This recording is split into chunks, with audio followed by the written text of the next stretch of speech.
Chapter 144, 143. Mental Protection. Wow, there are really a lot of people here. Hope said, impressed as we moved to the rock festival. Yes, this festival is not as simple as it seems at first glance. Many aliens, former plumbers, and even witches have gathered here. It seems, rightly said, music unites, regardless of origin. I said with a smile, holding the girl's hand. Witches?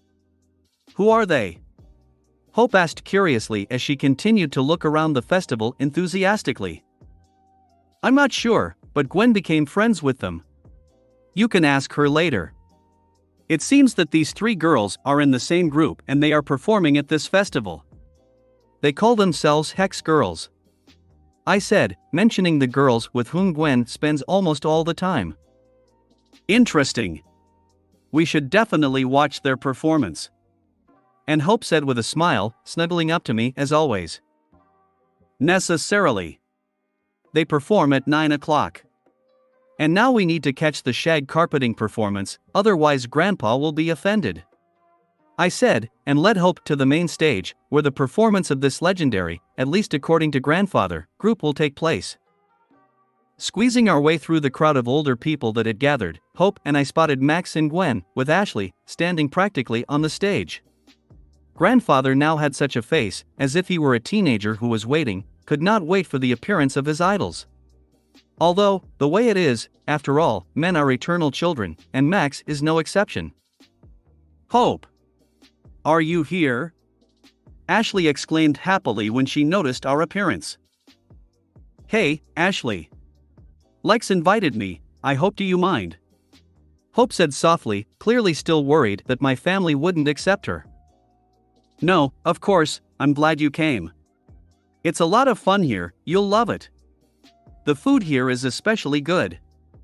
Enthused Ashley, who over the past 2 days has earned a lot of money and a legendary reputation by winning all kinds of contests associated with eating a huge amount of food. Is that how? Hope asked to keep the conversation going, while nervously looking at Gwen, who was staring at the Charmcaster without blinking. Gwen, say hello to Hope, said Grandpa, determined to save Hope from Gwen's gaze. Hey, Hope. Somehow monotonously said Gwen, without stopping studying Hope. Yeah, hi, Hope said awkwardly, acting a little out of character as she was actually frightened by Gwen's strange behavior. In the end, we are all four, they just stood awkwardly silently and waited for what Gwen would come up with, but fortunately, this strange atmosphere was destroyed by the beginning of the rock band's performance. Max was no longer up to the girls, and he went headlong into the concert, behaving like a true fan. Ashley just decided to pretend that nothing was happening, as she was embarrassed and did not want to get into Gwen's showdown with Hope. And I continued to watch their confrontation with curiosity, waiting for what would happen next. It seems to me that there is a turning point in their relationship. Can we talk in private? Gwen finally said over the loud music. Okay, Hope said hesitantly, not knowing what would come of it. When Gwen wants to, she can really be intimidating, she inherited this from Max. Even Hope, who usually acts more arrogantly, can only worry now. Nodding her head, Gwen began to make her way out of the crowd, somewhere more secluded. Hope just looked at me in a plea for help, but I only gave her a thumbs up, as if letting her know that I was with her, but only mentally. They really could not hurt to talk again. Seeing that she would not wait for help from me, Hope only sighed doomedly and followed Gwen. Although, in the end, she decided something for herself and went more decisively, clearly overcoming her nervousness. This is the Hope I know and love. I hope this time it will be different and they won't start fighting, I involuntarily muttered, concentrating on the concert. 3 performances later. Gwen and Hope didn't get back until an hour later, but luckily I didn't see any signs of a fight, so I guess they were really just talking. Besides, they even seemed to have become closer and now they could talk normally, mostly on topics related to magic. I think progress has been made, but now I'm nibbling curiously. After the concert of Max's favorite band ended and he reached a state of euphoria, we went to the performance of my alien friends, which was about to begin on the other side of the park where the festival is taking place. In the end, it turned out very well. These guys know how to put on a show with good music, and even I participated a little and showed the guitar skills that I mastered yesterday.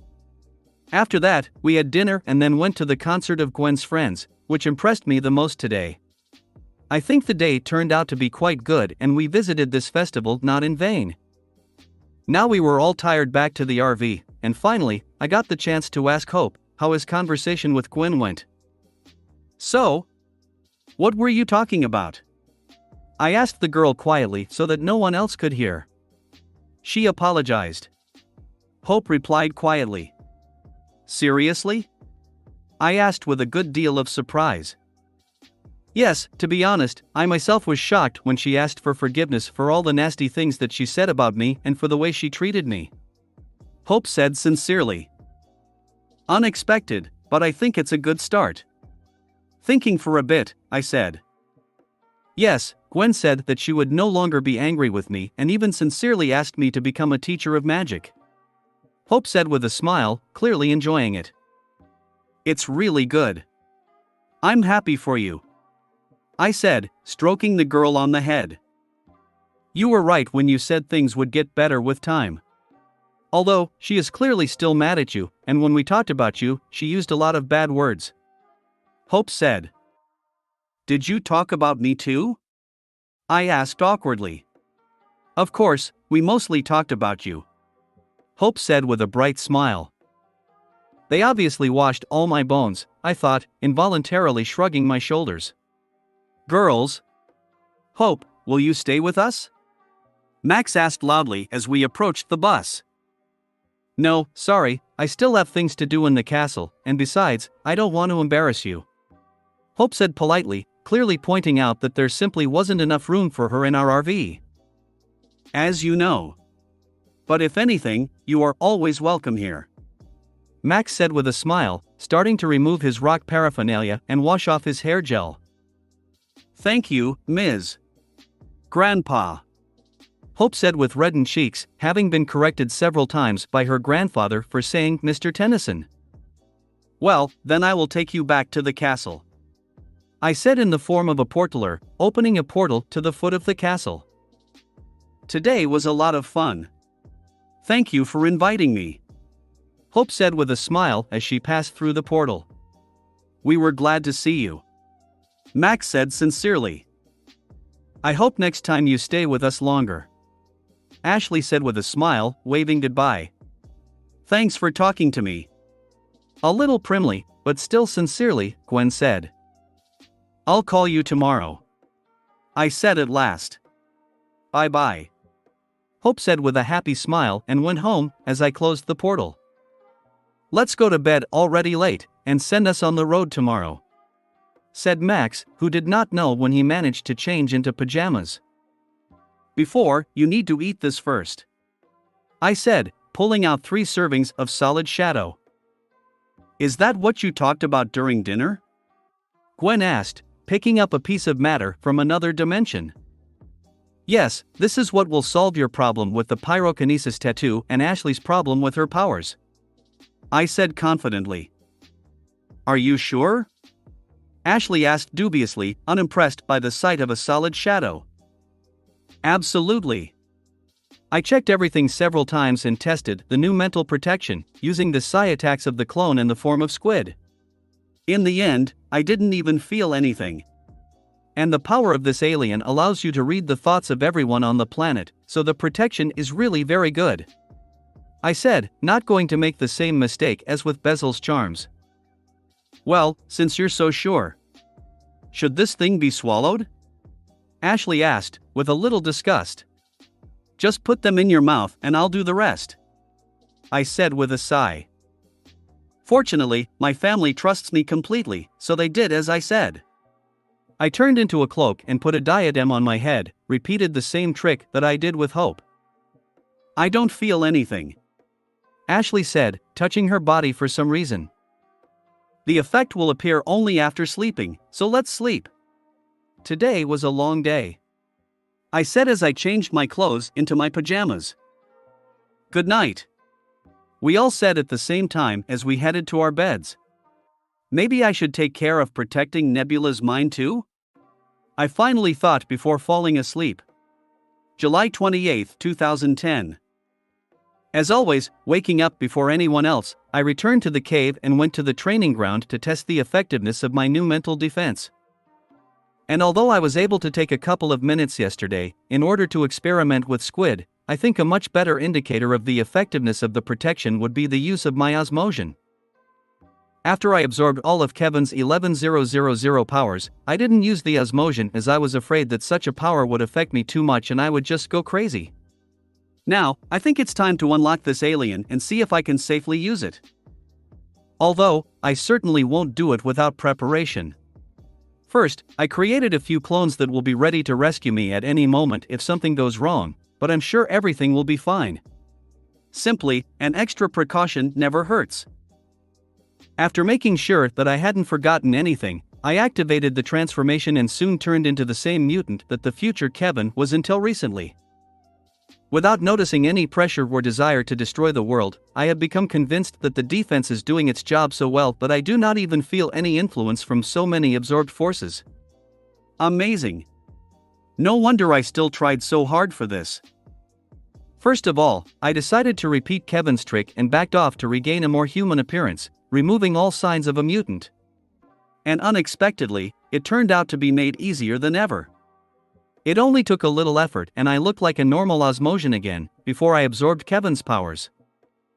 Next, I started a quick check on the powers that I can use, and it turned out that I can only use the abilities of about 15 aliens at the moment, and the rest that was absorbed only strengthens these abilities.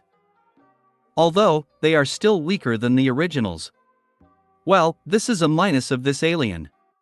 He is a generalist, he can do a lot, but is weaker than the originals. But, can act wisely, which was difficult for Kevin because of his insanity, and combine different powers.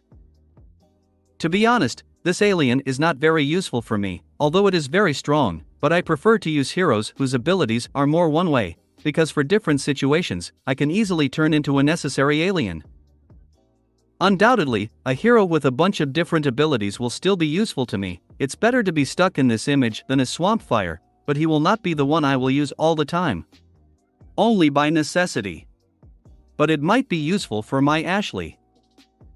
Once she's more comfortable with her powers, I'll start transferring the DNA previously absorbed by Kevin to her, which will give Ashley more abilities and make her stronger. It seems to me that this will be better than just letting her absorb data directly from the Omnitrix. Although, this is for the future, now she still needs to get used to the absorption of energy, and only then move on to the next level. After spending another hour training with the new osmosion, I made sure the Circus Freak Trio and Gilbert's healing process was going well, and then returned to my family. Chapter 145, 144. New training. Lex, this is incredible. Those were the first words I heard from Ashley as soon as I got back on the bus. What's incredible? I asked, even though I had idea what it was about. Mental protection. I have been noticing it since morning. I didn't realize how much my ability really weighed on me until I woke up this morning and felt free. There is no longer this unpleasant sensation in the back of the head, with which I have struggled for so many years and to which I managed to get used. Ashley said excitedly. Congratulations. I told you a solid shadow would help. I said with a smile as I stroked Ashley's hair as I stepped inside the bus and helped myself to a bowl of bacon and eggs. But I didn't expect the effect to be so amazing. It's like I was reborn. It's like I got enlightenment. It was like a mountain had been lifted off my shoulders. It's like, Ashley began to say with even more enthusiasm, and she seemed to be jammed, but grandfather saved the situation.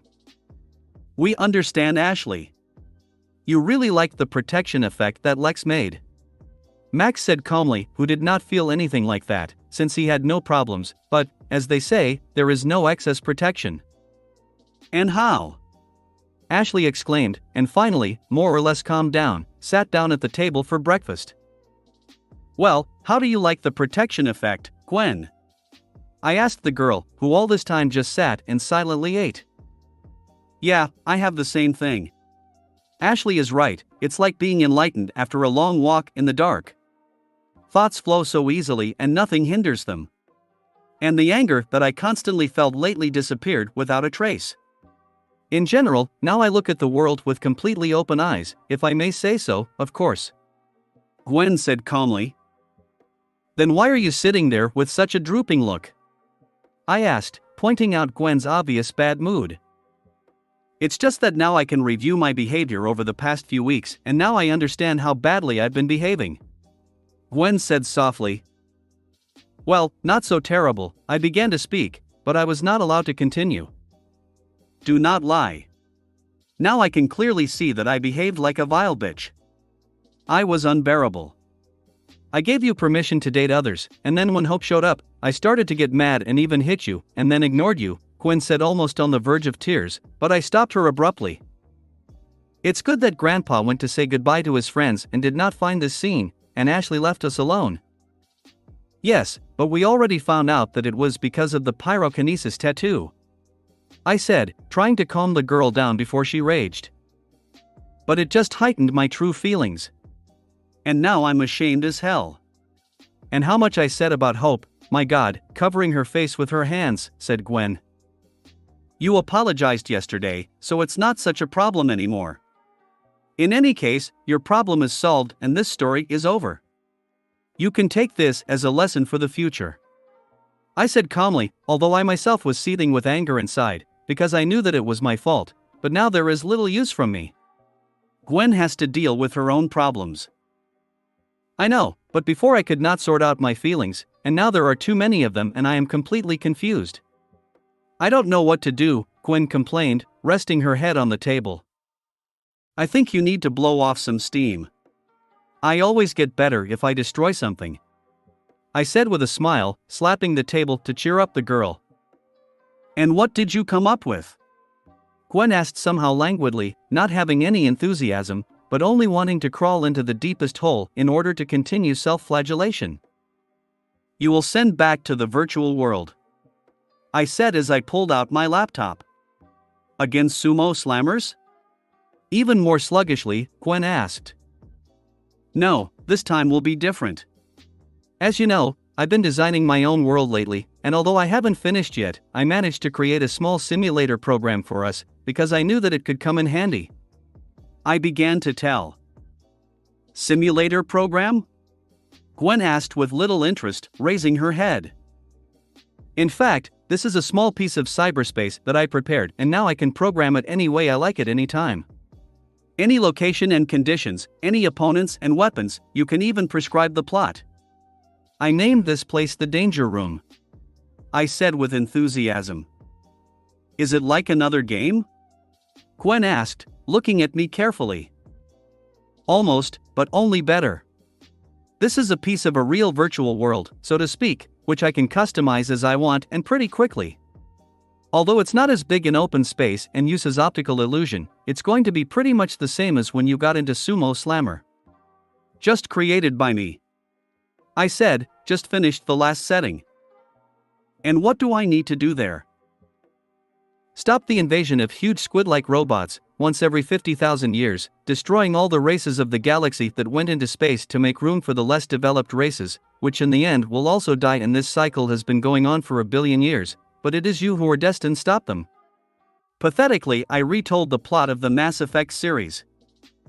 Are you serious? How did you even come up with such nonsense? Gwen asked, looking at me strangely. And nothing is nonsense but the brilliant work of the scriptwriters, if the finale had not let us down. I complained quietly, but then added louder, don't worry, you'll like it. Okay then. Maybe it will really help me relax. Will I keep my powers? Gwen asked, already gearing up for battle.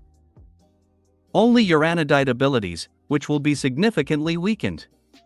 So you'll have to try. You will fight robots, aliens and other people, but you will also be able to use high-tech weapons, and let's see how this will affect your skills in the real world. I said. Alright, send me. You managed to interest me. Gwen said with a wave of her hand. Okay. I'll get you back when you finish the first part. I said, and turning into a phantom virus sent my girlfriend to the danger room in place of Jane Shepard. What about me? Now that I have the protection of the mind, can I continue to train my abilities?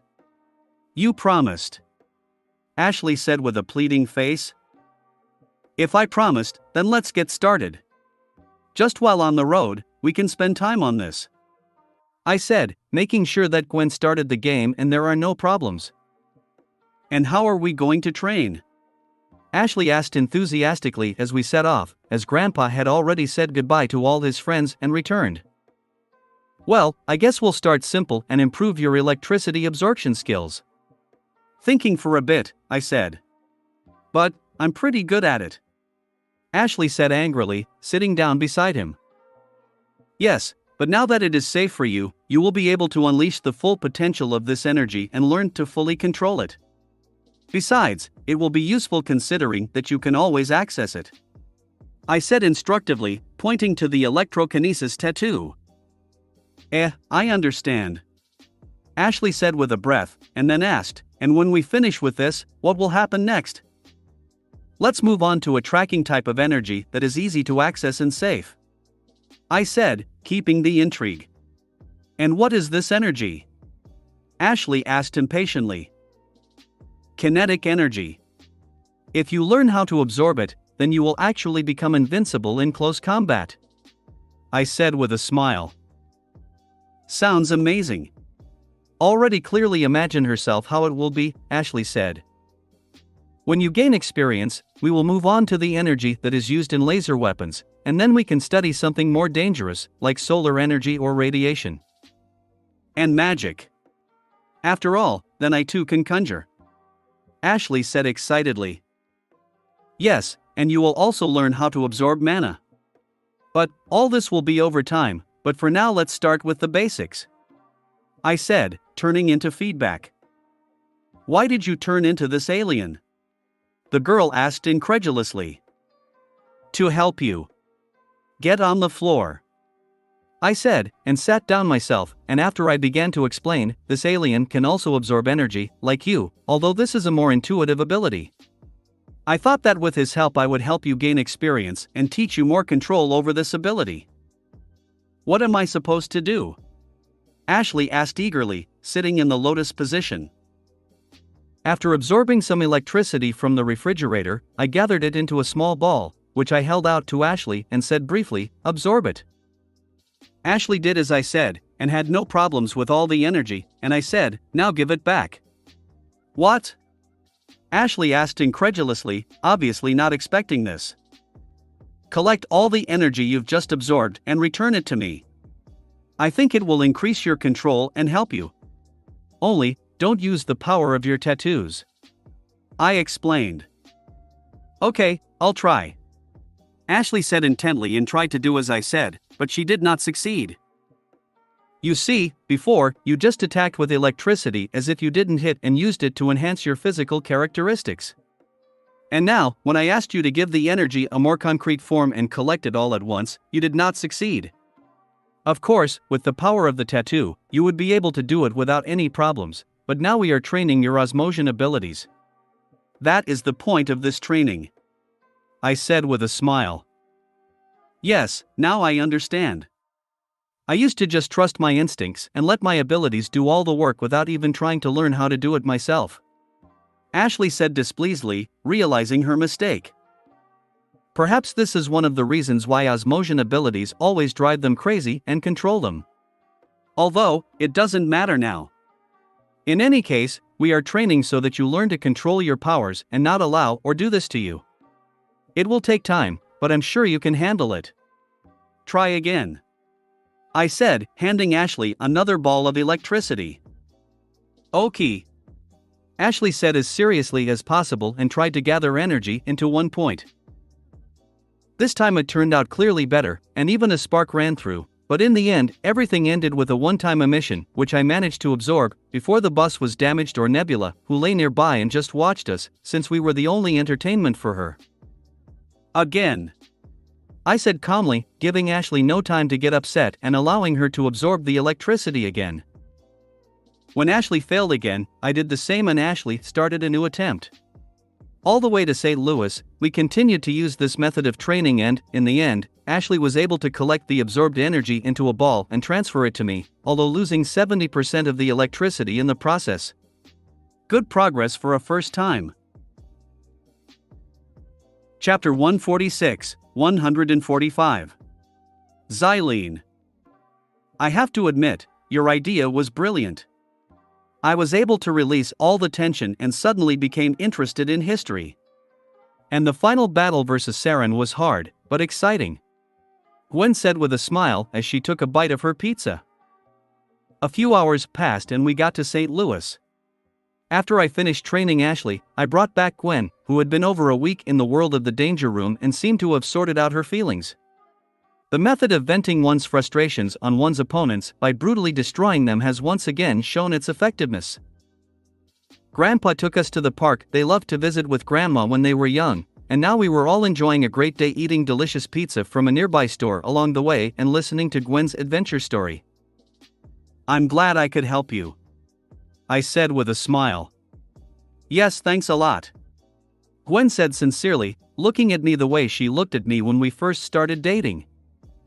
It seems that we still managed to survive the hard times, and soon everything will return to normal. It's all good, of course, but what happened to Grandpa? Ashley said, pointing to Max, who was sitting prostrate and looking at the sky. Oh, don't pay attention.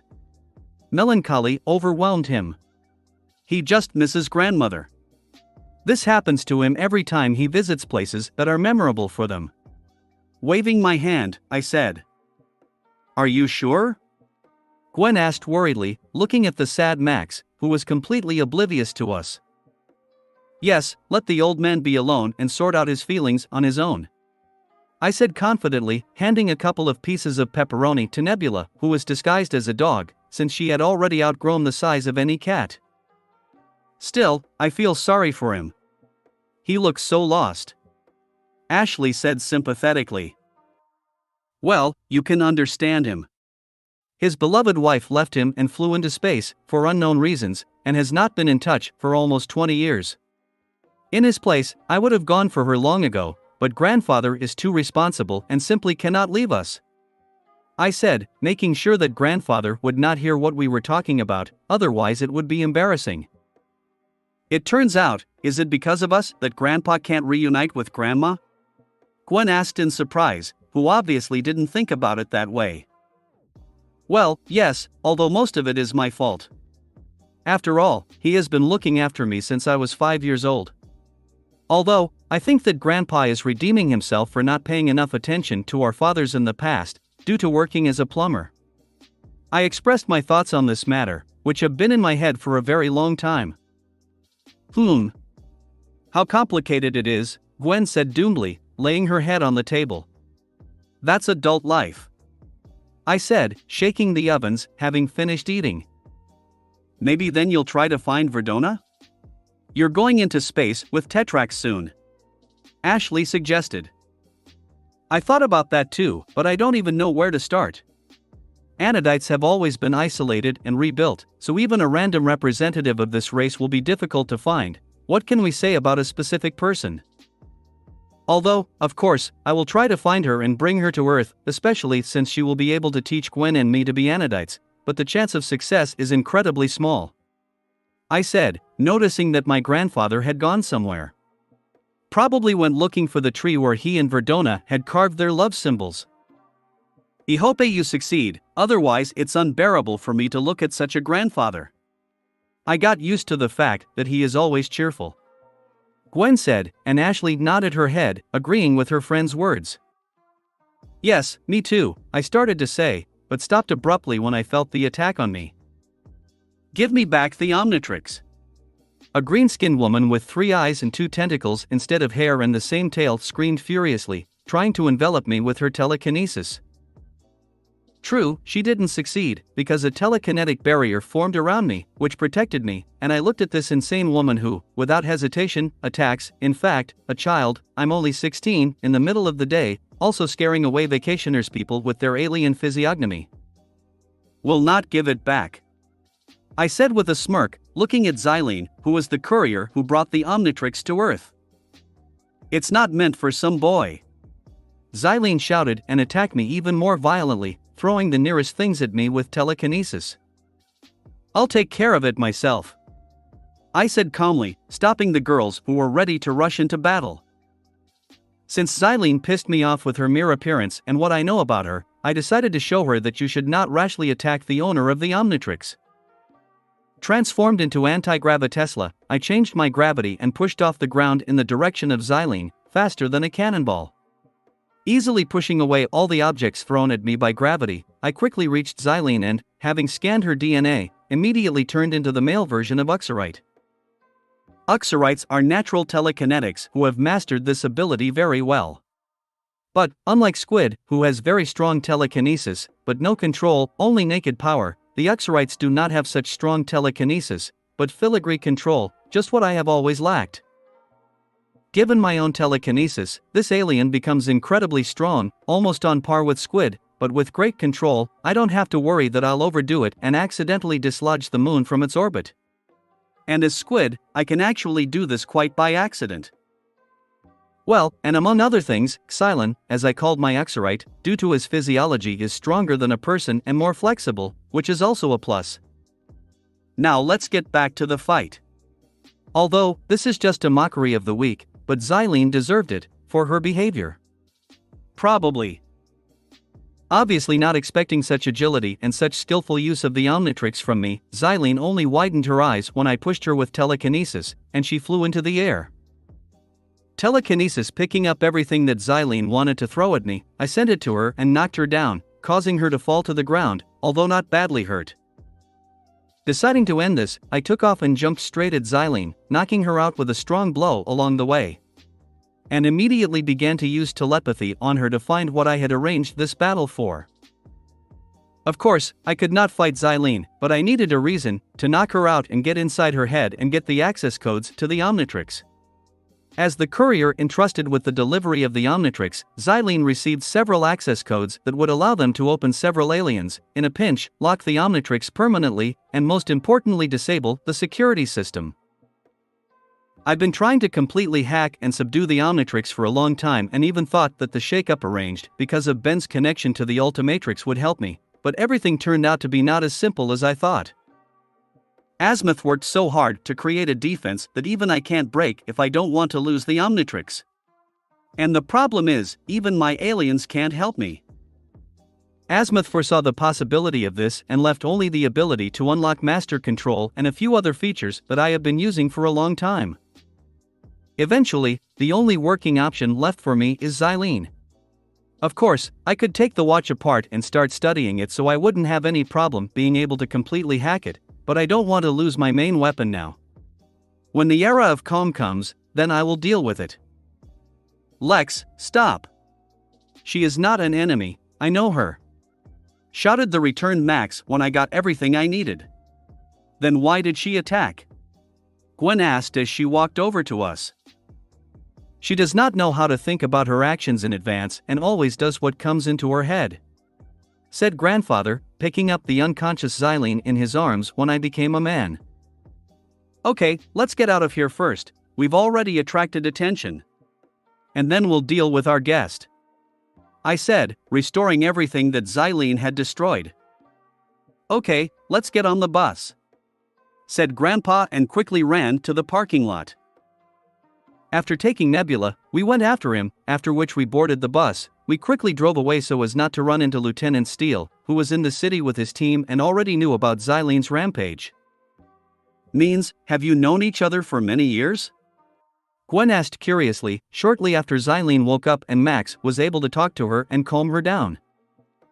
Yes, I was an honorary plumber and helped Max on missions several times until I had to leave to take care of protecting the Omnitrix, said Xylene, looking at grandfather with a loving look, while her third eye looked angrily at me.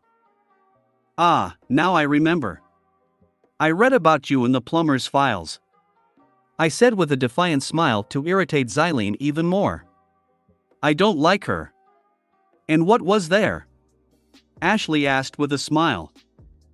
A real scandal. Xylene, you fought with Anodite and destroyed the base. You were suspended from work for this, after which you disappeared somewhere. I told what Morgana had found. With anodite? So, Gwen immediately guessed everything and now looked at Xylene in a different way. Yes, it was Grandpa, and you turn out to be that womanizer. I respect. I said with a big smile, giving Max a thumbs up. No, Lex wasn't like that. Max tried to justify himself, while holding back the angry Xylene, who could not do anything, since I had already proved that I could easily twist her into a ram's horn. Everything is clear here. This is a woman who tried to take you away from Grandma, and when she found out about it, she gave her such a thrashing that she flew away for a long time. Gwen said, looking at Xylene with an unkind look. No, Gwen, when I met Xylene, we were not yet in a relationship with Verdona. This was before we met for the second time. Justified the grandfather of his girlfriend. It's just that Grandma decided to show who you really belong to and decided to drive away all rivals. All clear. I respect her even more. I said, watching Xylene with a smirk, who is now going to get mad, because we discussed her, in front of her. You don't know anything, you're just a stupid child. Xylene screamed at me, flashing her telekinesis again, but I quickly overpowered her and sat her back down. Calm down, Xylene, these are things of bygone days. Better explain what you're doing on Earth. Max said, trying to defuse the situation. I was going to deliver the Omnitrix to you, but I was shot down by Vilgax's ship and, as a result, I dropped a capsule with a clock on the planet, and my escape pod crashed somewhere in the wilderness, and only now I was able to get to you. Xylene said. Wow, so the Omnitrix was originally meant for you, Grandpa. Impressed by this information, Ashley said. Yes, but you, nasty boy, intercepted him. You weren't supposed to be the owner of the Omnitrix, you are not worthy of it. Xylene said furiously, poking her fingers at me. That's what you think, but the truth is that in all the universes I know, the grandson or granddaughter of Max Tennyson becomes the owner of the Omnitrix. This is our original destiny. And certainly not for some courier to decide who is worthy of wearing this watch, especially since I have already shown what I am capable of.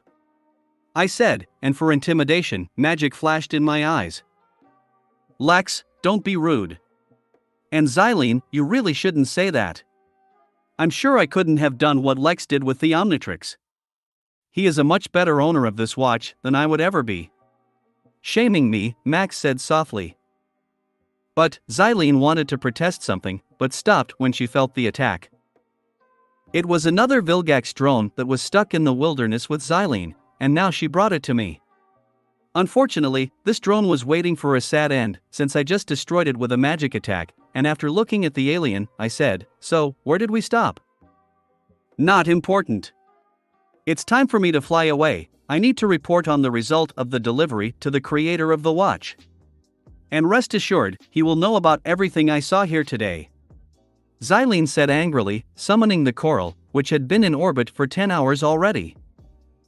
Of course, Xylene sent a signal for help in advance and her ship has been waiting for her for a long time, but she wanted to spend more time with Max and lied about the fact that the ship would not arrive soon. In general, Xylene herself is a two-faced person who lies and pretends a lot. That's why I don't like her as much as the girls, in general. True, Grandpa does not seem to notice this. I was glad to see you, Xylene. Still trying to bring this meeting to a good end, Max said. Me too, Max. But I can't say that about your grandchildren. I'll be back and get the Omnitrix from you. Shouting viciously at the end, Xylene got into her ship and, finally, flew away. Bitch. Ashley couldn't resist. Ashley. Max said reproachfully, although he himself was not going to dispute it much. But, Grandpa, she's just awful. How could you date her? Ashley asked angrily. It was a long time ago, I was young and naive. Grandfather said with nostalgia, and after looking at us seriously, he said, and yet, your attitude was not acceptable. All next week you will be cleaning RV, without using abilities. Okay. We all three said, deciding not to anger Max. Fine, let's go to dinner. Grandfather said in the end, and went to cook. Well, at least he's not sad anymore, Ashley said enthusiastically. And we were able to get that bitch out who wanted to interfere with Grandma and Grandpa, Gwen added. We probably shouldn't have gotten into this, but it's okay, you can't take back what's been done.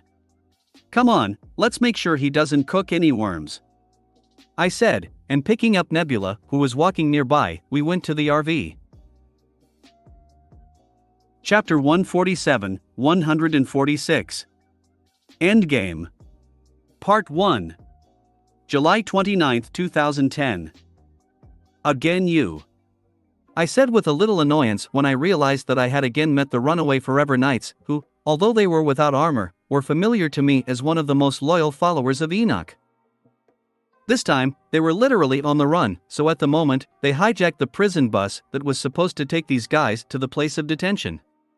And they tried on the same bus to break away from the chase arranged by the police. This day started like any other. We had breakfast together, after which we completed our duties around the house, more precisely, on the RV, which increased for me and the girls because of the story with Xylene, and after that we hit the road. We left Missouri and were on our way to Tennessee, everyone minding their own business as always, when a prison bus suddenly appeared and nearly pushed our RV off the bridge into the water. Both Gwen and Ashley and I expressed a desire to deal with the criminals since we, frankly, were bored on the way, but by a fair draw, I, of course, cheated with the help of the tattoo of luck. The victory went to me, so I went to carry goodness and justice, where he met the aforementioned Forever Knights, who apparently did not particularly want to serve the term that the judge appointed them. The Forever Knights also recognized me and were not happy about our new meeting, so they opened fire on me from pistols stolen from the guards. Transforming into Upgrade, I ignored the bullets and soaked into the bus and seized control of it, preventing the driver from hitting nearby cars. Having launched a current charge that knocked out all the prisoners, I drove the bus further, and when the bridge ended, I parked at the side of the road, handing over the criminals and 2 hostage escorts to the police, who, as always, arrived at the last moment. Yeah, these guys are always causing trouble, I muttered back to the RV, ignoring the fact that it was mostly my fault. These are the Forever Knights. Nothing else can be expected of them. Now, at least the scale of their crimes have become less, Max said with a smile, knowing full well that I am watching these heretics and do not allow them to do any irreparable deeds. I started doing it more intently after some of the former knights attacked my new subordinates. I just expected them all to go to the deepest bottom and not stick out, but these idiots continue to cause problems even when they are wanted all over the country. I would not want innocent people to suffer because of my connivance, so I now keep an eye on every knight who might commit a crime. And paradoxically, we meet these same knights, even without my intervention. I don't know if this is a consequence of the canon or my great luck, but it's easier for me. At least it makes the trip more fun. Ashley expressed her opinion, who was bored with training her strength and was now just messing around. I don't think the people who were nearly pushed off the bridge by these lunatics are of the same opinion, Gwen said as she continued to read her magic books. I wonder if she's tired of it. Yeah. Wait a second. I began to speak, but was interrupted when I heard my phone ring. Taking out the phone, I answered the call, and before I could even say anything, I heard on the other side of the phone, "Lex, it's me, Zach." "Yes, Zach, I understand. What happened?" I asked calmly. "Did you watch the launch of the new rocket from Cape Canaveral?" Zach Saturday asked quickly. "No, what happened there?" I asked, motioning for Gwen to turn on our television. "It was cancelled due to purple lightning," Zach said, just as the TV was showing a report about it. "Looks like Victor has arrived on Earth. And he somehow miraculously managed to bypass the detection of my satellites," I said irritably. "I thought it was him. We are already flying to Florida and will be there soon," Zach said. "Okay, then we'll meet at the NASA Center," I said and hung up the phone. "So Victor is already here and preparing his vial pan?" Gwen asked, who overheard the entire short conversation. "Yes, apparently after the disappearance of the mummy, he decided to act more carefully and was able to transfer to Earth without making a trace that my satellites could detect. To be honest, I thought we had 1 or 2 more days. I said, checking the readings of the satellites, which, although they detected an anomaly, but compared to what it was before, it was minimal, so Morgana did not even pay attention to these data. And what do we do now? We expected to know in advance about his arrival, and to meet him fully armed, but now Victor is calmly preparing to put his plan into action. Ashley asked. Nothing changes, except that now there will not be such a surprise effect. We gather together and attack the enemies. I said calmly, hacking into NASA's security cameras to get a sense of the situation. Enemies? Max asked. Yes, Victor did not come alone. Actually, he brought an army with him. I said, turning my laptop around and showing the feed from the NASA cameras. Unlike what was in the canon, Victor decided not to waste time on trifles, and instead of pretending to be a scientist, he simply captured all NASA employees with the help of 400 monsters, originally from the Anner system, so that no one interfered with his preparation. Well, in the blink of an eye, everything became many times more complicated. Gwen said, impressed with the preparation Victor had made after only one setback. We need to hurry. Grandpa said seriously. Undoubtedly. I said, turning into a portaler and opening the way to Cape Canaveral, which, fortunately, I had already been to. We still need to call the Green family and veil it.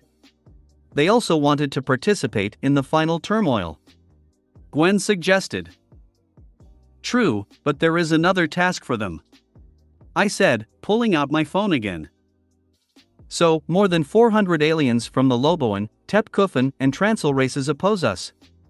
This is a significant power given the natural abilities of these races.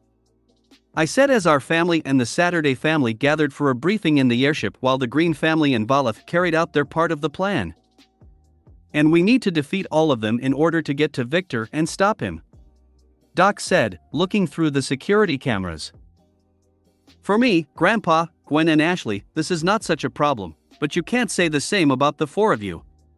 I said, pointing to Doc, Drew, Zach and Fisk, who, although they were strong by human standards, even a couple of Loboans would cause them serious problems. But you can't go there without reinforcements. It's too dangerous. Said Drew, who is not going to let us go to this one, what she thinks is a suicide mission.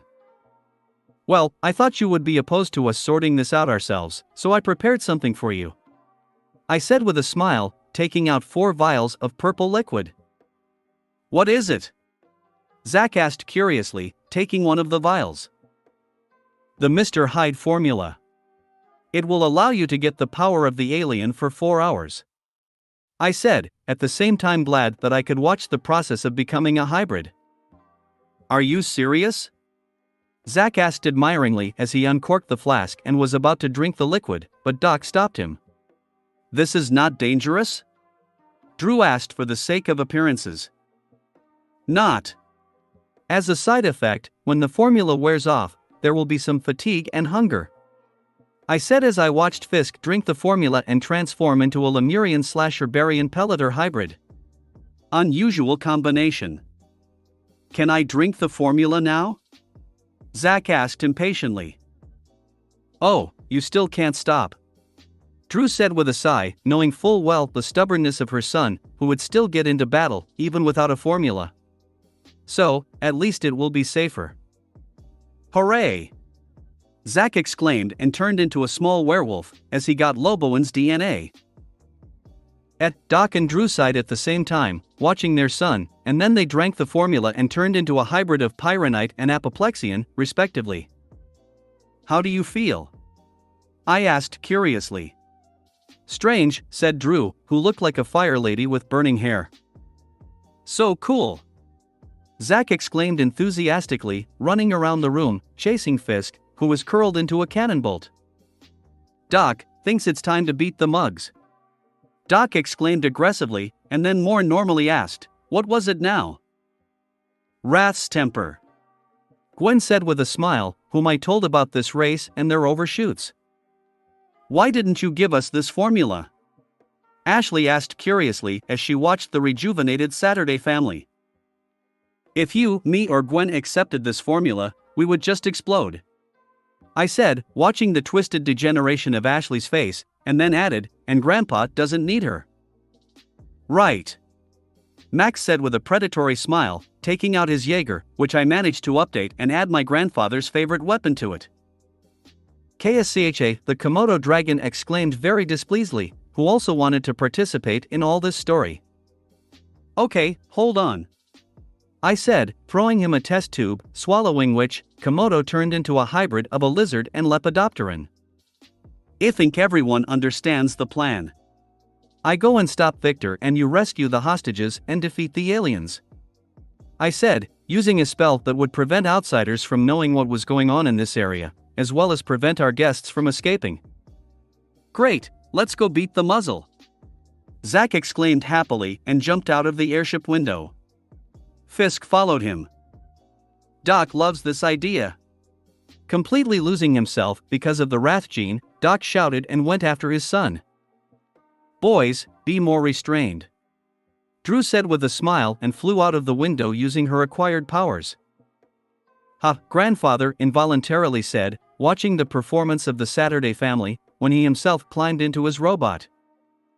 With their enthusiasm, our help will not be needed. Gwen said as she put on her costume.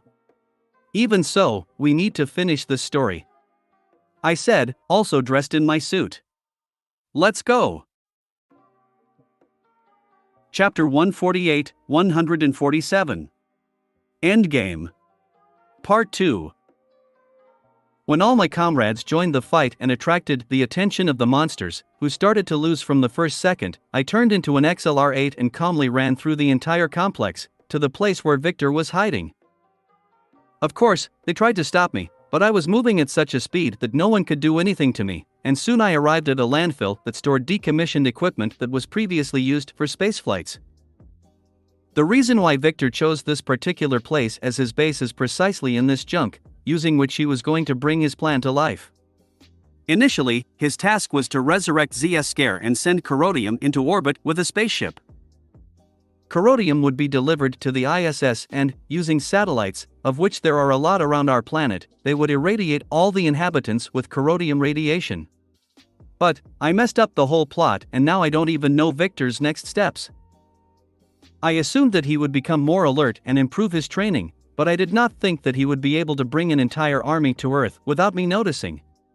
Still, it was worth building your own satellites. With similar thoughts, I explored the landfill and finally found the place where Victor built his laboratory. It was an old rocket that was built with a mistake and now it just sits there and rots, even though millions of dollars have been spent on it. Finding the entrance, I got inside and quickly knocked out the 3 Loboans who wanted to stop me from advancing further. Climbing up the makeshift stairs, I found myself in a large room, which was located right at the tip of the rocket, and here I found Victor, in his true form of Trancel. I was waiting you. Frankenstein's monster, can't call it anything else, calmly said, standing with its back to me. Yes, I know. I also calmly said, turning into a man. My master warned me that the owner of the Omnitrix could cause problems, but I didn't think that you would interfere with my plans and I would have to act so primitively. Trying to distract me with a conversation, Victor said displeasedly, continuing to work at the computer. Did you expect something else? You are trying to turn the inhabitants of my planet into ugly mutants and take over my homeland. Of course I will bother you. I said calmly, letting Victor finish, because I knew that he would not succeed. I had already used telepathy and I knew what he wanted to do. You pathetic monkeys. The master would bring prosperity to your miserable planet. Victor said fanatically, which obviously does not hurt to go to a psychologist. The same prosperity as Anner Trancel? I asked with a smirk, and then added, I know everything about your planet, and you wouldn't even wish your enemy to live in such a terrible place. You don't understand anything, you naive fool. Victor exclaimed, and then more calmly, turning to me, but this no longer makes sense. After all, I have prepared everything for the return of my master. Pressing the red button pompously, Victor watched in awe as the machine he built began to sparkle with purple lightning, which soon began to gather together and shock the entire room, as if trying to attract something to itself. Or rather, someone. This went on for about a minute, and the more time passed, the more anxiety began to appear on Victor's face, because for some reason, nothing else happened. Something happened? I asked courteously, hiding a malevolent grin behind my mask. No. It should have worked. I used the Master's DNA, and it was supposed to pull his soul here so that he would be resurrected, Victor shouted feverishly, trying to find a mistake in his invention. It probably didn't work because he didn't die. I gave a hint, with pleasure watching how the villain's plan is slowly being destroyed. What? If that were the case, the Lord would have answered my calls, Victor said feverishly, and then, realizing something, shouted furiously, You! What have you done to my master? Calmly dodging the electric shocks Victor threw at me, I replied, locked him in a place he would never escape from. Even death won't help him. Well, unless Azimuth removes ZS Scare's DNA from the codon stream. I thought as I dodged Victor's punch again. Tell me immediately where my master is, otherwise, Victor demanded, continuing to attack me, but it did no good. Otherwise what? Will you kill me? Do not make me laugh. I sneered as I stopped dodging and took an electric shock that was completely harmless due to the protection of the suit. I will destroy this planet. Victor promised. You cannot. I said flippantly, knowing full well that he was bluffing. Maybe so, but I can kill a lot of people just by pressing this button. Victor said, showing his last trump card. Oh? And what is it? I asked, although I knew the answer, but you need to know about it too. Because of you, I had to use all of Corodium's reserves to open a safe portal and bring an army here. And Mummy didn't do his job, so I had to change my plan. Instead of being irradiated with Corodium, I decided to build a satellite that would transmit a special frequency sound to Earth, due to which people would go berserk and start killing each other. Victor said ominously, obviously intending to scare me and use people as hostages. You stole that idea from the first Kingsman movie. I said, destroying the whole atmosphere. What? What are you talking about? Victor asked incredulously. Oh yeah, it hasn't come out yet. In any case, continuing. I listened carefully to your ultimatum. I said, deliberately playing on the nerves of this idiot. Either you help me free my lord, or I press this button and the world will be in chaos, which will lead to the death of many people. Victor said, feeling rarefied due to my behavior. Let me think. My answer is no. I answered instantly. What? Do you care about the innocent inhabitants of your planet? Victor asked, raising his finger to the doomsday button. Of course not. But, I'm not going to do business with terrorists, much less help you. So you can press your button. I said, of course making sure in advance that Victor's plan would not work, although of course he does not know about it. You'll be sorry, fool. This, of course, will complicate the search for the Lord, but I will be happy to watch how this world collapses, and all because of your choice. Victor said and pressed the button, and I didn't even bother him. His machine began its doomsday again, and then a beam of light hit from it, which reached right up to the satellite in orbit, and this satellite reflected the signal in New Mexico, just at the beacon that Violet had assembled. Victor decided to use him as a sound spreader to create berserkers. Well, that's right, what good is lost? True, it played a cruel joke on him. Watch what your choice led to.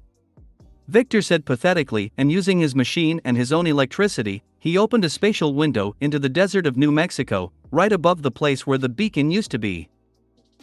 In order to use the beacon for his plan, Victor sent several of his subordinates there to raise the beacon to the surface from the place where it was previously installed and left by Violet. Unfortunately, my drone left there turned out to be useless, since we learned about the arrival of Victor and his army a little earlier. But, he did a great job of helping those I sent to take care of the beacon. What? Victor asked in disbelief when he saw what was happening on the other side of the window. Violet sends you greetings. I said with a smirk, pointing to my friend Loboan, who, along with Kai and Wes, at my request, they destroyed the beacon and neutralized the 3 Tepkufans sent by Vitter. That's a vile dog. Victor shouted and tried to do something with his device, but this time I did not let him and destroyed the whole machine with a magic attack. I think this is where our game ends. I said calmly, approaching Trancel, hitting him in the face with all my strength, at the same time getting a sample of his DNA. A game? Victor asked, wiping the blood from her nose and preparing a charge of electricity. Of course it was a game. Didn't you find it strange that I didn't even try to stop you? Didn't attack you, just watched. I asked, throwing a magic disc at the enemy, which broke his concentration and his attack went nowhere. I thought you were afraid of what I might do, replied Victor, whom I hit on the head again. Am I afraid? You? Do not make me laugh. You don't pose even the slightest threat to me. I said harshly, dodging Trancel's blow and breaking his arm with one blow. Arg, Victor yelled as I attacked him again, and turning into wrath for a second, ripped off his right transformer. The truth is, I could end you in a second. You didn't stand a chance against me. If I thought you were a threat, you wouldn't even be able to infiltrate this planet. In fact, I would have come to you on Anner Trancel myself. But, you just don't deserve it. I said calmly, breaking the alien's kneecap, which, although reinforced with metal, could not withstand my blow. Ugh. Then what was all this for? Victor asked, releasing all his electricity into me, which I simply absorbed in the form of feedback. You are entertainment for my family. I said honestly, becoming a man again. Entertainment? No longer able to stand on his feet, Victor asked furiously. Yes. Your plan and the subordinates you sent to Earth were just an adventure for my family in which we could fight enemies side by side, solve mysteries, and in the end, we could save the whole system. I have always been reproached for doing everything myself, without anyone's help.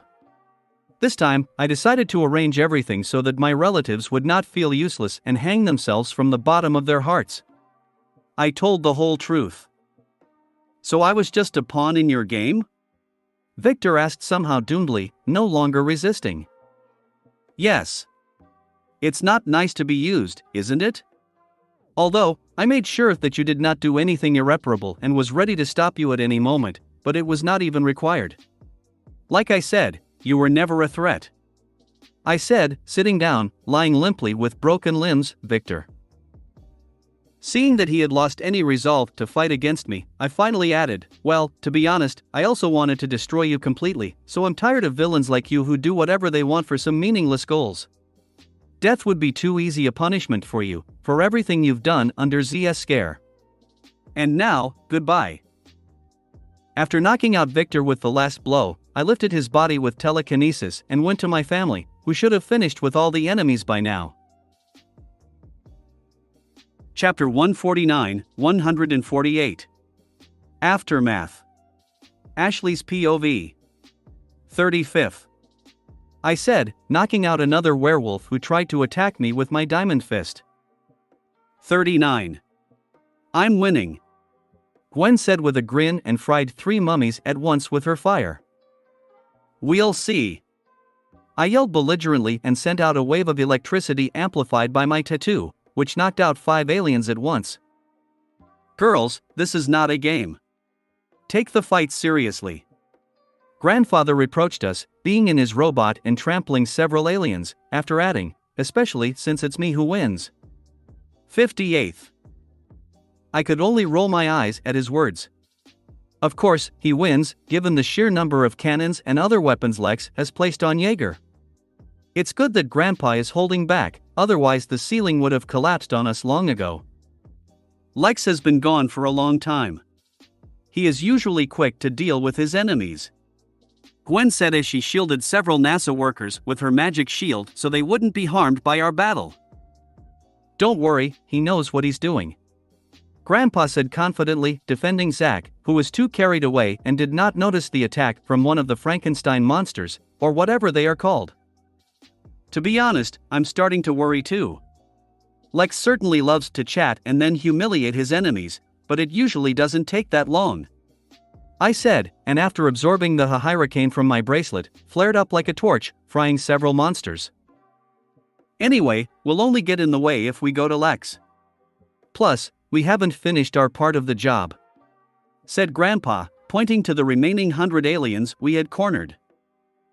"If it wasn't for the barrier that Lex set up, they would have fled from us long ago. These guys clearly counted on an easy victory, especially when they saw that only 6 people and 2 cryptids would face them, but they chose the wrong planet for their nefarious plans." Oh, how pathetic it was.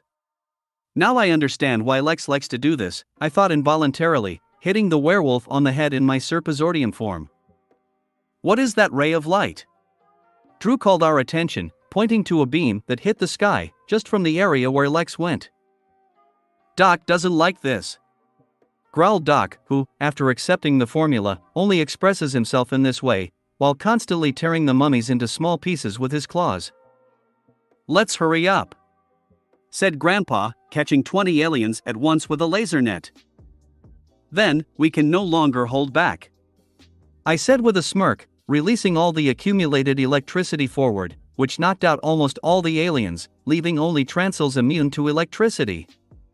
Finally, I remembered what they are called. The rest of the aliens were defeated by Drew, Gwen, and Grandpa. Just as we finished, Doc brought Zack, Fisk, and Komodo with him, who got lost just recently when we were chasing the aliens to the edge of the barrier. "That was fun, Wuff!"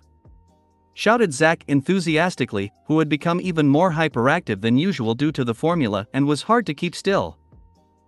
Forced to agree. "Although, our family has strange entertainment," Drew said, hovering in the air so as not to accidentally set fire to anything with her fire.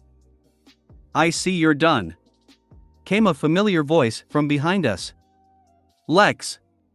At the same time we all shouted joyfully, looking at Lex, who came up behind us. "I think this is where the story ends," Lex said, dropping the body of a living Transil, who apparently was Victor, to the ground. "Yes, but now we have to deal with this mess," said Grandpa, getting out of his Jaeger and pointing to what was left of our battle. We didn't hold back too much, and the entire NASA complex was now in ruins, especially bad in places where there wasn't much room for combat. It's good that Gwen took care of the safety of all the hostages, as her abilities are perfect for this. "Yeah, dealing with the aftermath is always the hardest part," Lex said with a sigh, who will deal with all this, as always. "Okay, first, Gwen, use your cleansing spell on Doc, Drew, Zack, Fisk, and Komodo to remove the rest of Hyde's formula. You will no longer need this power," Lex ordered as he entered boss mode. Gwen just nodded and cast her spell, which enveloped the Saturday family in white light, and soon they became human again, without any alien signs. Zack was clearly disappointed by this, which was not the case with Doc, who clearly didn't enjoy being the stupid animal he called Raph. "Now, Gwen and I are going to fix everything you broke here, and you gather all the aliens in one place. Try not to miss a single one, otherwise even one alien can cause a lot of problems," Lex said, immediately starting to use his restoration spell. We all nodded, and Lex and Gwen went to fix the complex, which was really huge and couldn't be done with a single spell. After allowing the Saturdays to rest a little, as they were tired after the disappearance of the effects of the formula, Grandpa and I began to collect all the aliens in 3 different piles. With the Saturdays getting in on the action, things went faster, and we got all 400 aliens just as Gwen and Ashley returned. "Here's another one. He hid in the photocopier and you missed him. Now there are exactly 401 of them, including Victor," Lex said first, throwing a compacted ball of magic into a bunch of aliens, in which Tep Kuffin was locked. "So, what is next?" Zack asked, clearly having the best day of his life. "Now, we need to veil it." He took care of several aliens that Victor sent, Lex said, transforming into an alien and opening a portal to the familiar desert. "Take them there, while I wipe the memory of the workers so that they forget about everything that happened here," Lex said, heading towards the former hostages, among whom was even an old friend of Grandpa, whom he had met at the festival just 2 days ago. Doc and Grandpa went to get their vehicles, and we began to carry the aliens to New Mexico, where Violet, Mr. Green and Kai were already waiting for us, who were standing at the destroyed lighthouse. Although, I did the main work, nobly to my telekinesis. "So it's all over, Waff?" asked Violet, looking at the defeated Victor, who was being dragged by his grandfather. "Yes, now you can free your world," said Mr. Green with a smile, who seems to be very friendly with the werewolf aliens. "Raph. Thank you. To all of you," Violet said with tears in his eyes, pulling Wes and Max into his crushing arms. "We didn't do anything of the sort. Anyway, we were happy to help," Drew said happily, stroking the heads of her sons, who were smiling from ear to ear, rejoicing at such a beautiful ending. "You still have a lot of work to do, Violet. Still, building is much more difficult than destroying." Lex exited the portal and finished his task. "Yes, I know, Raph. But now, I see a bright future for my system, and it's all thanks to you. I have completely lost hope, but I am glad that now I can give my son a new world, without fear and darkness," Violet said emotionally, while kicking Victor on the head. "I'll be happy to help you with that. But I think the help of the plumbers will be enough for you. Still, they should at least sometimes do useful things," Lex said with a grin, shaking hands with Violet and ignoring the displeased looks of Mr. Green and Grandpa, who did not like the way he spoke about the plumbers. "That's right, Waff. I can't rely on you anymore, you already wrecked the whole situation while I was here. I have to help my world myself," Violet said confidently. "As you wish. But if you need help, call us right away and we'll come running," Lex said as we all nodded at his words. "Thanks. When the reorganization of my world is over, I'm waiting for you to visit, Raph." With a toothy grin, said Violet. "Necessarily," Lex said as Gwen and I looked at each other in anticipation of this journey. "I have already agreed on everything. The plumbers should arrive in a couple of hours. They will take all the aliens, and we will fly to the Anner system to provide support to Valeth, as well as bring humanitarian aid," said Mr. Green. "We?" Grandpa asked. "Yes, I decided to go with Violet and help him," Mr. Green said confidently. "Grandpa, why didn't you tell me?" Kai immediately asked, for whom it was the same surprise as for the others. "I knew you would want to come with me. But, I can't allow it. It's too dangerous for you," Wes said softly, patting his granddaughter on the head. "And are you going to leave me alone here?" Kai asked with annoyance. "I'll only be gone for a couple of months. And I was hoping Max would look after you," said Mr. Green, looking pleadingly at grandfather. "Sure, no problem. We'd love to have you join our journey, Kai," Grandpa said with a smile as Gwen and I nodded our heads. But, Kai tried to protest, but Wes wouldn't let her. "I know how much you want to go with them. You only stayed because of me. Now you can safely spend the rest of the summer with your friends on a journey through the country, and not languish with me in this desert," said Mr. Green with a smile, kissing his granddaughter on the forehead. "Okay. I'll miss you," Kai said softly, hugging her grandfather. Watching this beautiful emotional scene, Fisk again could not help himself and began to cry. Lex was right when he said he was too sensitive. "It's all good of course, and I'm glad Kai is coming with us, but I must remind you that there simply isn't enough room for her on our bus. Especially after Nebula grew up," Lex said, looking at Grandpa. Okay, I'll let you upgrade my RV, with a certain doom," said Grandfather. "Yes," Lex, who had long dreamed of it, said with delight. "Okay, we're done with that. Now that we're apart for an indefinite period, let's have a party and celebrate the end of this story," Lex suggested, and judging by the smiles, everyone really liked this idea. After making sure that the aliens would not scatter anywhere, we went to the Navajo village, where we celebrated the end of this eventful day. Chapter 149. RV Upgrade. Lex POV. July 30, 2010. The story with Victor is officially over, and now he is the company of the mummy in the Null Void prison, where they will spend the rest of their days. And I will personally verify this, since they deserve such a punishment. After a small celebration that we arranged, the next day our company parted, and everyone went about their business. Violet and Wes, as they said, went to the Anner system and the company of space plumbers who arrived on Earth, among whom was Magister Labrid, an old acquaintance of grandfather and an alien worthy of trust. He will command the operation to restore and support the homeland of Violet, and he will also take care of 400 aliens who will receive their punishment, although not as severe as that of Victor. The Saturdays went about their business. They again had some kind of crisis with cryptids there, and we were going to go further on our journey, taking Kai with us. True, before that I fulfilled my old dream and started upgrading grandfather's RV, using all my capabilities and resources. Although, I knew that Max liked the current look of the bus, so I tried not to change it too much in appearance, just polished it. Now, the RV looks like it's brand new, and it's a few meters longer, half a meter wider and just as tall. Also, for our convenience, I added retractable panels on the sides, which further increase the interior space of the bus when we stop. I also updated the interior trim, and it no longer looks like it was from the 60s. No more beige, but only high-tech and minimalism. It turned out very well, and with the addition of new furniture, each of us now has his own comfortable personal space. Of course, I was not satisfied with just cosmetic changes and completely updated the technological part of the bus.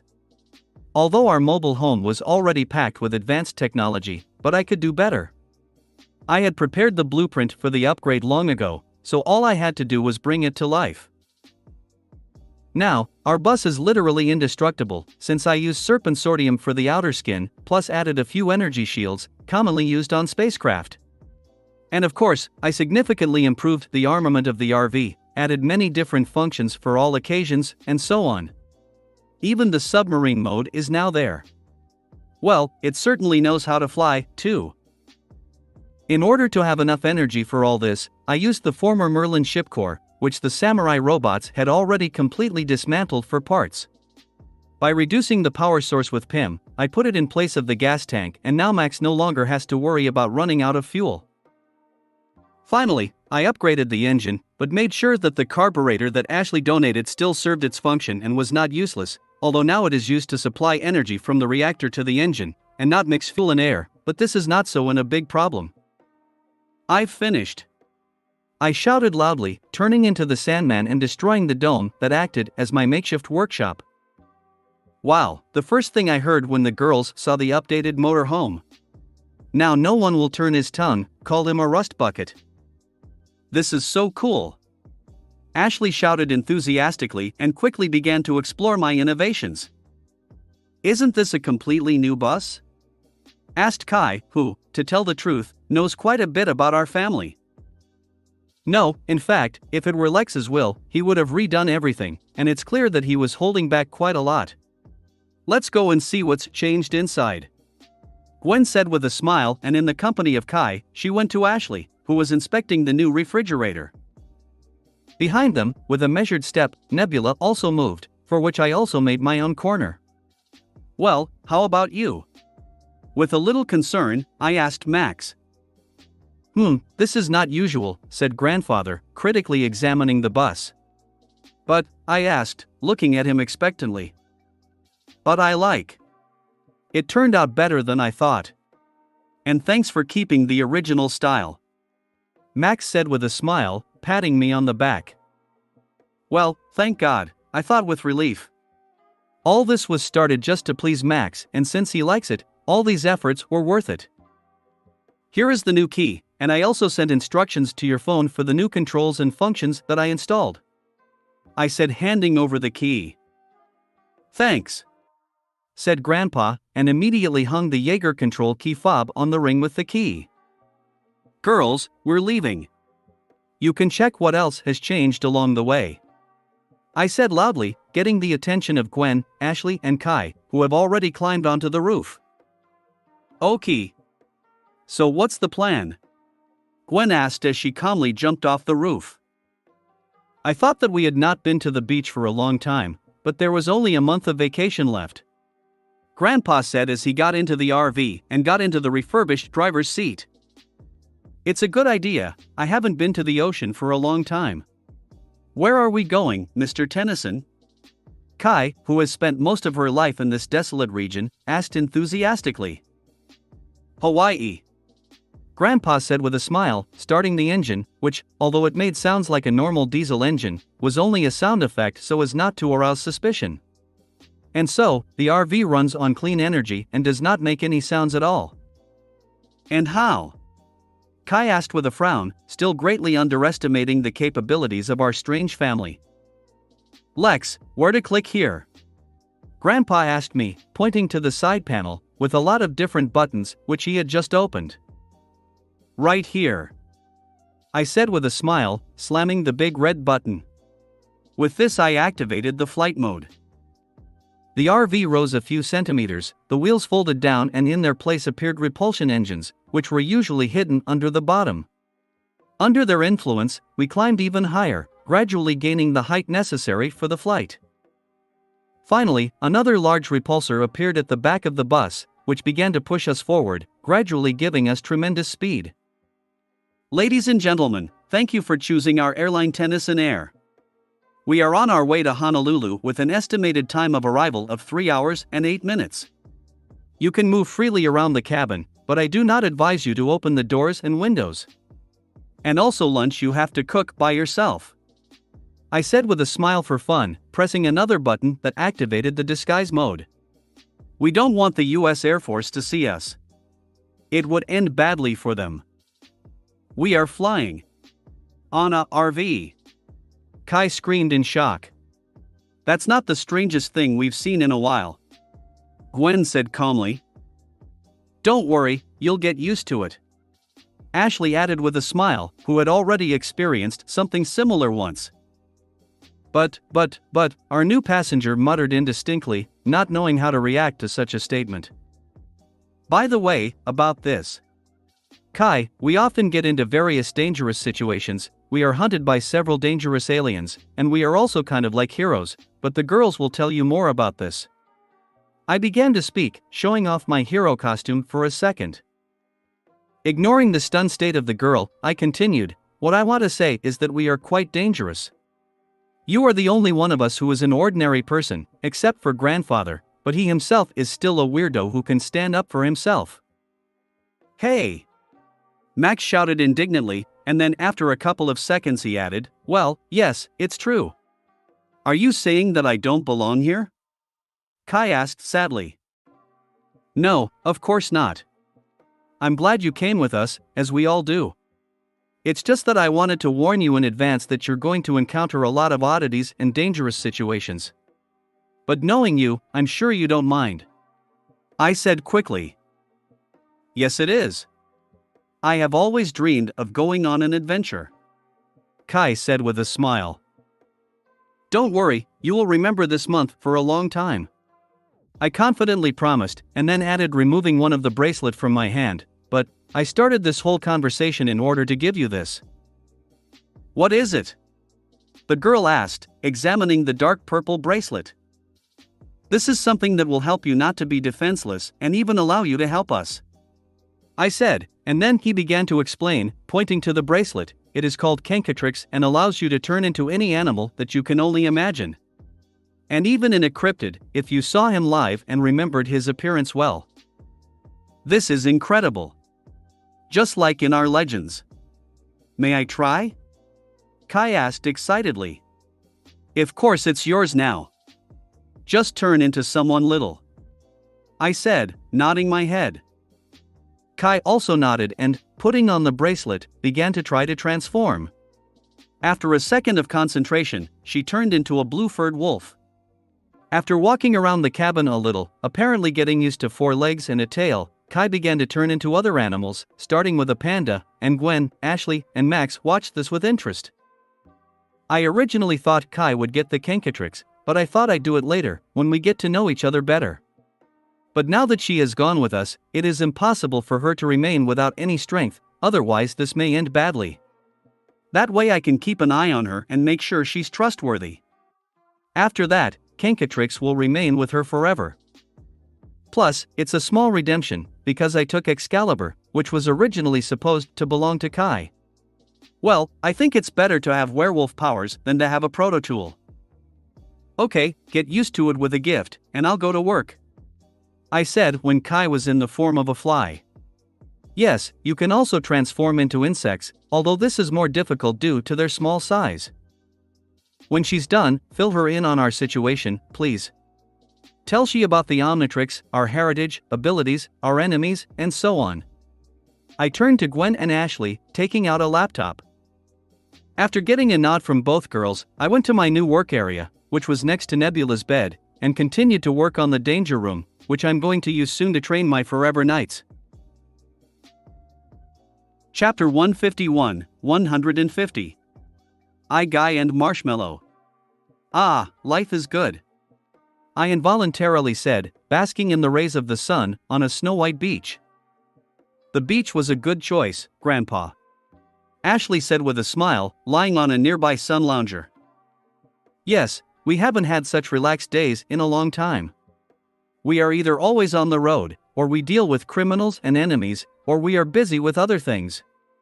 Spending the whole day on the beach is the best thing, Gwen added, also lying next to him. I know, that's what it was all about. Although, some of us do not like such a relaxing activity, said Max, who was cooking burgers on the grill, pointing towards the ocean. There, one could see the frolicking Kai, who, with the help of Kenkatrix, turned into different marine life and did different somersaults on the water. Right now, she turned into a flying fish and tried to extend the flight, although, of course, she could only plan for a short time. All of this is new to her. She will soon calm down, Grandfather said, tossing one raw cutlet to an impatient Nebula who was trying to hypnotize the old man. Not sure. It's been more than 5 hours since she received the bracelet and she still hasn't stopped transforming into different animals. I must say I admire her knowledge of diverse fauna, I said as I sipped my cocktail. Well, I think you're right. In that case, Gwen, can you go and get Kai back? Moreover, almost everything is ready and it's time to sit down at the table, Grandpa asked. Certainly, no problem, said Gwen and took the hat, went to the ocean. Tomorrow is the last day of the month, and August will come. This means that our summer holidays will end in a month and we will have to return to normal life. It's such a waste, Ashley said dejectedly. I would not call our life ordinary. Just because you're going back to school doesn't mean the villain attacks will stop. Although, I think it will still be quieter than now, I said, stroking my tigress. Anyway, it won't be the same. Moreover, I will have to return to New York, and you will be in Bellwood. I will be lonely without you, Ashley said sadly, also unable to resist Nebula's cuteness, and began to stroke her. With our abilities, such an insignificant distance means nothing. We can see each other several times a day if you want. Especially, since I finished school and I need to choose a university, it may well be the same New York University or Columbia University, I said as I watched Gwen and Kai, soaking wet in their bathing suits, emerge from the water. Fuff. Really? It won't cause any problems? Ashley asked hopefully. Certainly. Any university will tear me off with my hands, and I can enter any university I want without any problems. And I don't care, to be honest, where I study. Anyway, I'm going to enroll in distance learning, I said, without saying that I still initially wanted to enter the Massachusetts Institute of Technology in order to be closer to Hope. That's pretty cool, although that doesn't change the fact that I'll be away from Gwen and Grandpa. Honestly, I just don't want to part with all of you, Ashley said sincerely. I don't want to either. It's hard to imagine that we will study in different schools. Without Lex, it's going to be pretty lonely at school now, and I'd like you to be my classmate, said Gwen as she approached, hugging her friend. I would like that as well, Ashley said with a smile. And all this was looked at with envy by Kai, who did not have the best school life. In fact, she doesn't even have any friends, so she's genuinely jealous of Gwen and Ashley's relationship. Ashley, if you talk to your mother about this, I don't think she'd mind going back to Bellwood. Grandpa expressed his opinion, passing each of us plates of burgers.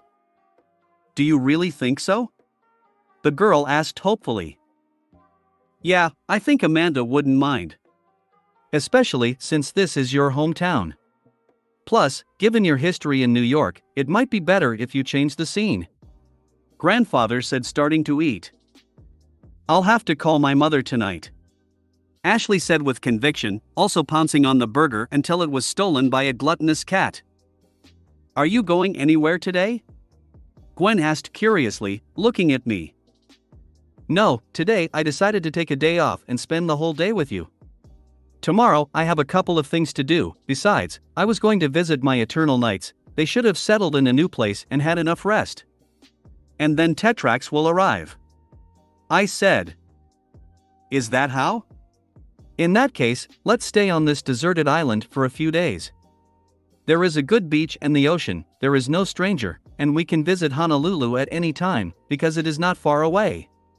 Suggested Grandfather, pointing to this beautiful island, which we met on our way to Hawaii and decided to rest here for a bit, but in the end, it will become our personal campsite.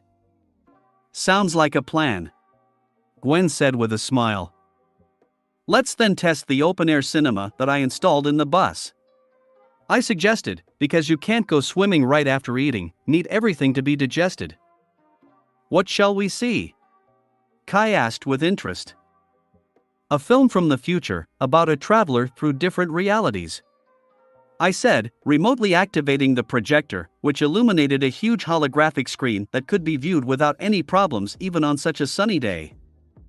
We all pulled up the sun loungers, settled comfortably with snacks and drinks, after which I turned on the movie and we started watching it to the sound of the ocean. In the end, we spent the whole day on the beach, relaxing, and everything went away, without any problems or hassles. Although, according to the canon, another meeting with Dr. Animo was supposed to take place on this day, but this is not about our world. Just in case, I even checked how he was doing there, but it turned out that everything was in order. He was still in a mental hospital. Although, consideration has already begun on his discharge and perhaps he will soon be free, however, under a written undertaking not to leave. He's still working on his idea of cloning meat and bringing back extinct species, and he's even pretty good at it, so I think if he doesn't have another breakdown, he'll be contacted by a big investor very soon, ready to fund his projects for the benefit of peace. It will be me, of course, but he shouldn't know about it. After playing in the water, we were all very tired, so we just rested without doing anything. But my nature did not allow me to just waste time, so I decided to do one thing. I'm going to walk around the island, I said, getting up from my deck chair and putting Nebula, who had been lying on top of me, in the same place. Just don't go too far and come back before dark. Who knows what kind of life is found here? Said Grandpa, sipping his beer. Okay, I said, and slowly went into the jungle, in search of a good place to check out new aliens. From Xylene's mind, I received some secret codes that will unlock some of the aliens. One of them, Upchuck, I already have in my possession. In fact, I already have both types of the Gourmand race.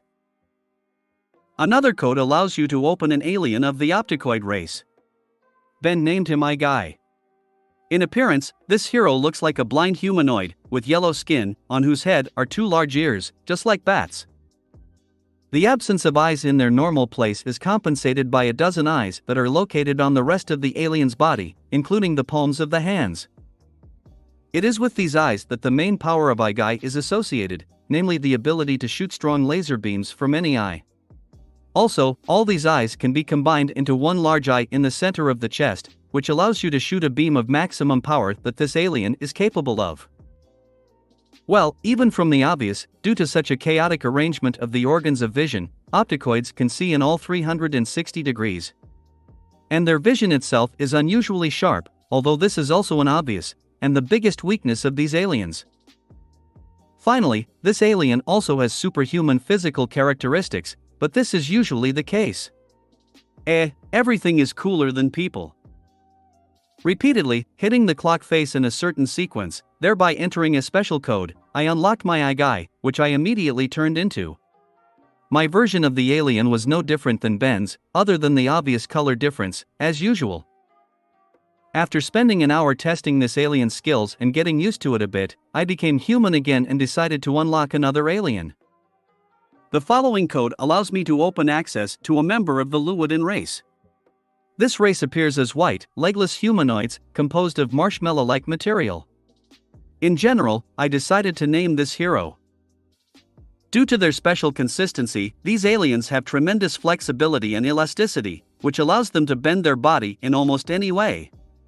It also means they have weak defenses, but this is compensated by their excellent regeneration, which allows Luodans to connect their marshmallow body without any problems, after almost any injury. Another feature of this race is a small ability to use electromagnetism, which they have learned to use to fly and delicately control their unusual body. Last but not least, the Luodans are able to use a special fighting style a bit like Aikido, which allows them to take full advantage of their marshmallow body and easily defeat the stronger apoplections, with whom they have had a long-standing feud. When I first turned into Marshmallow, I saw that I looked like a typical representative of this race. I wonder how they differ from each other, because they are very similar, dressed in a floor-length blue-black robe that hid in the absence of a leg, which Luodans simply does not need because of the possibility of flight.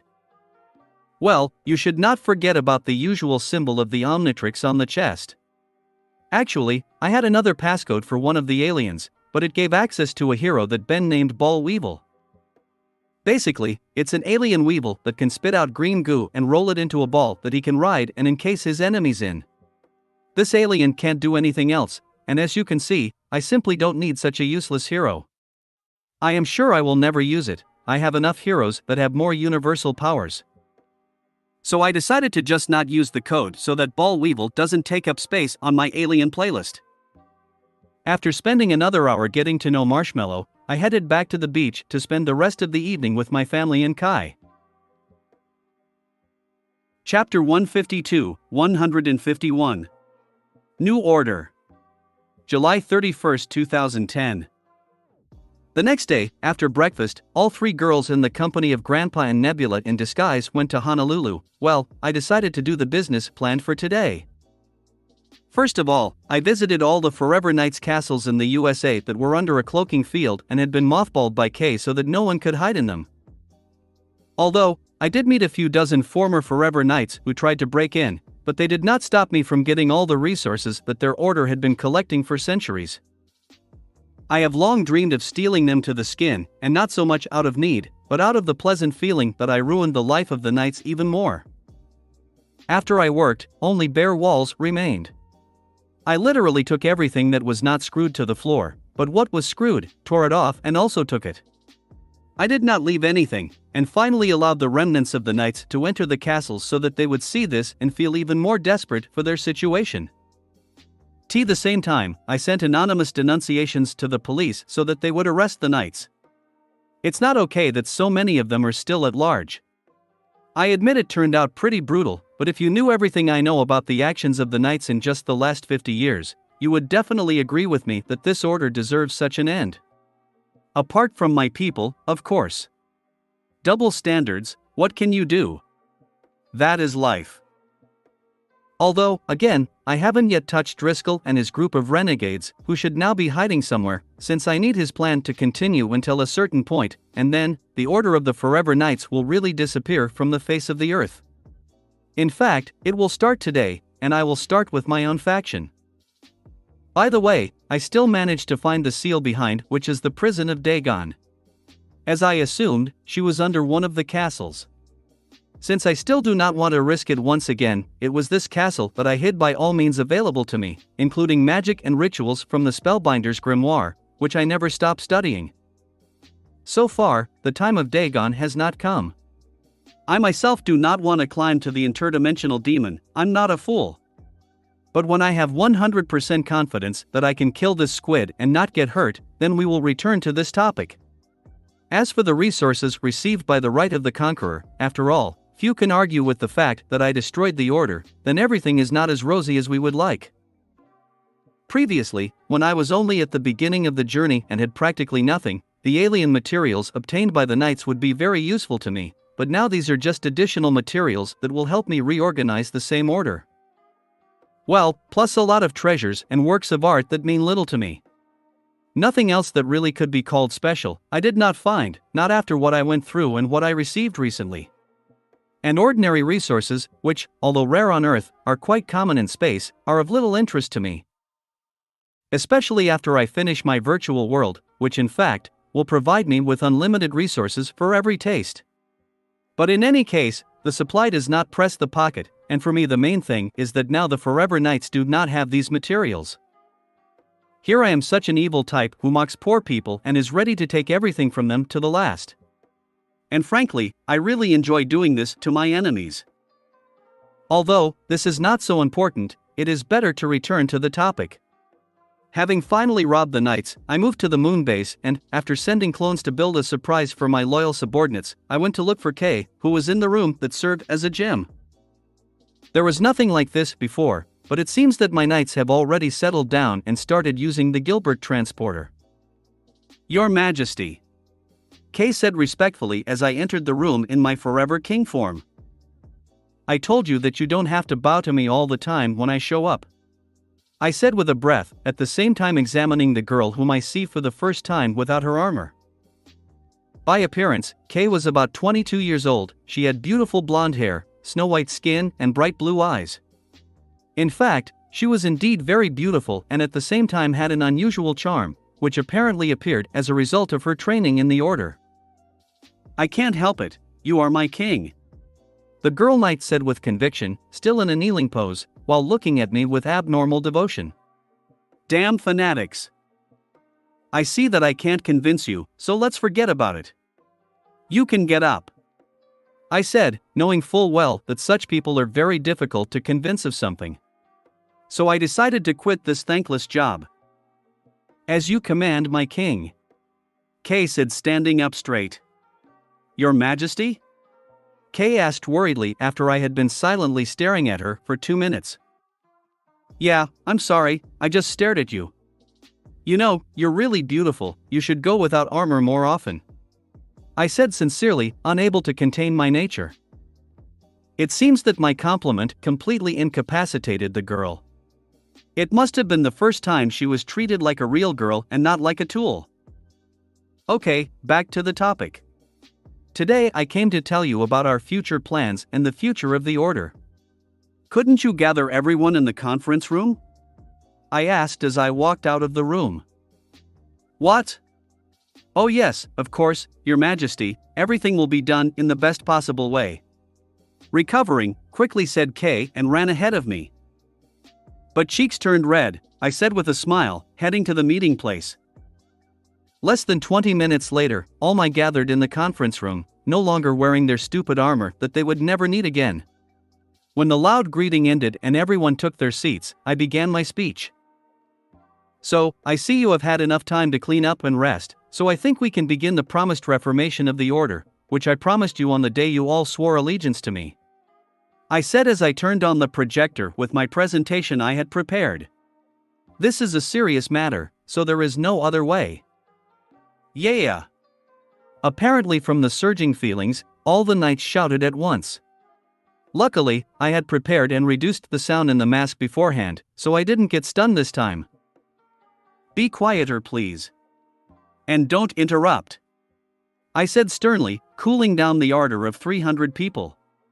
When there was silence again, I began again. Perhaps not many of you know, but in the first place, the Order was created for the purpose of killing a demon from another dimension who wanted to take over our planet and the entire universe. After giving a couple of seconds to realize the former greatness of their order, I continued the story, and although the demon could not be killed, it was sealed, and the purpose of the Order was changed to protect the seal so that the demon would never return to this world. But, as you know, in our time this has already been forgotten, and most of the members of the Order ignored their destiny and began to indulge their selfish desires. Damn heretics! An aggressive shout was heard from the audience. Right. The Order of the Forever Knights is no longer what it was in the past, and the fact that you are here, direct evidence of his decline. This order can no longer be saved and it must wither away, because in addition to everything I mentioned, the order also betrayed its true goal. As if a speaker, or a deputy, I continued to hang noodles on the ears of these fanatics. True purpose? Asked Bors, who was sitting next to him. Maybe one of you can guess for yourself what was the original reason for fighting that demon? What is the reason for protecting the seal and preventing the release of the demon for so many years? I asked, looking seriously at people who are not too accustomed to thinking with their own heads. Is it really that bad? I thought involuntarily, but luckily I was wrong. Protecting people? Kay suggested. Right. I said with a smile, and began to explain for the dull, it is in the instincts of people that we must protect our home and our family. This is our nature. And no matter what you have been told before, the main goal of the order has always been to protect people and protect our homeland.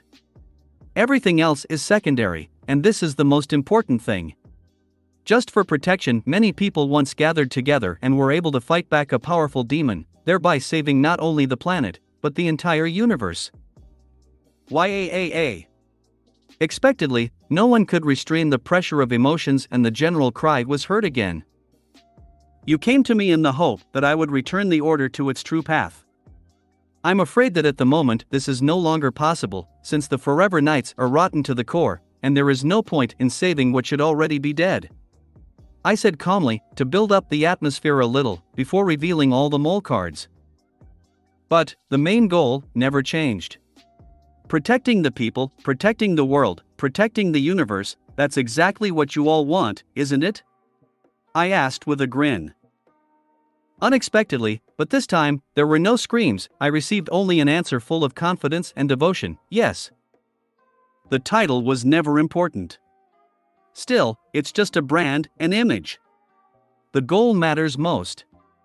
And we are all here to achieve this goal. And since our predecessors failed in their task, we will take everything into our own hands, discard the old and start all over again. With a new name, with new forces and technologies, but with the same goal. I shouted, even managing to inspire myself. Protection! Protection! Protection! The former knights began to chant. And what will we be called now? Kay asked breathlessly as everyone quieted down, waiting for my answer. With a smirk, I displayed the new emblem of our new organization on the screen, saying mysteriously, the Jedi Order. Chapter 153, 152. New Order 2. The Jedi Order? Asked Lamorak, another former Forever Ninja who was the oldest of the group. Yes, from now on, we will be known as the Jedi Knights, defenders of justice and guardians of our planet. I said, perfectly aware that the others didn't share my enthusiasm, but it didn't really matter. There is no Star Wars in this world, so the word Jedi means nothing to my subordinates. I'm not sure that such a word exists here at all, but I just could not restrain myself, and since I had the chance to create an order of knights completely loyal to me, I decided to use the image created by George Lucas. No one can sue me for copyright infringement anyway. I myself do not particularly welcome the ideology of the Jedi, but I must admit that their image is very stylish and memorable, especially everything related to the Force and lightsabers. And since I decided that it was necessary to completely rebuild the Forever Knights Order that remained under my control, I think that the Jedi is exactly what is needed. Although, mostly just because I find it funny. True, only I will understand the whole essence of the joke, but this is also not important. Of course, my order will be far from what it was shown in the films, since I will change what I don't like, add what I think is missing, in general, change everything to my liking, but the basis, which in fact attracts me the most, I use. Very soon, people will appear on Earth, who will protect the planet from aliens and dangerous criminals, and they will all act under the banner of the Jedi Order. I will leave all the details of the new order for later. In the evening you can read our new code that I wrote, but in short, we will become what the Forever Knights was originally supposed to be. You will turn into a small independent army, united by one goal. You will not obey any government or outside organization, but will only protect our planet from all threats and protect this world. The rest should not concern you. I said enthusiastically, rekindling the fire of determination in the eyes of the former Forever Knights. There will be no more Forever King. I will become the Grand Master and help you achieve this goal. I will equip you with everything you need, I will guide you, and then it's your turn to do your job. I hope I lived up to your expectations, and that's what you all wanted when you swore allegiance to me. I said pathetically, defiantly removing the crown and robes of the Forever King. All the caretakers gathered in the room were watching intently as I throw these paraphernalia on the ground, marking the end of my short career as leader of one of the factions of the Forever Knights, and the beginning of a new Jedi Order that will become the defenders of the Earth, thereby greatly reducing the burden on my shoulders. After a few seconds of deafening silence, which it took the new Jedi to comprehend all my previous words and actions, all the people in the room, except for me, of course, as a single organism, got up from their seats and knelt, bowing their heads in highest respect. Long live Grand Master! Long live the Jedi Order! The members of my order simultaneously proclaimed, looking at me with incredible admiration and respect. It's very easy to get used to this, I thought involuntarily, feeling those burning gazes full of enthusiasm and desire to carry out my orders. Alright, enough kneeling. This is no longer required. You can show your approval and joy in other ways. I said, pushing away any thoughts of getting more subordinates to please my ego. What are our next steps, Master? Kay asked as everyone returned to their seats. Before you start protecting the Earth, you need to gain strength. I do not want to offend you, but all of you are really weak within the universe and the current you will be of little use. You yourself must understand this. I said honestly. My words were clearly unpleasant for all those gathered, and many clenched their fists in anger, but no one began to dispute what I said, since they themselves perfectly understood that it was the pure truth. There were about 5,000 people in the Forever Knights Order, and still they were of little use, let alone 300. Fortunately, my speech lit an unquenchable flame in the souls of these people, and now they are ready to do anything to become worthy defenders of the Earth. They are not afraid of the harsh training and trials that I will put them through. On the contrary, they want it with all their hearts. And this is the main plus of fanatics like them. And what's the plan? Asked Bors, who seemed to want more than anyone to become stronger. I've already prepared everything. Let's go. I said and headed to the room where my clones had previously gone to build everything. The whole crowd we left the conference room and headed to the largest hangar, which used to be used to store large spaceships, but now this place has turned into a training ground. Although, it is not entirely correct to use this expression, since in fact no one will train here. At least physically. What are these capsules? One of the new Jedi asked as I opened the door to the hangar. They don't have names yet, but I think you can call them training pods.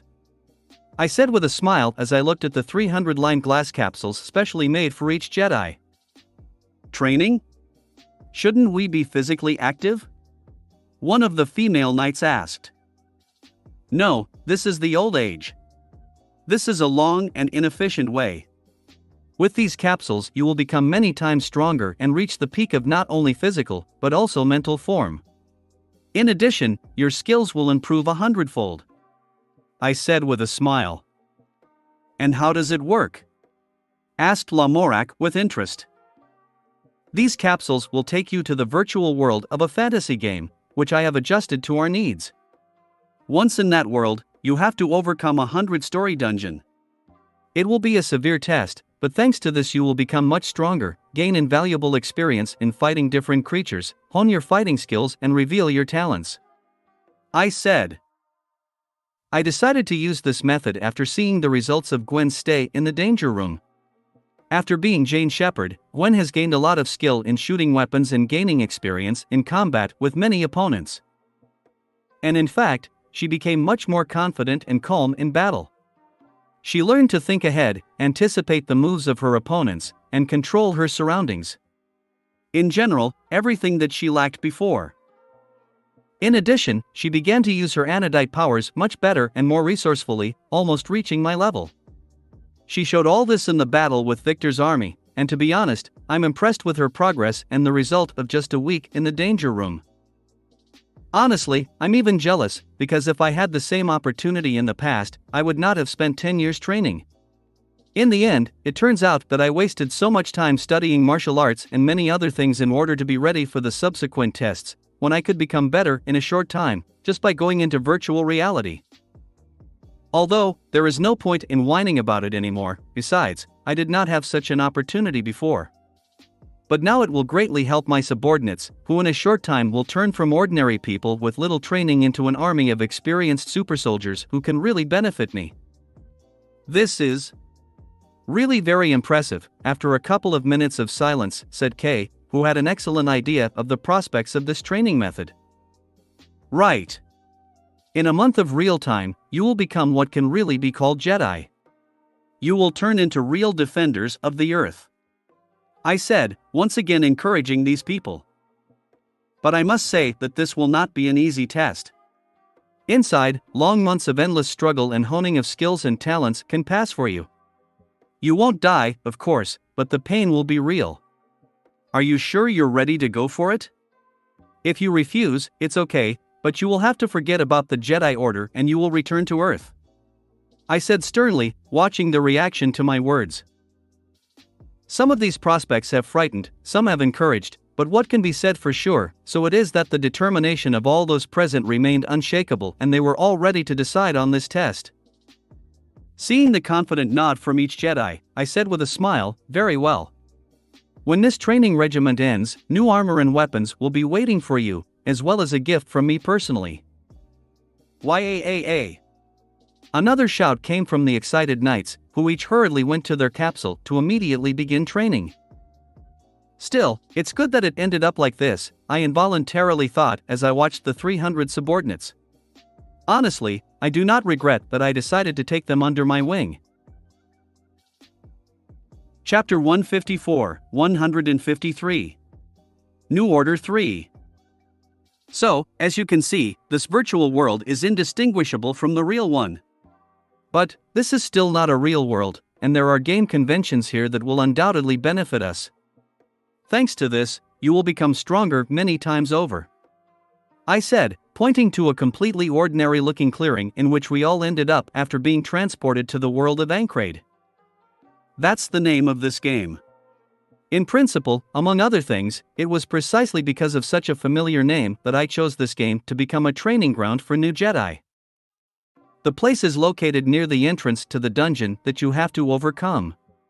Everything within the genre, and this dungeon is no different from the typical dungeons that can be found in this kind of games.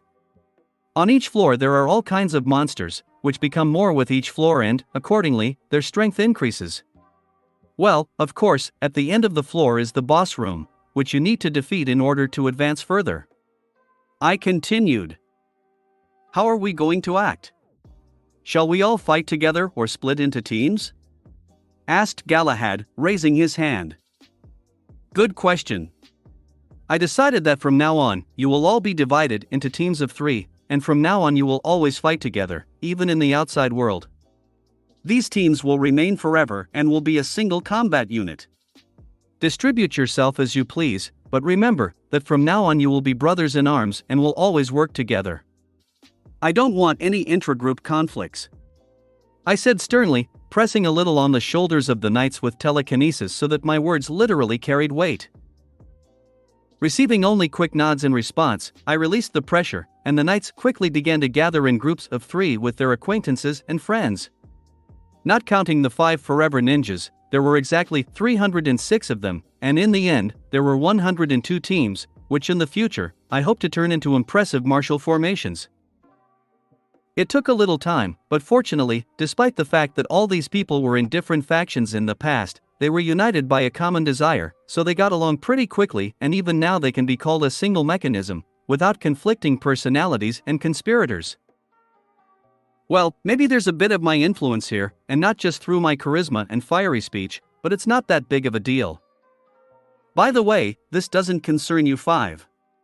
You don't have to split up, you will act alone, I said, getting the attention of the former Forever Ninja, and then continuing to explain, you, as my most trusted subordinates, will become Jedi Masters and act as my deputies, helping me lead the Order. All the 5 liked my words very much, and they began to smile happily, immediately exclaiming, "Thank you for your trust, Grandmaster." "My pleasure. Still, it was you who started it all, and without you, none of this would have happened. Trust is the least I can pay you," I said with a smile, acting like a good leader, but then adding, "although, it also means that a lot of responsibility falls on you and you have to prove that you deserve it. You will have to overcome all 100 floors alone. We won't let you down, Grand Master." Saluted, the new Jedi Masters of my order said with blazing enthusiasm. "I don't doubt it," I said with a smile, and then looking at the others I added, "I see, the distribution is over. In that case, let's go to the dungeon." When we all headed into the forest in our large group, I continued the explanation. "There are no NPCs in this world, I removed them so that they would not distract you. You should only be interested in passing the dungeon, honing your skills and teamwork. Lastly, there are some skills and abilities in this game that can be obtained from dungeon battles, and I honestly don't know if you can get them." "Is it like magical abilities in games?" asked a 19-year-old guy who was my youngest subordinate. "It looks like it, but it's not magic, but rather some unique technique. I don't even know how to explain, but just consider them secret martial arts that anyone can learn if they practice. In any case, it is not known whether you will receive them, but even if you do, they will only help you," I said honestly. I seriously don't know what will come out of this, but I'm really curious if my subordinates will be able to bring gaming abilities into the real world. It turned out such a small experiment, the results of which will give me interesting data, regardless of whether it turns out or not. And yes, thanks for reminding me of magic. I myself know how to use magic a little, and I feel that about 30% of you have the ability to use magic. In the future, after the end of the training, I will take care of this and help you reach your potential. I think you will make a good magical special squad," I said, without saying who exactly the magician, so as not to upset the others. My statement raised the already high morale even more, so that everyone now had enough patience to get down to business. Just in time, as we just approached the high mountain, which acted as the entrance to the dungeon. As you can see, there are quite a few entrances to the dungeon and each group will have its own path. The structure of the dungeon is like a labyrinth and sometimes you will meet and fight together, but I ask you to stay in your group as often as possible so that the training results will be greater," I said, pointing to the mountain, which looked more like an anthill, having hundreds of small caves, which were the entrances to this huge dungeon. While the newly minted Jedi were looking around in admiration, I took out several boxes from my spatial ring, which were filled to capacity with various melee weapons that my clone had prepared especially for this moment. "Choose weapons to your taste. From now on, you will use it to increase your combat prowess. When you reach level 50, you will receive a technological weapon created by me personally and it will remain with you forever. When you are at level 75, you will receive new armor. I think 25 floors will be enough for you to get used to using the new equipment," I said. So, I sort of told the main points, so you can move forward and try your hand at fighting monsters. The capsules are set to bring you back to the real world in 4 hours of real time, while here it will be 15 days. Your provisions are in these cubes, they will last for a long time, so you don't have to worry about food," I said, pulling out the 308-dimensional cubes I had created by examining the one Ashley had received from Gwendolyn. It was easy to do, so I thought they wouldn't interfere with the Jedi.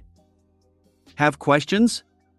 I asked, finally, when all the Jedi were equipped and prepared for the march. "We'll only be here for 4 hours a day?" asked Borse, who clearly wanted to stay longer. "The force of youth burns in someone, I can feel it. Yes, if more, then it will already be dangerous. You can devote the rest of the day to rest and personal affairs, and then you will have to come back here again. And by the way, I've made the plumber's database available to you, so use it to broaden your horizons and learn about the world we live in," I replied. "This is a wise decision. So we can train not only our body, but also our minds." Lamorak agreed with me. "That's right, that was the point. Anything else?" Nodding my head, I asked. Seeing no reaction other than a passionate desire to start, I decided to finally say, in that case, good luck to you. It won't be easy, but I'm sure you'll make it and become worthy Jedi. Soon, you will stand guard over the world. Now, go. UAAA. Encouraged to the fullest, the Jedi Knights raised their weapons and screamed into the caves to begin their ordeal. Well, that was a bit too easy, I involuntarily said as I watched them. It seems that being a successful leader is not so difficult. Especially when your subordinates are fanatics who have been brainwashed before. Using their own ideology, I completely turned their view of the world and directed them in the direction that I needed. Although, it's still a bit troublesome, but extra hands never hurt. In a month, I will have skilled and experienced warriors who are completely loyal to me, whom I can really trust to deal with problems that are not too important. Of course, in all serious matters, I will handle myself. After all, it would be foolish to let ordinary people fight Vilgax, but there are quite a few things in which my help is not necessary. After turning into a phantom virus, I turned into lightning and left the game, which was now on the moon base server. Capsules were connected to it, thanks to which the Jedi can independently enter this world, and I do not have to worry about such a crowd in the virtual world. How did everything go? My clone asked who was involved in all the preparations and through the monitor followed what was happening in the game world. No problem. You stay here and work on creating all the necessary equipment that they will need in the future.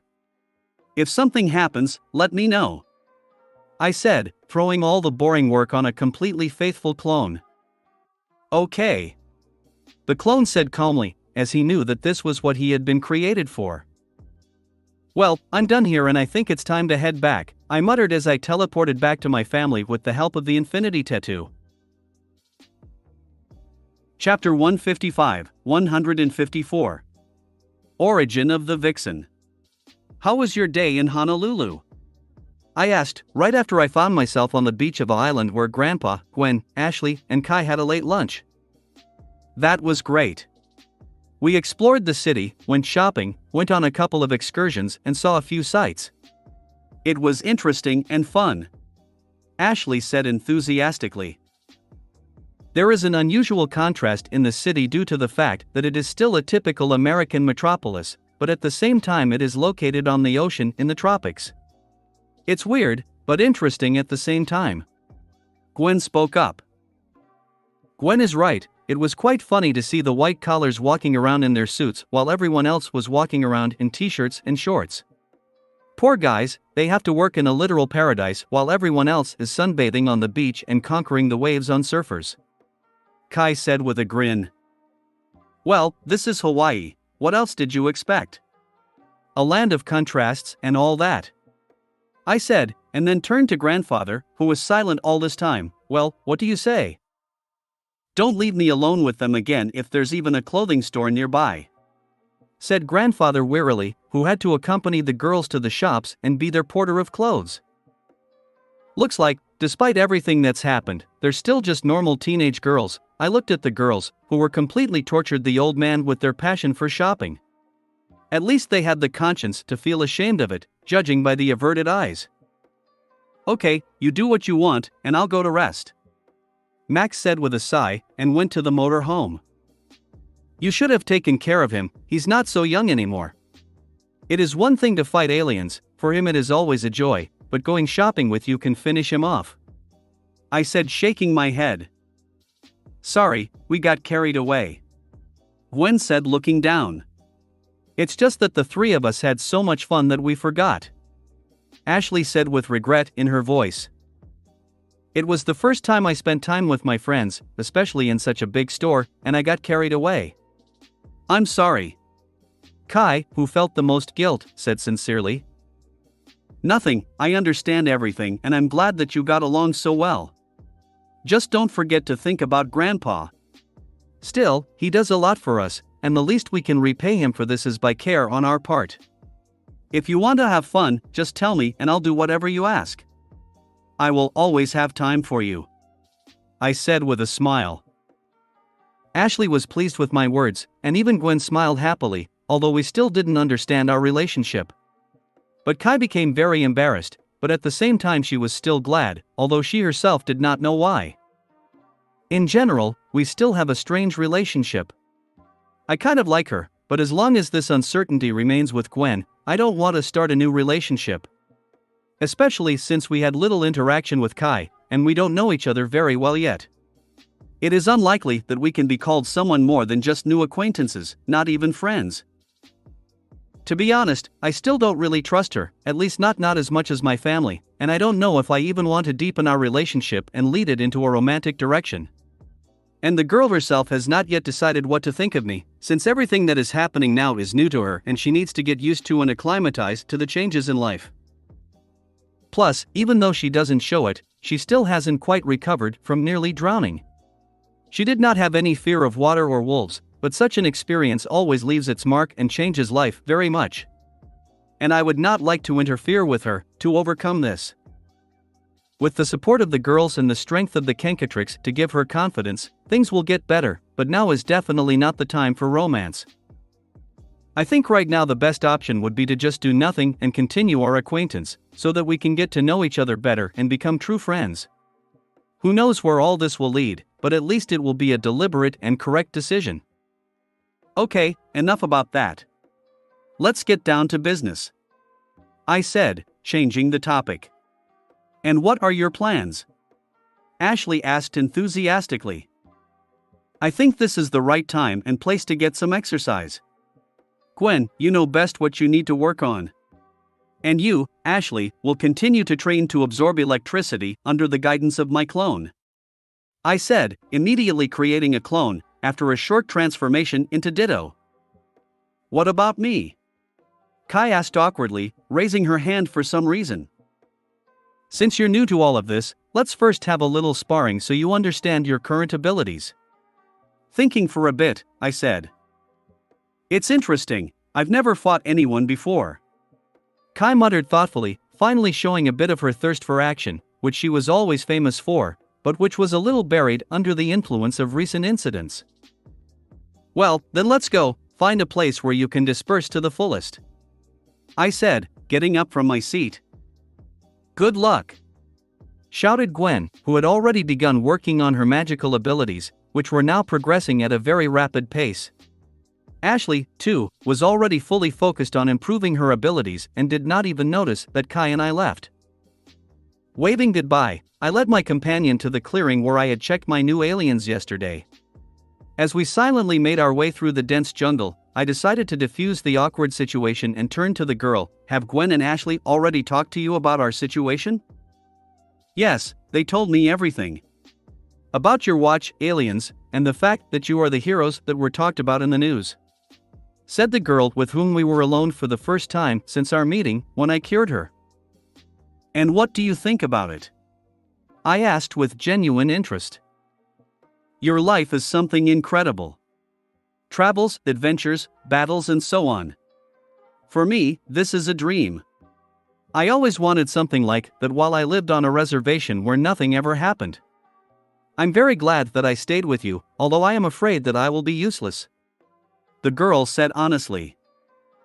Don't worry, no one expects anything from you and we're just glad that you're with us. But, I perfectly understand that you yourself will not agree to be inactive, that's why I gave you Kenkatrix. When you have mastered it completely, we won't have to worry about your safety and you will be able to participate in our adventures. And I will help you with this, I said with a smile. Thanks. It really means a lot to me, the girl said sincerely, and then added, and thank you for curing me then. A lot happened that day and I couldn't tell you, but I'm very grateful to you for saving my life. Don't worry, I was happy to help you, I said lightly, still feeling a little guilty for letting this happen. But thanks anyway. As soon as you appeared, my life changed for the better. I will always be grateful to you for this, the girl said and kissed me on the cheek. Please, I said a little awkwardly, not expecting such bold actions from Kai. Again, there was a deafening silence as I stood like a statue and Kai looked at me with a smile. Fortunately, this did not last long, and Kai spoke again. Do you think I can be a hero too? Why not? With Kenkatrix, it's not difficult. We'll improve your combat skills, gain experience in some video game, and then I'll make you a suit. I think the next time we run into bandits, I'll let you prove yourself. At the same time, you will understand how to act correctly in such situations." Thinking for a bit, I said, "This is great. I cannot wait." The girl said enthusiastically, and then bowing her head, she added, "Then, I should immediately come up with a superhero pseudonym, but nothing comes to mind. What do you think?" Let me think. How about the Vixen?" I said, remembering a DC Comics heroine who had an amulet that allowed her to gain the powers, but not the appearance, of different animals. Not the same, but similar to Kenkatrix's powers. "Vixen?" Kai asked thoughtfully. "Yes, I think it suits you perfectly," I said honestly. "Do you think I look like a vixen?" Somehow unkindly asked Kai, apparently more referring to the second meaning of this word, which means shrew. "Honestly, yes, I think you look like a cute little vixen. Cunning, but at the same time kind and beautiful. The fox, which, when necessary, can stand up for itself and scratch out its eyes, and when necessary, can be affectionate and accommodating," I said quickly. Looking at me with narrowed eyes," the girl said, clearly considering whether to be offended by me or feel flattered. "Do not you like it?" I asked, for some reason, really hard to bear that look. Only women know how to put pressure like that and make you feel guilty, even for no reason. "Okay," I got out. "I really like the way Vixen sounds. But for my costume to be the coolest." "And orange," said the girl, taking pity on me. "No problem. Although, in order to deserve it, you must show what you are capable of," I said just as we arrived at the clearing. "Can I not hold back?" Kai asked with a grin. "Yes, after all, it is unlikely that you will be able to oppose something to me," I said with a smirk, deliberately provoking the girl. "We'll see." The girl barked, immediately turning into an orange bear and attacking me. For some reason, all of the animals that Kai transforms into have an orange coat color. Well, that makes her pseudonym even more meaningful. "Not impressive," I said tauntingly, dodging the bear's paw and pushing the girl with my telekinesis, adding, "If you want to impress me, then you should try harder." Grrr, turning into a lioness, the girl growled and attacked me again, but obviously not as thoughtlessly as before. "Already better," I said honestly, dodging both the paw and the tail with which she wanted to knock me over. Seeing that the attack failed, Kai turned into a falcon right in the air and flew into the air, dodging another telekinetic wave. Gaining speed, the girl began to dive down, and in the air she turned into a huge rhinoceros, clearly planning to crush me with her big carcass. "You clearly have potential," I sincerely praised the girl, who began to use her brain more and quickly adapt in battle. "Though, it's still not enough," I said, simply catching the rhino with telekinesis and throwing it aside. "Fortunately, you are lucky and I will teach you everything you need so that you can become a hero. True, it will not be so easy, but I'm sure you managed," I said with a smirk, turning into Vulcan and taking on the attack of a huge gorilla. It was clear from Kai's eyes that she was having a lot of fun right now, so we continued our little sparring further. Although I dominated all the time, I also liked it. For the first time, I fought with the same werewolf as me. It's an interesting experience.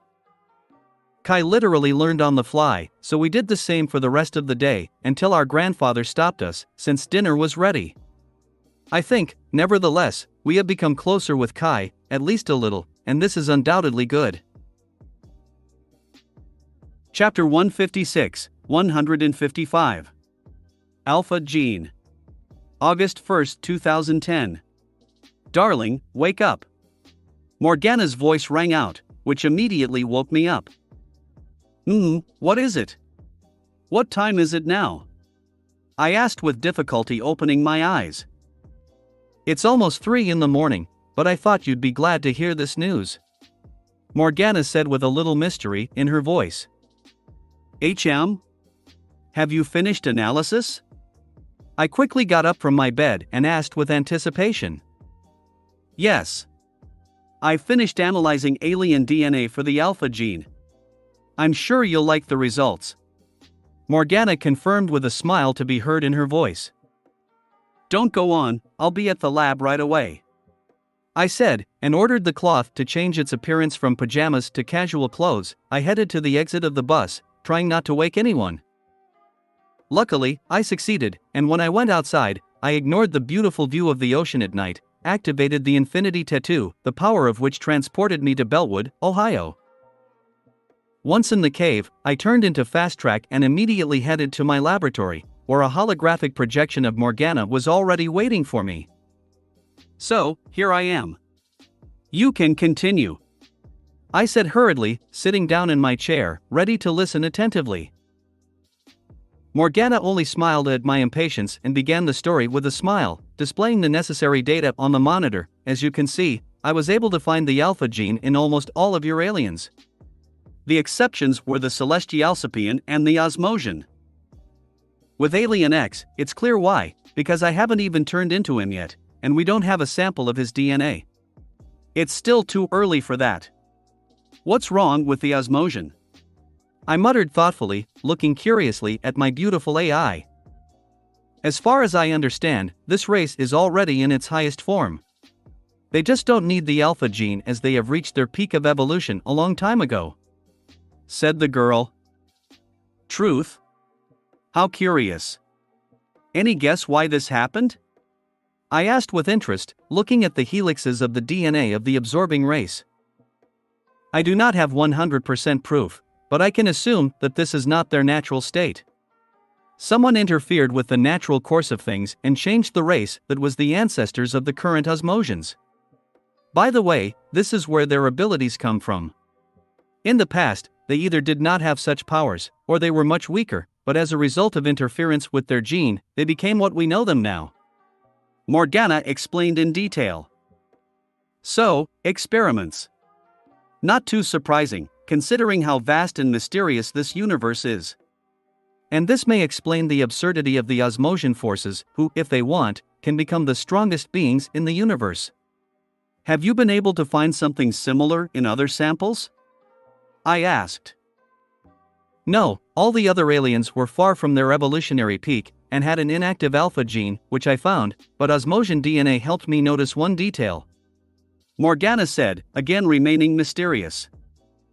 Don't torture me with your pauses. Be honest already. I said irritably, bringing a smile to the girl's face, who liked to publish over me like that. Well, I also need to somehow have fun. You know, I get bored, especially when you're busy. The artificial intelligence said with a smirk, having already crossed the line of this definition a long time ago. I understand, I will devote more time to you. When the virtual world is ready, we can have plenty of fun. I promised, rolling my eyes, then elaborated, is that enough? We can continue? Morgana wouldn't be Morgana if she didn't decide to torment me a little more by giving me a displeased look, which, fortunately, didn't last long. Showing her beautiful smile again, Morgana said, okay, you convinced me. Looking forward to the day when we can be together in our shared world. Me too, trust me. I said with a smile, really looking forward to this day, although there is a lot of work to be done first. At the very least, it's a very exciting task. So, back to the topic. After studying the DNA of your Osmosian and comparing it with some other DNA, I can come to the conclusion that this race has achieved its current state thanks to the alpha gene, which disappeared after completing its task. The girl explained, reinforcing the whole story with colorful anomalies. Are you sure? I asked seriously. There are some differences, but I found the same markers to confirm it. It looks like the Osmosian gene was just a prototype, while the rest of the aliens have a more advanced version. Morgana said with a nod of her head. If what you say is true, then it can be assumed that someone very long ago artificially introduced the alpha gene into all existing races of the universe, the work of which the someone tested on Ashley's race? I asked, hardly believing everything I heard. It turns out that it is. Morgana confirmed. And it looks like the Osmosians are a successful experiment, since they all activated the alpha gene a long time ago, while the rest of them don't even know about this possibility. I thought thoughtfully. Or vice versa, a failure.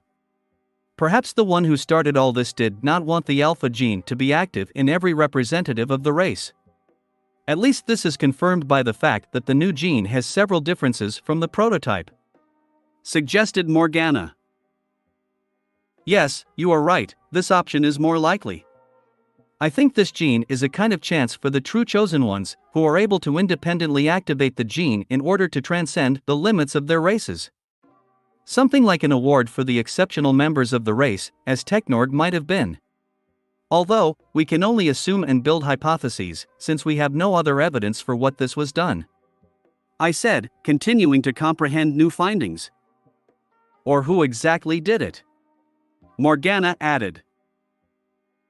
Several races are capable of this, perhaps this is again the tricks of Contumelias, but again, this is just an assumption, not supported by any evidence.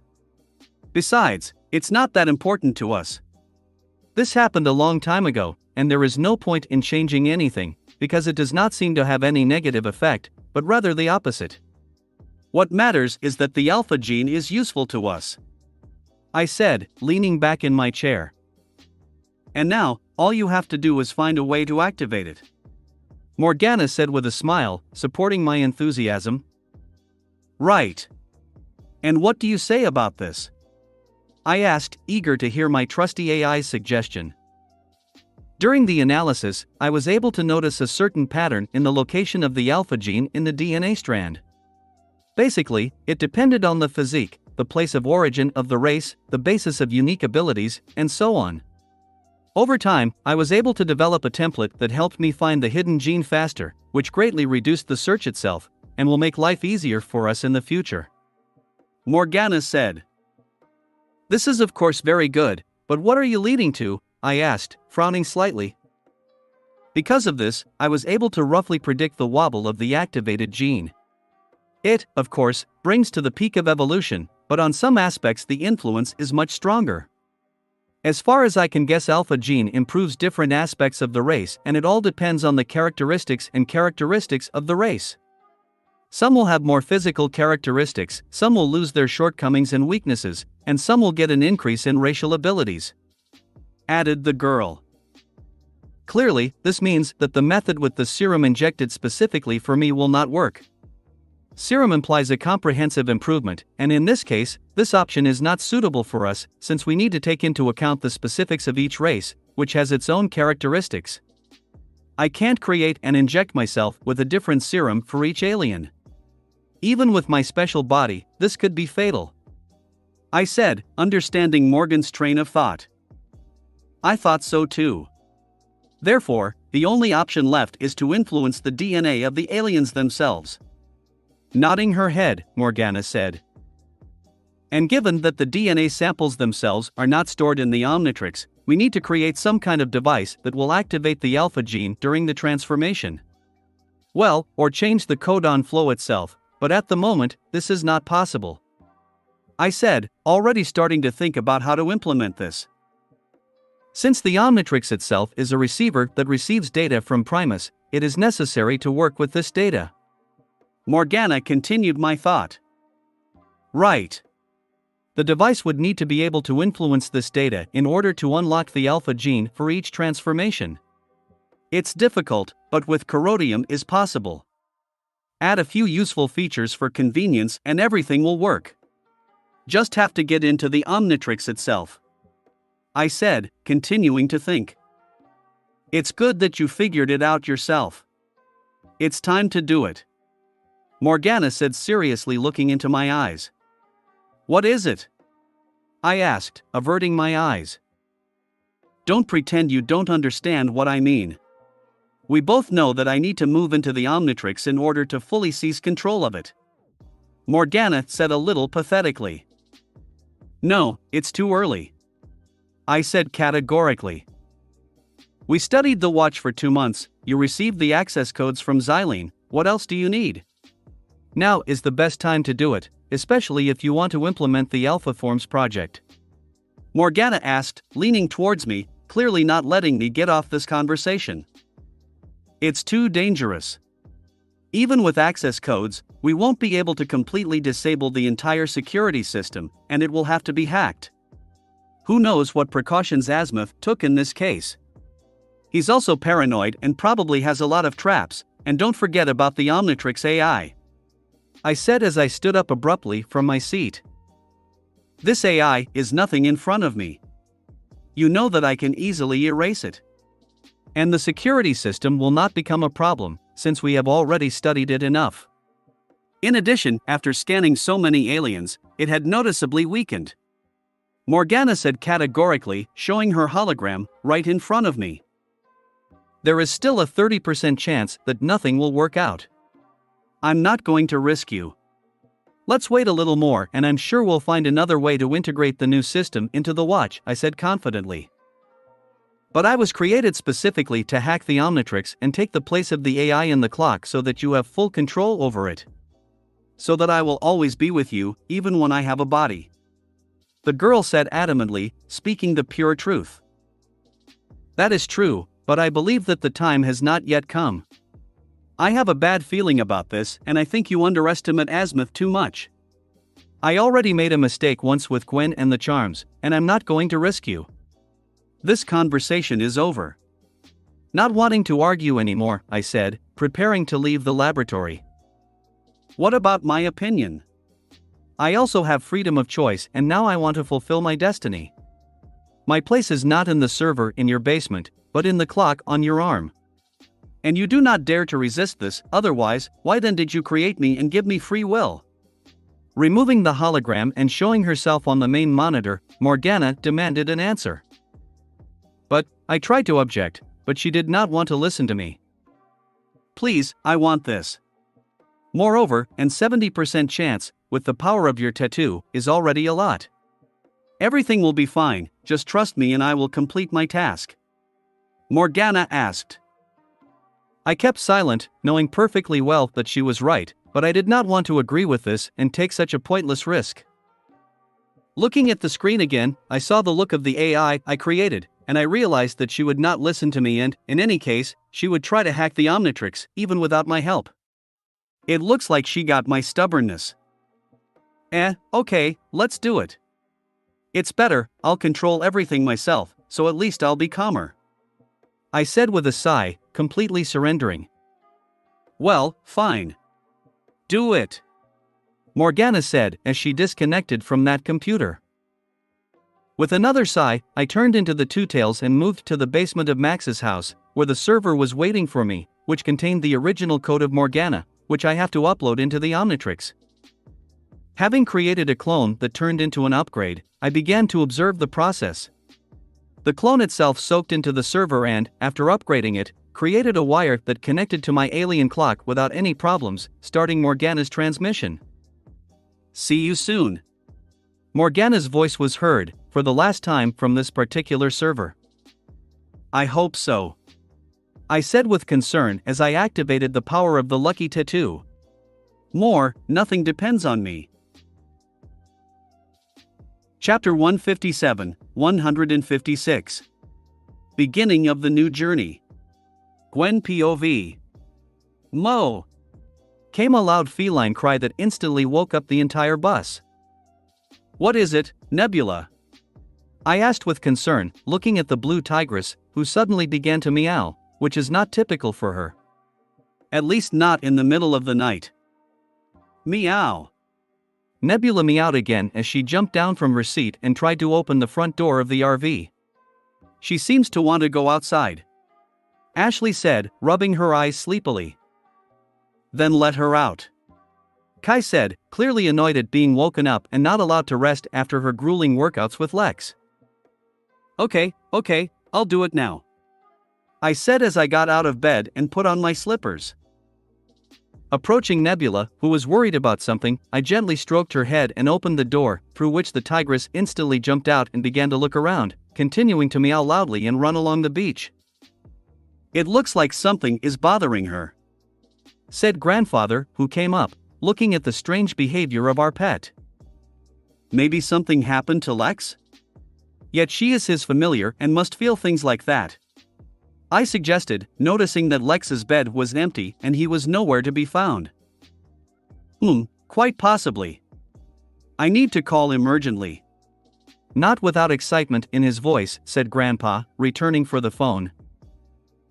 He always disappears somewhere without warning us, I said displeasedly, although I myself was very worried. What is she doing? Pointing to Nebula, Ashley asked as she approached, distracting me from my anxious thoughts. I don't know, I said honestly, looking at the suddenly frozen tigress, who raised her head and stared at the sky.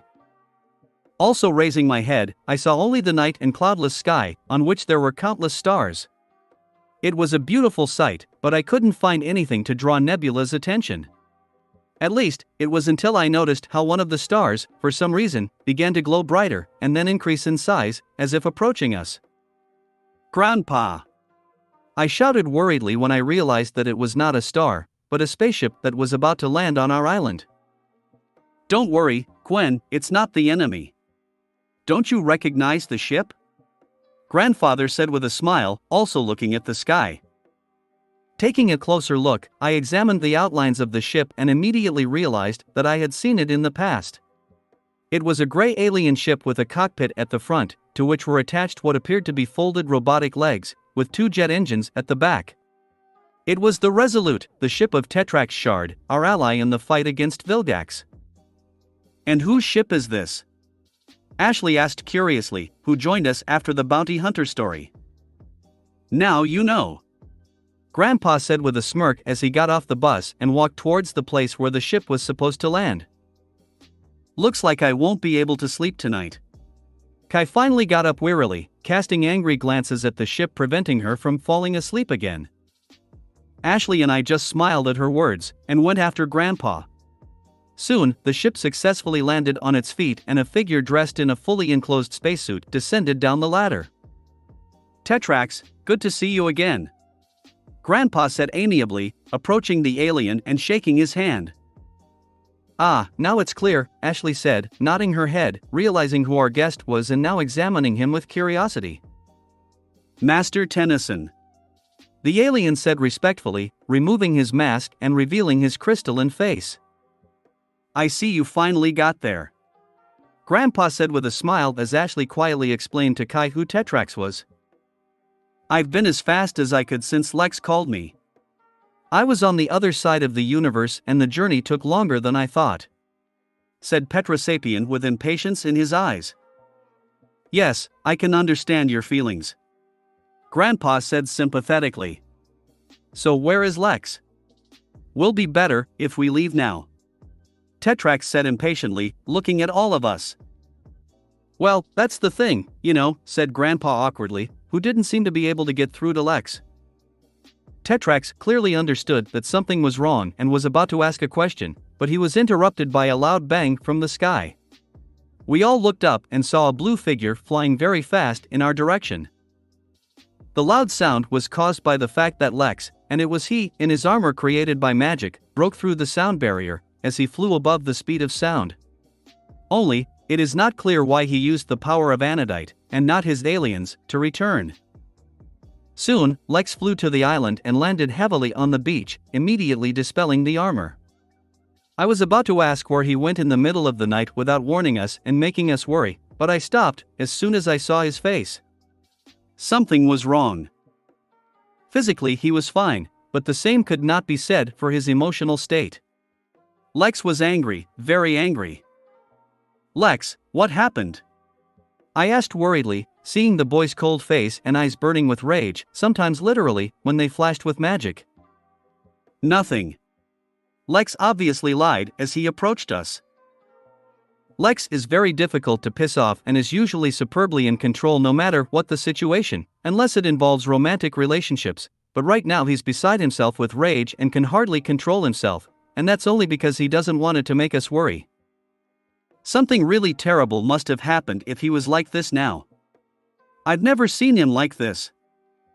Looking at the others, I saw that they, too, had noticed Lex's condition and were now looking at him, unsure of how to react. If Lex needed help, he would say, and since he didn't, it means that we can't help him in any way, although that doesn't mean we don't want to. I wanted to at least say something in support and ask again what happened, but I was stopped by Grandpa, who shook his head, clearly indicating that now is not the best moment, and it's best to let Lex cool down. Tetrax. You're already here. Lex said, turning to the alien, who didn't know how to react either. Chem, yes, I arrived as promised. I'm glad to see you. Tetrax said a little nervously, glancing at the magic that was leaking out of Lex a little due to his strong emotions. You have no idea how glad I am that you are here. You arrived just in time. Lex said with a menacing smirk, looking like he was planning something bad. Can we go to Petropia? Tetrax asked, completely ignoring Lex's behavior in order to get his planet back as soon as possible. Plans have changed a bit. First, we need to visit another planet. Lex said, obviously not going to listen to any objections. Tetrax was clearly at a loss for words, not too pleased with what he heard. Lex, what happened? You have to explain at least something. Grandpa asked delicately. Unfortunately, delicacy didn't help much, and Lex clenched his fists in anger as his magic began to run amok even more. Luckily, he quickly calmed down and after a couple of seconds said, the Omnitrix has been deactivated. Having comprehended what was said, we all looked sharply at his hand and saw his watch, which returned to its original appearance and seemed to have lost all colors, become gray and lifeless. Before anyone could ask anything, Lex continued his explanation, while he is in this state, I cannot turn into aliens and I will not be able to help you, Tetrax. The only one who can fix this is the clockmaker. It is to him that we must go. I understand. We just don't have a choice. Without a clock, nothing will work. In that case, we need to hurry, said Tetrax, hardly accepting that the fulfillment of his dream is difficult. Right. Lex said, and after looking at us, he added a little softly, I'll be back in a few days. Everything will be fine, don't worry. And don't get in trouble. All troubles will go away with you. Ashley said, the only one who had the courage to do so. Maybe it is. With some strange intonation, Lex said, and then added, take care of yourself. Let's go, Tetrax. The alien nodded and led Lex into his alien ship. Nebula followed them, clinging to her master's leg and obviously not going to leave him. Grandpa, I pleaded, looking at Lex's back. It's okay, go with him. I don't know what happened, but he needs support now. I think your mere presence will help him. Grandpa said softly, also worried about Lex, but knowing that there was nothing he could do about it right now. Are you sure? I asked, looking at him and Ashley and Kai. Grandpa just smiled and gave a thumbs up as Ashley said with a smirk, it's your turn to go on an adventure with Lex. Let's go. Now is not the time to think about it. He clearly needs help. I said sternly, but then I added, but, nevertheless, thank you. Don't worry, we'll be fine. Tomorrow we will go further and spend the whole day on the road. Grandpa added to lessen my anxiety. Okay. Thank you. I said sincerely. Good luck. Kai finally said. Nodding my head, I immediately ran to the Tetrax ship and at the last moment managed to jump inside before the gangway was completely closed. Too bad I'm still in my pajamas. Where to now? I thought as I looked around the spaceship's vast storage room, where there was no sign of Tetrax and Lex. Chapter 158, 157. Way to Xenon. Gwen POV. Moving forward from the locked gangway, I looked nostalgically at the cargo hold of the Tetrax ship. And although I have never been here, the whole situation reminds me very much of the time when I was on Normandy.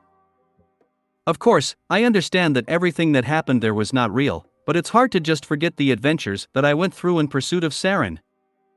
True, this does not solve my current problem, because I do not know where to go. This place is so huge that I seem to be already lost, even though I walked only a few steps. But when the ship starts to take off, it can become dangerous, especially when we start to pass through the dense layers of the atmosphere. I need to find a safe place. 1. Gwen. Yay! I screamed in surprise when someone put a hand on my shoulder. Don't be scared, it's just me. Lex said calmly. It was he who was behind me. Lex! Don't sneak up on me. Still not moving away from fright, I shouted, holding my chest. I didn't mean to, you just hovered in your thoughts and didn't even pay attention when I called you. Lex said, seeming to calm his raging rage a little. I'm sorry, I got lost and couldn't figure out how to find you and Tetrax. I said honestly. Nothing, I understand, but you shouldn't have come here, Gwen. You should have stayed with Grandpa. Lex said, clearly concerned for my safety. I couldn't just leave you alone. I can see that you're not okay. Maybe you can tell me what happened. I asked softly, moving closer to Lex. I don't want to discuss it. I screwed up again and now I just want to fix the mistake. Lex said with a pained expression, glancing at Omnitrix. Nothing, I understand. You don't have to say anything else, just let me support you. I said softly, taking the guy's hand. Oh, okay. Still, I can't convince you, Lex said with a sigh, squeezing my hand. Stubbornness is our family trait, that's right. I said with a smile, feeling the warmth of Lex's hands. I really missed this. Okay, let's go, Tetrax, probably already tired of waiting. It's time for us to go. Lex said, shaking his head, and led me deeper into the compartment, never letting go of my hand. Wow, I said, impressed, as we approached the platform, which turned out to be an elevator and lifted us up. Yes, Tetrax has a very impressive ship. Although, for my taste, too much free space, which is simply wasted. Lex said as the elevator took us through various technical sections of the ship. Well, I think it all looks cool. At least cooler than Merlin was. I said with a smirk, more to distract Lex. You know, this is sad to hear.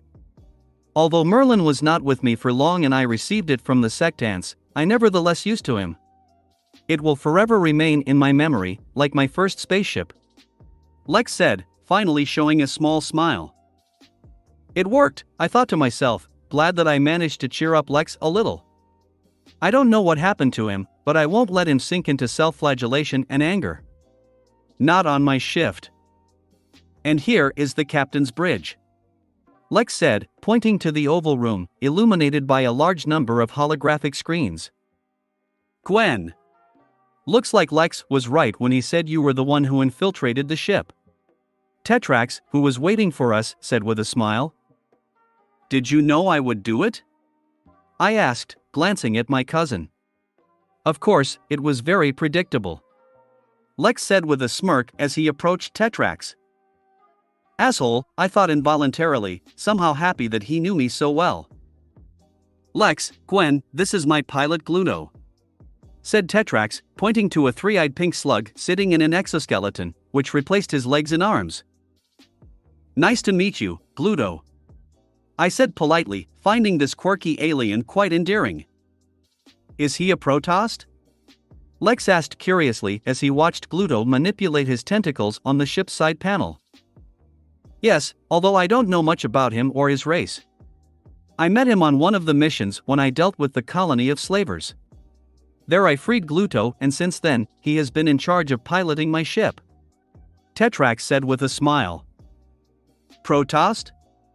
Does he have anything to do with that green jelly alien of yours? I inquired. Blurple. Gluto gurgled something. No, the Protoss are not related in any way to the polymorphs, the goop race. They just have similar body composition and abilities, although there are plenty of differences.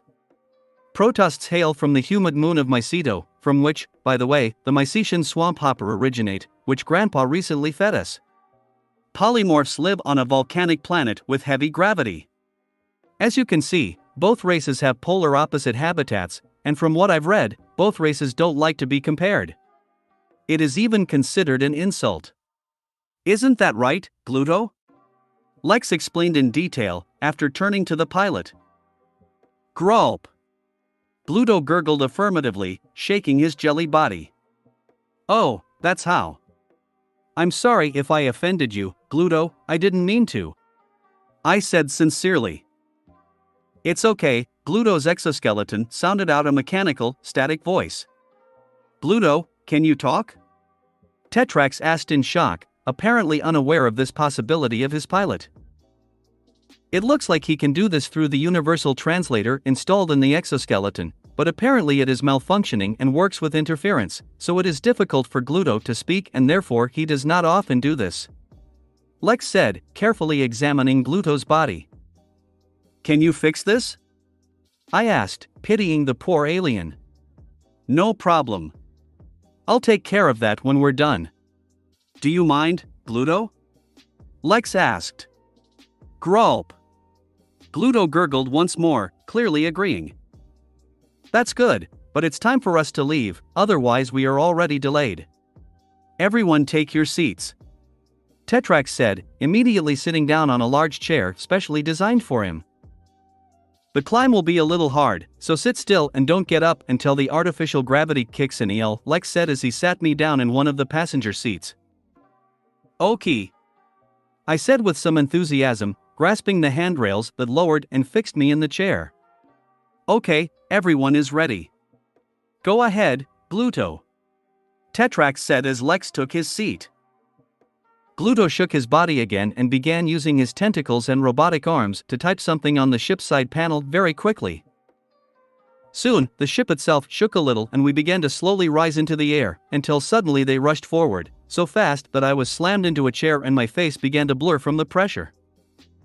Fortunately, this did not last long and soon we found ourselves in the weightlessness of space. All pressure was gone, as was gravity, which Gluto immediately returned. Ugh, I sighed heavily, removing the handrails. How are you? Lex asked worriedly as he approached. It's okay, I just didn't expect it to be so hard. On Normandy and Merlin it was quite different. I said as I struggled to my feet.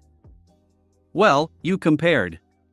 Merlin was built for comfortable and fast travel, such as space yacht, and Normandy was just a simulation that imitated non-existent technology for flight.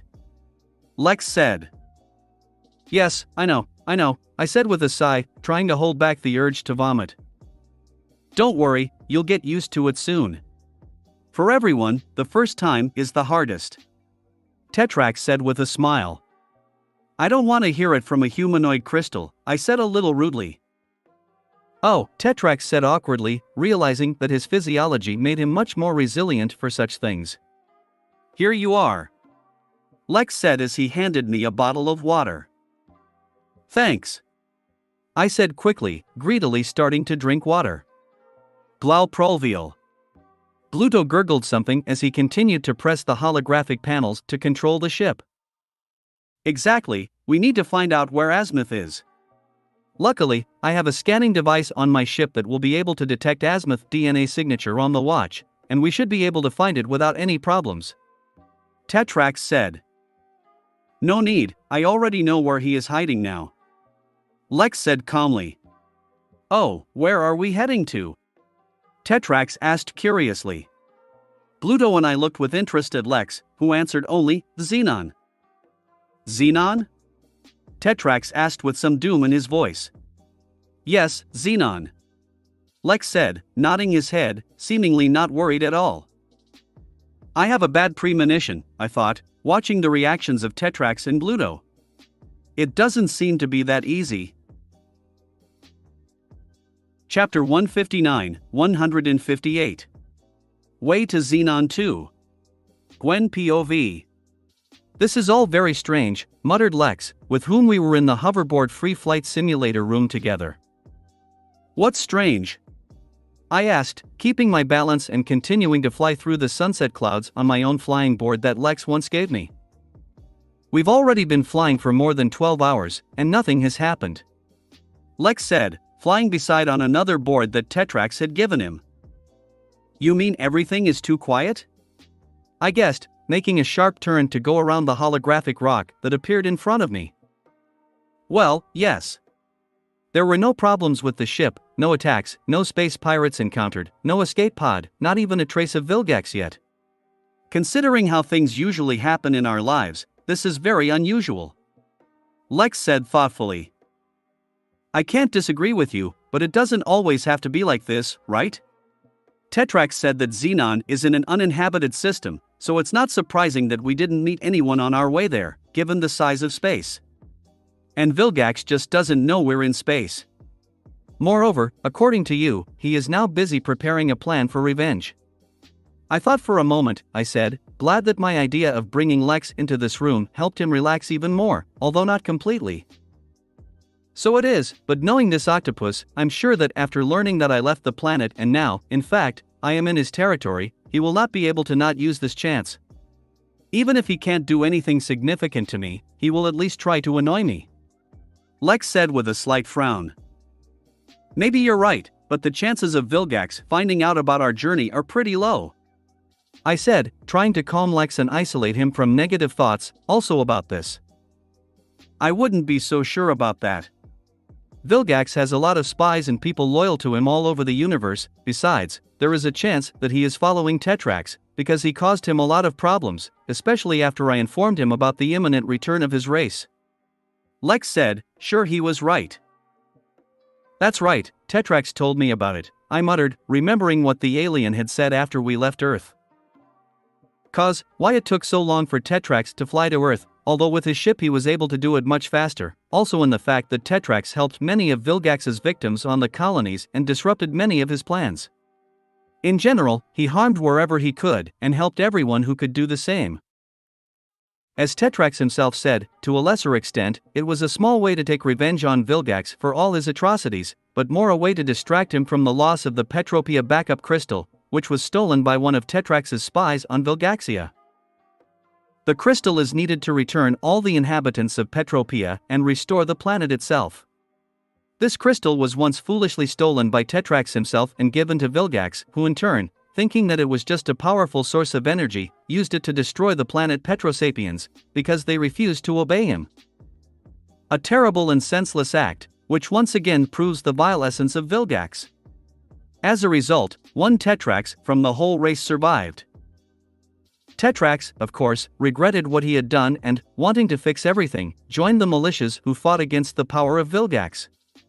Also, it was this event that prompted Tetrax to look for the Omnitrix, because he was just the same and was created in order to preserve the DNA of sentient species in case any of them ever become extinct, which would allow the Omnitrix to restore them to life.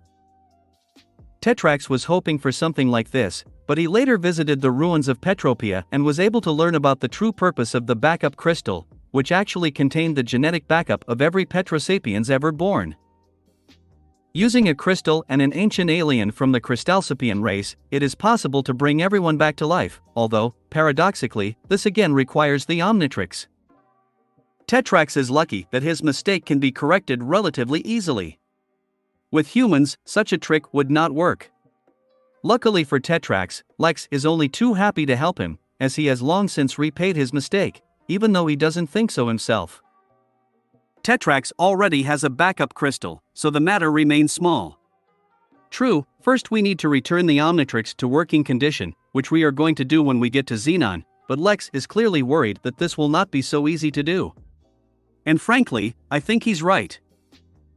I was going to say something that could support him, since now this is my main task, because the guy is now very unstable emotions, but I was stopped by Tetrax's voice coming from the intercom.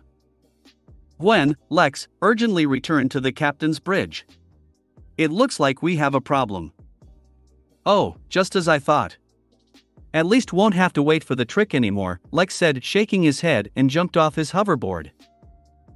I did the same and folded the board and went to the captain's bridge, following Lex. Standing on the platform again, which in a few seconds brought us to the place, we went through the open door and looked at Tetrax sitting on his chair with a question. There is an asteroid belt ahead, Tetrax said, pointing to a large holographic monitor that showed the feed from the cameras at the front of the starship. And? Lex asked gloomily, looking at the line of boulders dangling in space.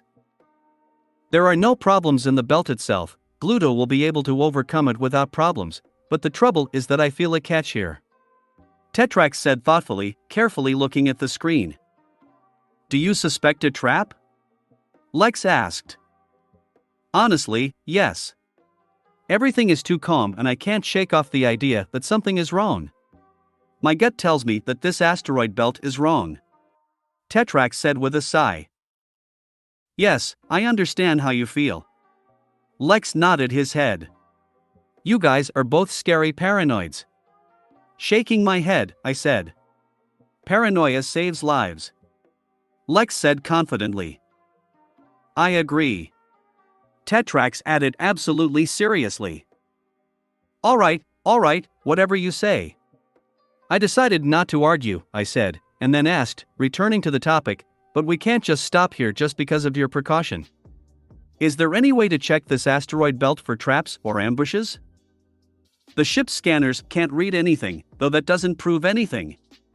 Any ideas, Lex? Tetrax said. Without the Omnitrix aliens, there aren't many options. Lex answered thoughtfully, and then added, with my telepathy, I don't feel anything, the distance is too great, it also touches from my supervision. Only magic remains. Do you have a spell that can test several thousand kilometers of empty space? I asked skeptically. Oddly enough, yes. It does take a lot of mana though. Lex said as he pulled out his grimoire that Hope had given him. He never let me look into it, greedy. Opening the book on a seemingly random page, Lex hung in the air in a lotus position, and then folded his hands in front of his chest and began to read a spell in an unknown language, Assassin Keys by Honindi and Casa. After that, Lex's eyes shone blue, a huge amount of magic began to gather between his hands, which he was trying to keep in the form of a ball with obvious difficulty.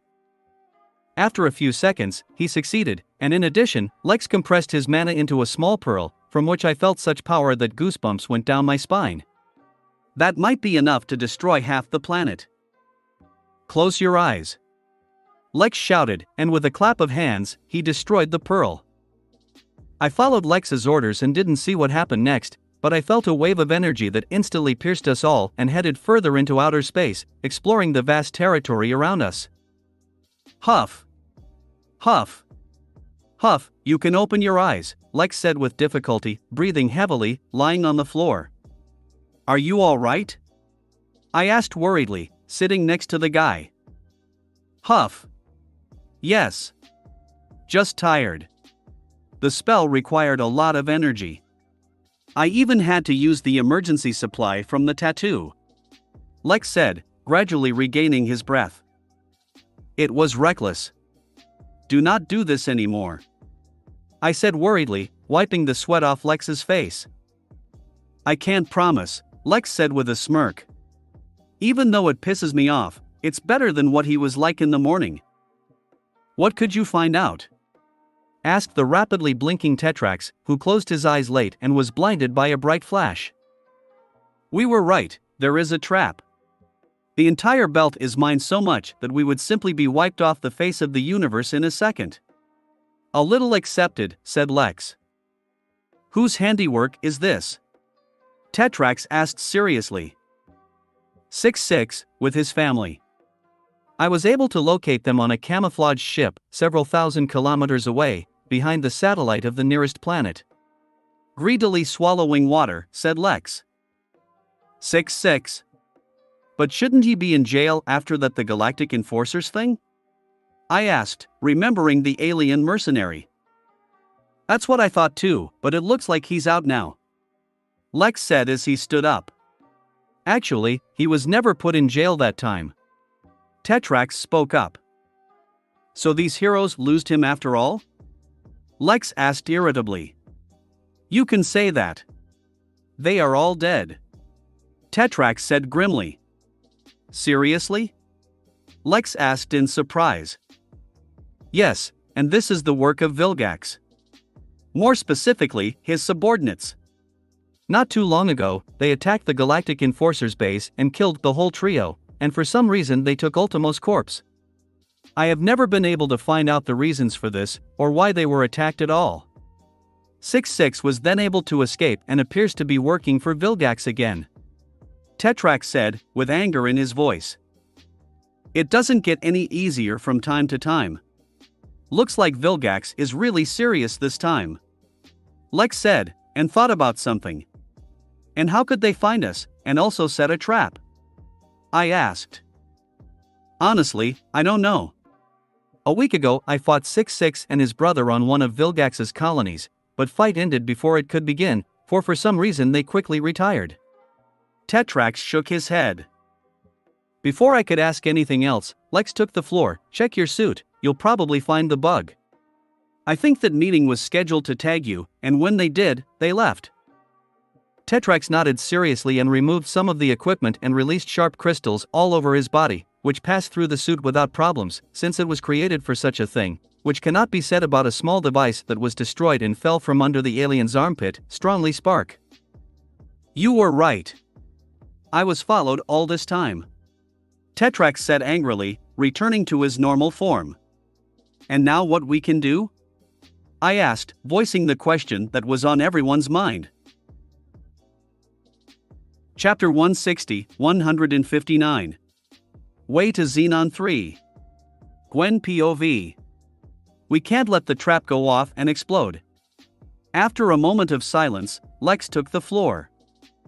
If you're right about the power of the explosives, then it's true. Tetrax said with a nod of his head. Why? I inquired, adding, except for the obvious reason that it could kill us if we don't get out of here, of course. This planetary system is habitable. On 2 planets there is life, albeit primitive. An explosion of such force, especially in the center of an asteroid field, could disrupt the orbit of the entire system, leading to dire consequences.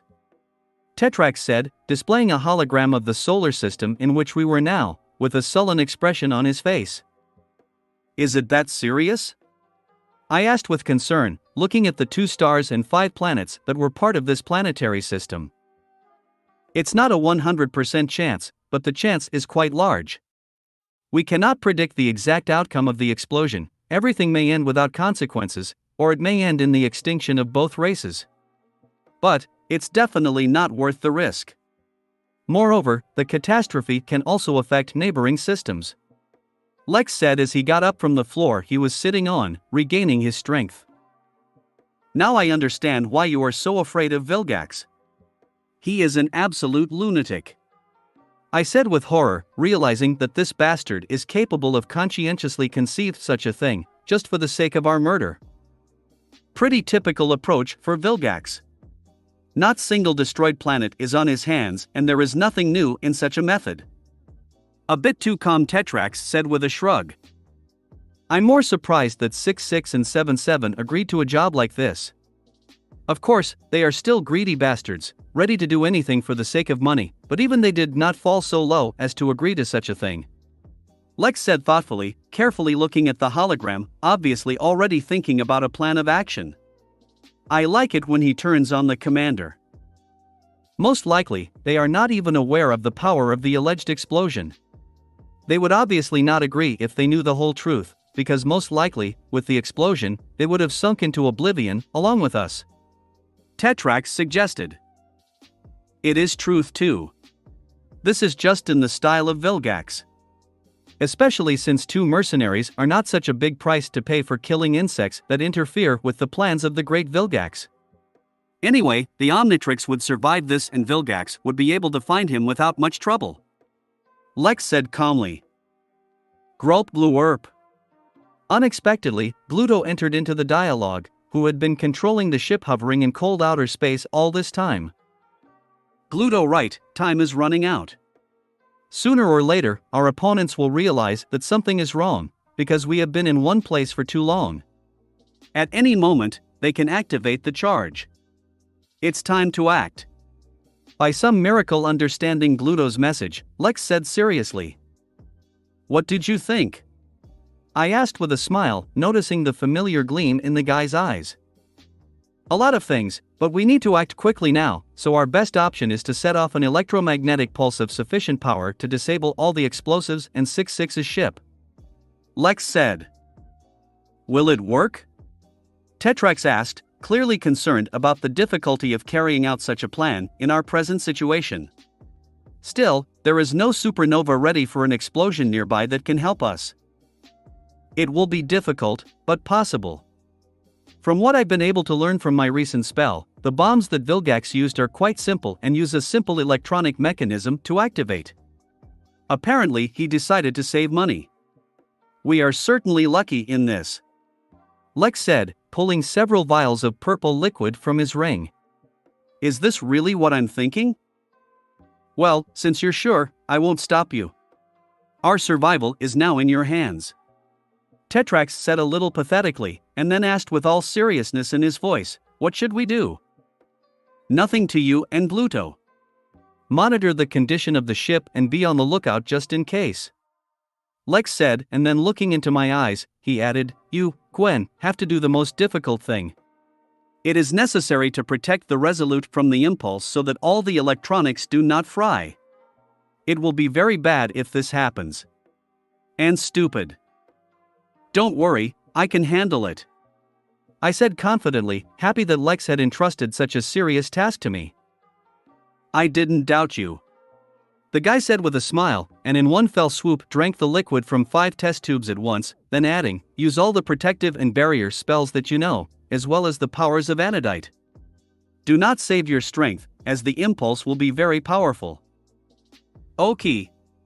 I said, while watching with concern, as signs of various aliens began to appear on Lex's body, and all because of the action of the Mr. Hyde formula. Then I went. Do not create an EMP explosion inside the ship.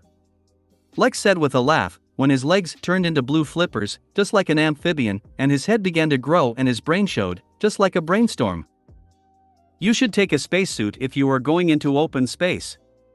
Tetrax advised, watching Lex's metamorphoses with obvious shock, when his hands became like Lodestar. Don't worry, I have mine. Lex said, and black ribbons escaped from his body, which, wrapping the guy's body, turned into his usual suit, at the same time hiding the new changes that were happening to his body. Although, it was noticeable that he became much shorter, and his figure began to resemble a battery. Good luck. I called out one last time before the door closed behind Lex. Don't worry, he'll be fine. Tetrax said reassuringly, patting me on the shoulder with his heavy hand. I know, I don't doubt him. His plan will work, as always, but, I said with a smile, stammering at the end. Yes, I understand. He's clearly not okay. Although outwardly he calmed down, but it is clear that he is only holding back. I don't know what happened before I arrived, but it was something that had a very strong effect on Lex. I didn't think that a man like him could lose his temper so much. Tetrax said with a sigh. I didn't think it was possible either. The problem is, I don't know how to help him. He won't let me. I said sadly, feeling pain in my heart because of my helplessness. Don't worry, you already helped him. Compared to the state he was in just a couple of hours ago, you can see a huge improvement. Don't rush, support him and everything will work out. He will open up to you, I'm sure. This experience will only make your relationship stronger. Tetrax said with a smile. Blushing a little at the realization that Tetrax knew about my relationship with Lex, I sighed and, having considered the whole conversation and all the events of today, I relaxed a little and said, thank you. Rarely do get the opportunity to talk about these things with someone who isn't involved. Please. It's not difficult for me. Tetrax said with a smile, slapping my back, and turning off the hologram, went to his captain's chair. Watching the lonely back of the stranger, I still could not restrain my curiosity and asked, Tetrax, do you have a beloved woman? It's just that you speak so confidently, you clearly feel the experience and I was interested to know the details. Petrosapien twitched at such a straightforward question and looked away, clearly not intending to answer anything, but I saw that his cheeks had changed their color a little, compared to the rest of the crystal face. I never thought that a humanoid crystal could turn red, but it seems that such a thing is possible in this world. Now, I'm wondering what Tetrax is hiding and why he would show such a cute reaction. I need to know everything about everything. My feminine curiosity was piqued. But before I could get to the bottom of the alien in my head, and apparently in the minds of Tetrax and Gluto, considering how they jerked sharply. Lex's voice sounded, "I'm on the spot. Gwen, you can put up a defense."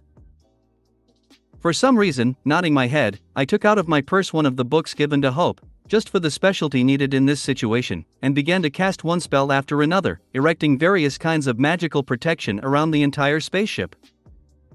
There were over 30 barriers with different effects that, in synergy, created an incredible defense that, in my opinion, is able to protect against almost anything. Least, the electromagnetic pulse will definitely not be able to penetrate to us.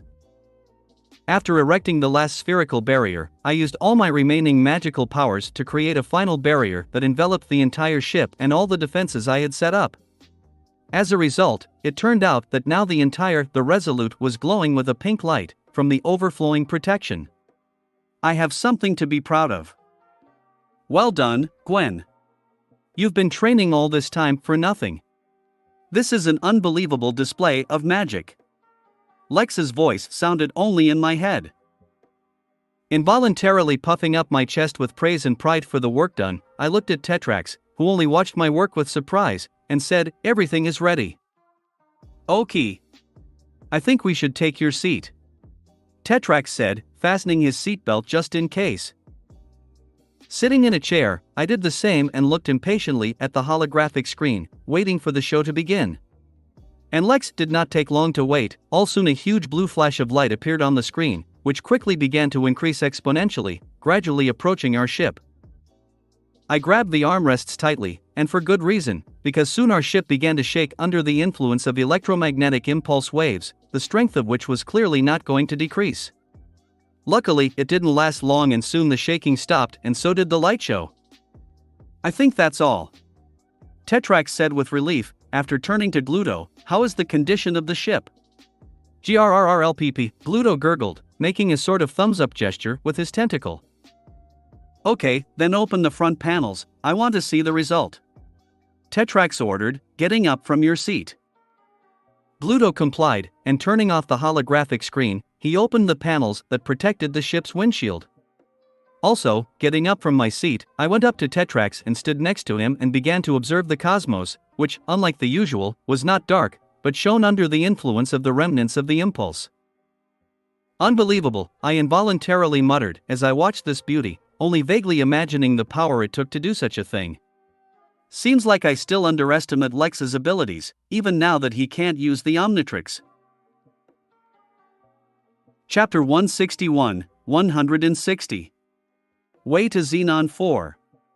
Gwen POV.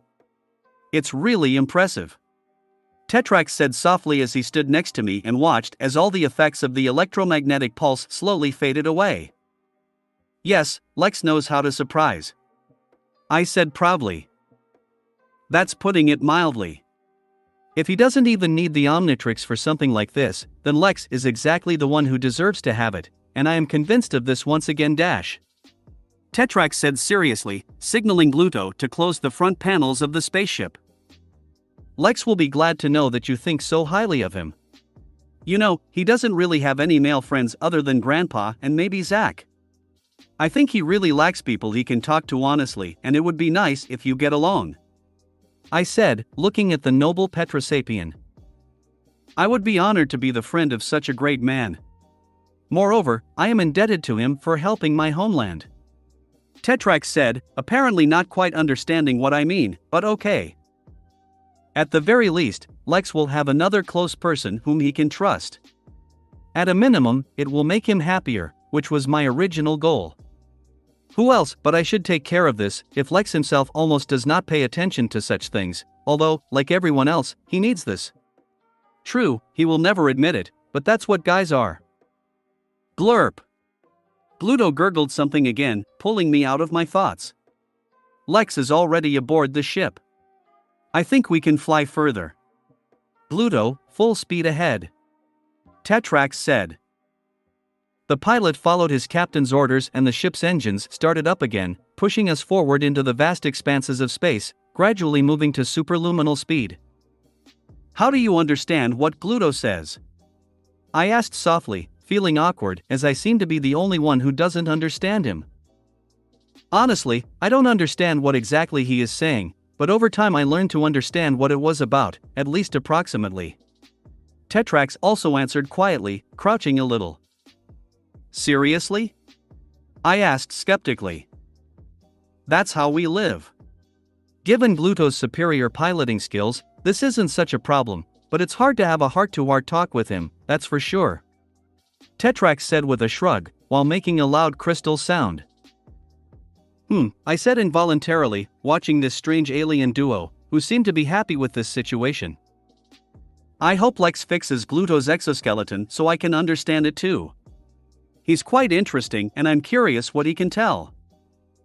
Here I am. Lex said as he walked through the automatically opened door. Are you okay? I asked with concern, noticing that the guy looked rather tired. I'm exhausted, but nothing critical that a good rest can't fix. The guy said wearily, while throwing 3 aliens in armor to the floor, whom he had previously dragged with telekinesis. Did you take them? Tetrax asked, pointing to 6-6, and as I understand it, his brother and sister. The impulse knocked out all electronics, including their ship and armor, which means they were left without life support systems. Don't leave them to die in space. Even they did not deserve such a death. Lex said with a shrug, sitting wearily in a chair. It is truth too. It will be necessary to hand them over to the plumbers later. Think, they won't get away with a simple prison for this one, and they'll be locked up in null void. Tetrax said and took out a familiar cube that expanded and engulfed the aliens, locking them in a makeshift prison cell. So, what is next? I asked. We continue our way to Xenon, we still have about 5 hours to fly. But, it is worth being on the alert, the fact that we have neutralized this trap does not mean that there will not be another on the way. Although the probability of this is less, because we found Vilgax's bug, but we should not lower our vigilance. Tetrax said. Yes, as we have already found out, do not underestimate this octopus. He may not be able to determine our path now, but I wouldn't be surprised if he already knows our destination and is preparing a new way to annoy us. Lex said with a sigh. That's right, we should be ready for a new battle. Said Tetrax, nodding his head, and then he added, I think you should rest while there is time. You can take any free cabin.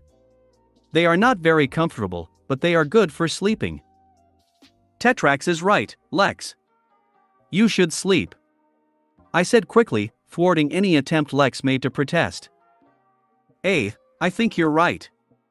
Let's go, Gwen, you should restore the spent forces too. Lex said as he struggled to his feet. If something happens, I will let you know. Tetrax said with a wave of his hand as Lex and I left the captain's bridge.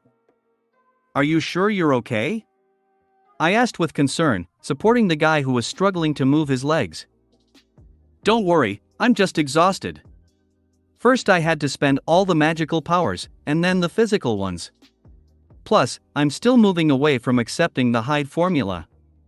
I haven't felt so weak in a long time. The Omnitrix spoiled me. Lex said with a smile. Leaning on my shoulder. Well, if you say so. I said hesitantly, finally deciding to clarify, is it okay that you took 5 bottles of the Hyde formula at once? Honestly, if someone else did it, it would be really dangerous. But my body can handle it without any risk. If it wasn't, I wouldn't be doing this. Said Lex, just as we approached an empty cabin, which, fortunately, was not made for Petrosapiens, and there was a soft bed. Still, you shouldn't have done it. There were other ways to solve the problem. I said reproachfully, sitting the guy on the bed. Yes, I know.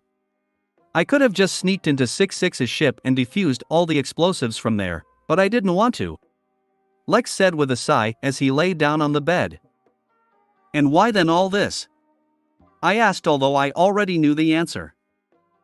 This is my way to release all the accumulated stress and anger. It always helps me clear my head and rethink my problems. Closing his eyes, said my cousin. Did it help this time too? I quietly asked, taking the boy's hand. Not really. At least I can sleep well. Lex said wearily, pulling a blanket and pillow out of the ring. So you're not ready to tell everything yet? Just in case, I asked. Nope. The lad replied instantly. Just as I thought. Well, if you decide so, I will not bother you. I said, about to leave the room, but I was stopped by Lex, who grabbed my pant leg. Will you lie down with me for a bit? Lex asked quietly. Of course. I said eagerly, jumping into bed and covering myself with a blanket. Clinging to the guy, I began to watch him slowly fall asleep, breathing measuredly. Soon, the heat also killed me, and I didn't have time to notice how I myself fell asleep.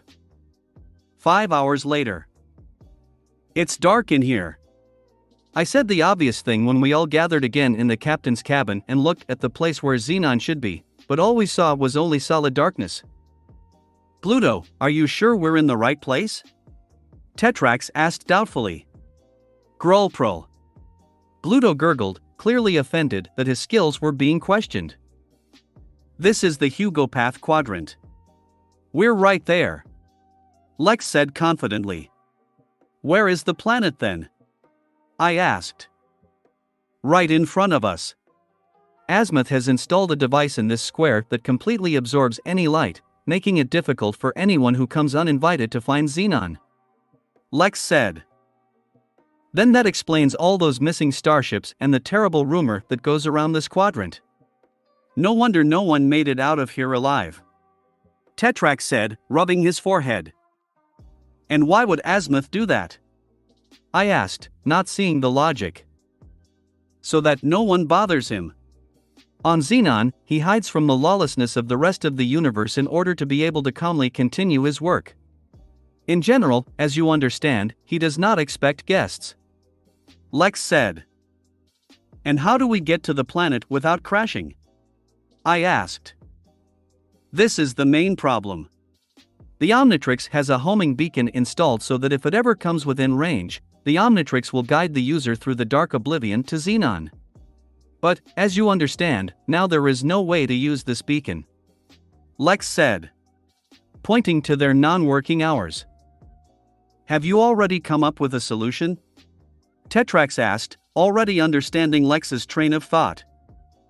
Of course. Lex said with a nod of his head, after adding, but we will have to leave the ship. Are you kidding? Grulp? Tetrax and Bluto asked at the same time, clearly unhappy with Lex's idea. Listen, I have a spell that can lead us to Azimuth, who is obviously on the planet. But, the problem is that all of Xenon is surrounded by asteroids and the remains of many starships, which act as a natural defense. With this ship, even with Bluto's impressive skills, there's no way we can blindly reach the planet just by following the spell tracker without destroying the ship. Lex said with a sigh. And your decision to quit the Resolute? Tetrax asked, not too pleased. Don't quit. We will leave it and go into outer space, where I will guide us to the planet. I'll put the ship itself in spatial storage, it'll be all right, don't worry. Lex assured the worried Petrosapien. Don't worry, Tetrax, Lex knows what he's doing. He has already proven it today. I supported the guy. Okay, I understand. Tetrax said with a wave of his hand, and having completely calmed down, he asked, what should we do? We put on spacesuits and go outside. Lex said with a smile as his body wrapped around his suit. Without hesitation, I pulled on my belt and donned my suit, which, although not designed for space, had an oxygen supply and could withstand the vacuum of space for a couple of hours. Lex, as always, foresaw everything in advance. Tetrax was already wearing a spacesuit, so all he had to do was put on a mask, but Gluto had to leave his exoskeleton and move into a one-piece spacesuit, which was in the cargo hold. In this suit, he was very similar to the Volus from the world of Jane Shepard. I even involuntarily laughed at this, although only Lex understood why. Once we were all ready, we entered the pressurized compartment, from which we were thrown into space. Before we could fly too far, Lex caught us with his telekinesis and pulled us towards him, binding each of us with a rope made of magic. As promised, he moved the ship into his ring, and then began to cast a spell, using gestures. True, in the end nothing happened and the spell did not work. What? I asked, using the communicator in my helmet. It looks like Azimuth has some kind of protection that prevents him from being found using magic. Lex said angrily. It seems he really doesn't want to be disturbed. Tetrax said. And now what? How do we find Xenon? I asked, continuing to swim in weightlessness. Fortunately, there are other living beings on this planet that I can find with a spell. Lex said with a smirk, and used the same spell again at the end, indicating the target in the form of Florauna. This time everything worked, and a beam of magic shot out of Lex's hands and flew into the darkness of space. It seems that the light-absorbing device also affected the spell, turning the thick beam into a thin thread, but fortunately, this did not prevent the spell from working and we can find a way. Let's go! Exclaimed Lex and flew after the beam, pulling us after him, while diligently flying around any debris that was in the area. Chapter 162, 161. Xenon. Gwen POV. For the next 2 hours, we slowly flew forward, constantly stopping to circle this or that piece of debris that obstructed our path or to break through the thickness of the centuries-old debris. Sometimes we saw small pieces of stone and metal that only Lex seemed to be able to see, but more often than not, huge and fragmented ancient ships appeared in front of us, in comparison with which we were like ants in front of an elephant. Seeing the fate of even such giants that have sunk into this eternal darkness, Tetrax thanked Lex for persuading him not to fly here on his ship, and I can understand him. Seeing this cemetery close, I can easily imagine our sad fate in the event of a collision with this protective wall. Azimuth is truly brilliant genius if he could come up with such a simple way to keep anyone away from his planet. In fact, just turn off the light. Of course, this was done on a vast territory of outer space, but the decision itself is banal to the point of insanity. Now, it's even harder for me to imagine what this brilliant alien is like. We are almost there. Lex's voice came over the communicator, drawing our attention. Looking ahead, I saw how in the darkness of space, a faint glow slowly appeared, the intensity of which gradually increased, and soon we had the opportunity to consider Xenon. The planet itself was quite small, 10 times smaller than the same moon, and had the shape of an irregular oval. Thanks to the unusual green glow, which somehow could still make its way through the eternal darkness here, the planet had an unusual color and a certain mystical beauty, which was further enhanced by 2 systems of rings that surrounded the planet, while intersecting in the center. What a beauty! I exclaimed with delight as we circled another large asteroid under Lex's guidance. You really don't see this every day. Agreed Tetrax, who seemed to be swayed in some way by our unusual mode of travel. If it wasn't for the death field surrounding the planet, I would agree with you. Lex said ironically, then added, we're entering the atmosphere, the descent will be a bit rough. Immediately after Lex's words, under the influence of Xenon's gravity, we began to fly much faster, getting closer and closer to the surface of the planet. And before we feel all the delights of falling from the height of the exosphere, a spherical barrier appeared around us, which protected us both from friction and from the load on our bodies. Still, only Tetrax can survive such a fall among us. Well, maybe Gluto, given his jelly physiology, but it's better not to check it. As the outer layer of the magical barrier ignited, Lex began to gradually reduce our speed using his telekinesis. It was tricky given our great speed and the need to do it very carefully so as not to create an overload, but Lex managed and we slowed down, eventually landing peacefully on the planet. Welcome to Xenon, Lex said with a smile, waving his hand and pointing at the view around us. The entire surface of the planet was like a canyon, at the bottom of which was yellow-green moss, from which strange mushrooms grew, and large trees covered with mucus. Also, huge cylindrical rocks protruded from the ground, located everywhere in a chaotic manner, and it was on one of these rocks that we landed. It seems that the air here is breathable, although there are many unknown gases in the atmosphere, but they do not pose a danger. Tetrax said after checking the readings on his PDA, immediately removing his mask. Why is it so light in here? Shouldn't it be dark in here because all the light is being absorbed? I asked, also removing my mask, but leaving the rest of my costume, just in case. It's because of the gases that Tetrax found. Due to the combination of these gases, Xenon glows with such a green glow that is visible even from space, even with the device installed by Azimuth. Also, due to the presence of these gases, here, despite the complete lack of access to sunlight from the nearest star, it is always light and maintains approximately the same temperature, suitable for local flora and fauna. Lex explained in detail. This is a very amazing place. I have never seen anything so unique, and I don't think I will ever meet again. Tetrax said with admiration in his voice. It's because it's artificial. Lex said with a shrug. Artificial? Are you saying that Azimuth created this planet? I asked in disbelief. Didn't create it, but remade it for myself. The choice fell on Xenon, because due to the presence of the unusual gases here, Azimuth could create a light-absorbing device without worrying about destroying the local ecosystem. With a little help from him and the Florauna who have been resettled here, local life itself adapted to the absence of the light of the sun and created its own source of light. In addition, Xenon is home to some of the rarest plants in the galaxy, most of which were planted by Azimuth himself. Lex said, holding up a piece of moss that also glowed faintly. He really is a genius. I said, impressed. These are still flowers. If you knew what else he could create, Xenon would not have impressed you much.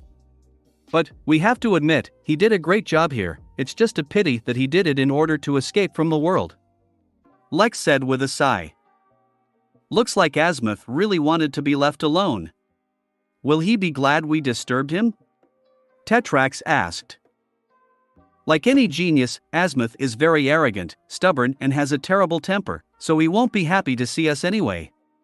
Especially when he finds out what happened to the Omnitrix, unless of course he already knows. Lex shook his head. And how can we convince him to help? Tetrax asked, raising his crystal eyebrow. Leave it to me. I have leverage to help convince him. Lex said, clearly hiding a wicked smirk behind his mask. I hope you're right. Tetrax said a little uncertainly, and then asked, how do you know so much about the watchmaker? Have you met him before? No, but I have met people who know him very well, and they have told me a lot, including that he is hiding on this planet and where he should be approximately now. Lex said, clearly hinting at his alternate variants. Then where are we now? I asked. To the same place as before. Lex said, pointing to the beam of magic that reappeared, which pointed somewhere to the east, it seems. Florauna? I guessed, remembering how Lex had said the name of this race before. Yes, Azimuth must live above the nest of these aliens. He uses them as his guards. Lex said. Then we should hurry. Only this time, I'll fly under my own power. Tetrax said as he jumped on his hoverboard. It was obviously hard for him to have our free flight through space. The same can be said about Gluto, who was locked in his spacesuit, and from the moment we landed, he did not move. Are you okay, Gluto? I asked, touching the suit, which caused it to fall on its back. Before I had a chance to panic, the suit opened up and Gluto himself appeared, appearing to be a puddle of slime. Don't worry, Gwen, he's all right. He just got a little out of shape due to weightlessness and a sharp drop in gravity. Under such conditions, without his exoskeleton, he cannot maintain a solid form. Lex said, raising Gluto with telekinesis and putting the suit back into the ring. Will he get better? Tetrax asked, worried about his pilot. He will take time, but yes, he will be fine. For the time being, I will keep him in the sphere so that he can grow stronger. Lex said, surrounding Gluto with a magic sphere, at the bottom of which he splashed. That's good news, but we've got to go. Tetrax said, once again urging us on, because of the obvious impatience that he is now experiencing, and he can be understood.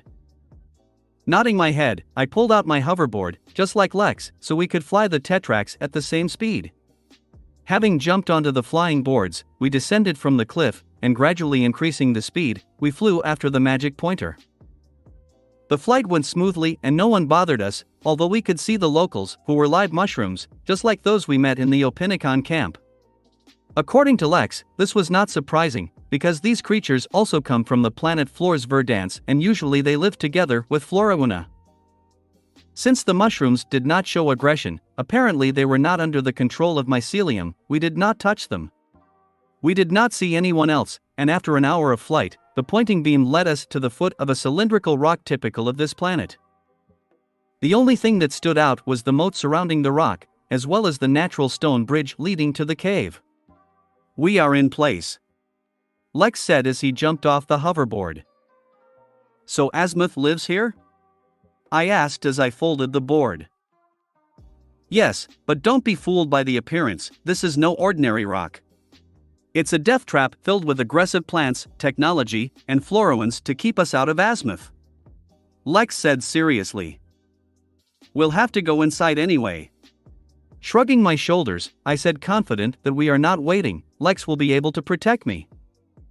"Right," Lex said with a little smile, and then turned to Tetrax, "You and Gluto better stay here and make sure that no one follows us. Also, keep an eye on the sky." "Do you think Vilgax will be able to get through the eternal darkness?" I asked skeptically. "I wouldn't be too surprised by that. At a minimum, he can simply clear the way by sending his army of robots ahead of him," Lex said with a shrug.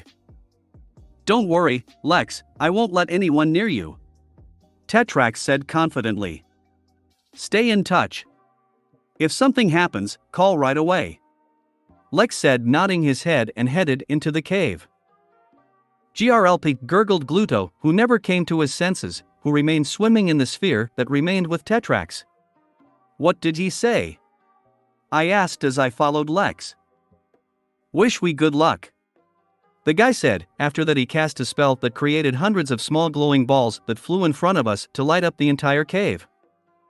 "Stay tuned and stay close," Lex finally said, to which I nodded, and together we entered the cave that would lead us to Azimuth. Chapter 163, 162. Cave. Gwen POV. "It's creepy as hell," I involuntarily said as I followed Lex, plunging into a dimly lit cavern that seemed to lead to hell. "That's the way it should be. All in order to scare away all the uninvited guests. Like this," Lex said, stopping abruptly to create a platform under our feet that prevented us from falling into the suddenly appeared pit. "Yeah, you were right about this place being a death trap," I said softly, looking into the depth of a 10-meter hole, at the bottom of which I saw the movements of some creatures. "Abomination." Like I said, Azimuth isn't the nicest alien and he doesn't want to be disturbed by anyone, so we'll have to work hard to get to him, Lex said with a shrug, not at all surprised that we lost the floor under our feet. "Looks like Ben 10,000 really told you a lot about the Watchmaker," I said distantly, watching as Lex closed the side panel that had appeared on the cave wall with his telekinesis before anything or anyone got out. He tried not to reveal anything important to me, but when it came to Azimuth, it was difficult for him to restrain himself from describing this brilliant alien. Let's just say, he shook too much in a fit of irritation. In addition, I was able to extract a lot of information from his computer and even the exact coordinates of this planet. Without it, our search would have been much more difficult. Lex said with a smirk, deactivating some kind of trap again, to which I didn't even pay attention anymore. "Does he really have such a bad temper?" I asked. Hearing my question, Lex stopped and, looking somewhere at the ceiling, said, "Not that. It's just that he is already very old, has experienced a lot, and has done a lot in his life, so he was simply disappointed in the whole world." "Seriously?" I asked, trying to figure out where Lex was looking. "If I'm not mistaken, he is already over 1,000 years old, and although it's hard for us to imagine, it's also possible to understand the course of his thoughts," Lex said, continuing to look at one point, adding after a couple of seconds, "But this does not mean that he can just drop everything and hide from the whole world, avoiding responsibility for his actions and decisions, right?" Finally realizing that in the place where Lex is looking, hidden camera lens, and that his last words were not intended for me, I asked, "Is he watching us?" "Yes, and it seems to me that he has been doing this since we landed on the planet," Lex said, nodding his head, and finally taking his eyes off the camera, he continued on his way forward, and I followed him. And what's the plan? I asked cautiously, taking one last look at the camera. Still the same as before. We're just going to Azimuth and we won't let anything stop us. Lex said absolutely calmly, creating a magic circle and throwing it without looking somewhere behind me. Following the disc, I saw a thin vine that imperceptibly reached for my leg and was already close to grabbing me, but Lex's disc was cut in half during it, and the rest of the vine disappeared somewhere in the depths of the cave. I'll say it again, but this place is creepy as hell. I shrugged my shoulders at the sight. Now the fun begins.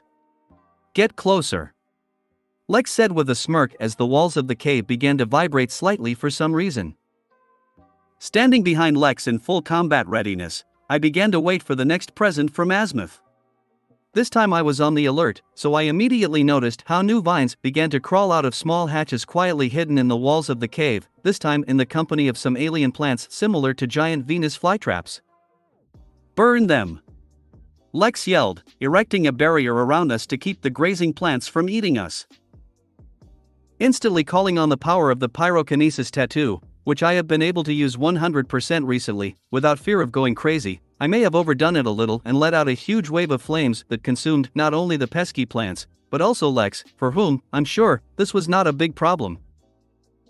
Continuing to incinerate the entire area, obviously too carried away by the moments, since I definitely didn't want to end up in the stomach of one of these flycatchers, I only stopped when I felt a tap on my shoulder.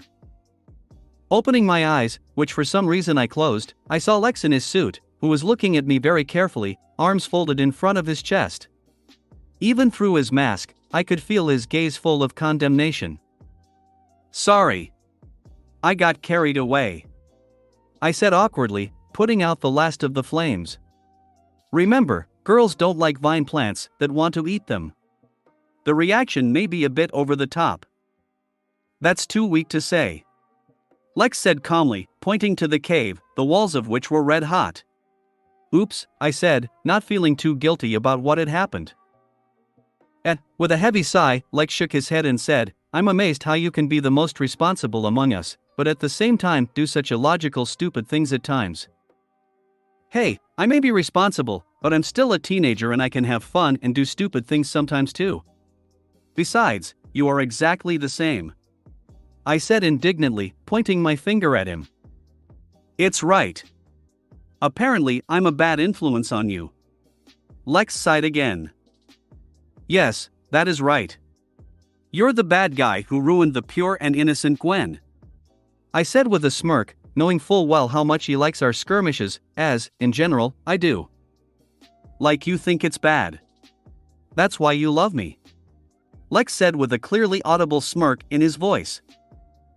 Undoubtedly, but the same can be said about you.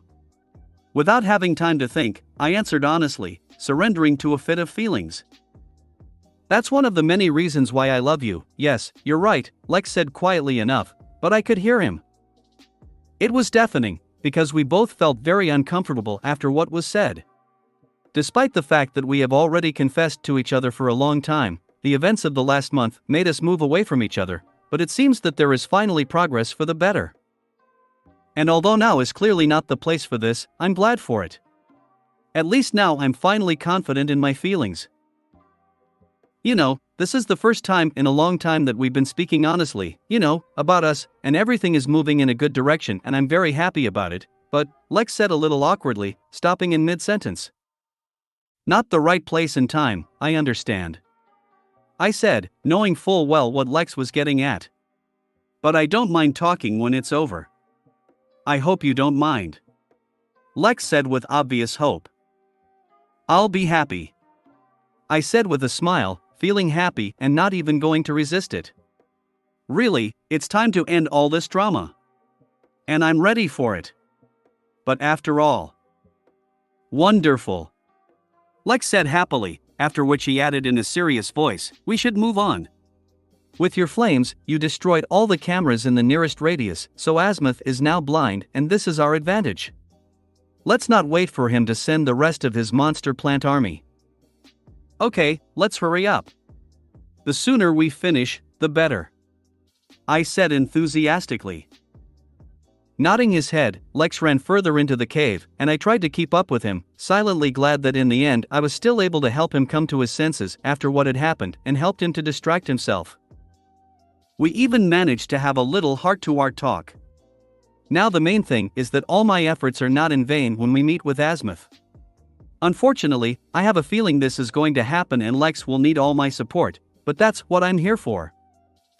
While I indulged in my thoughts, we managed to run a decent distance, during which the consequences of my attack were constantly encountered. Yes, I really overdid it. And only when the traces of my fire disappeared, traps and vines began to appear again, which we, under the leadership of Lex, destroyed without any problems. After another 10 minutes of running, we reached a dead end. A large metal door appeared in front of us, which prevented our further progress. Seeing the door, Lex stopped abruptly and cast a spell that took control of the nearby ground and sealed the passage behind us. Now no one will appear behind us. This is it? I asked, catching my breath after running, looking at the door. Yes, Lex said, nodding his head, looking at the camera that was right in the center of the door. He won't let us in, will he?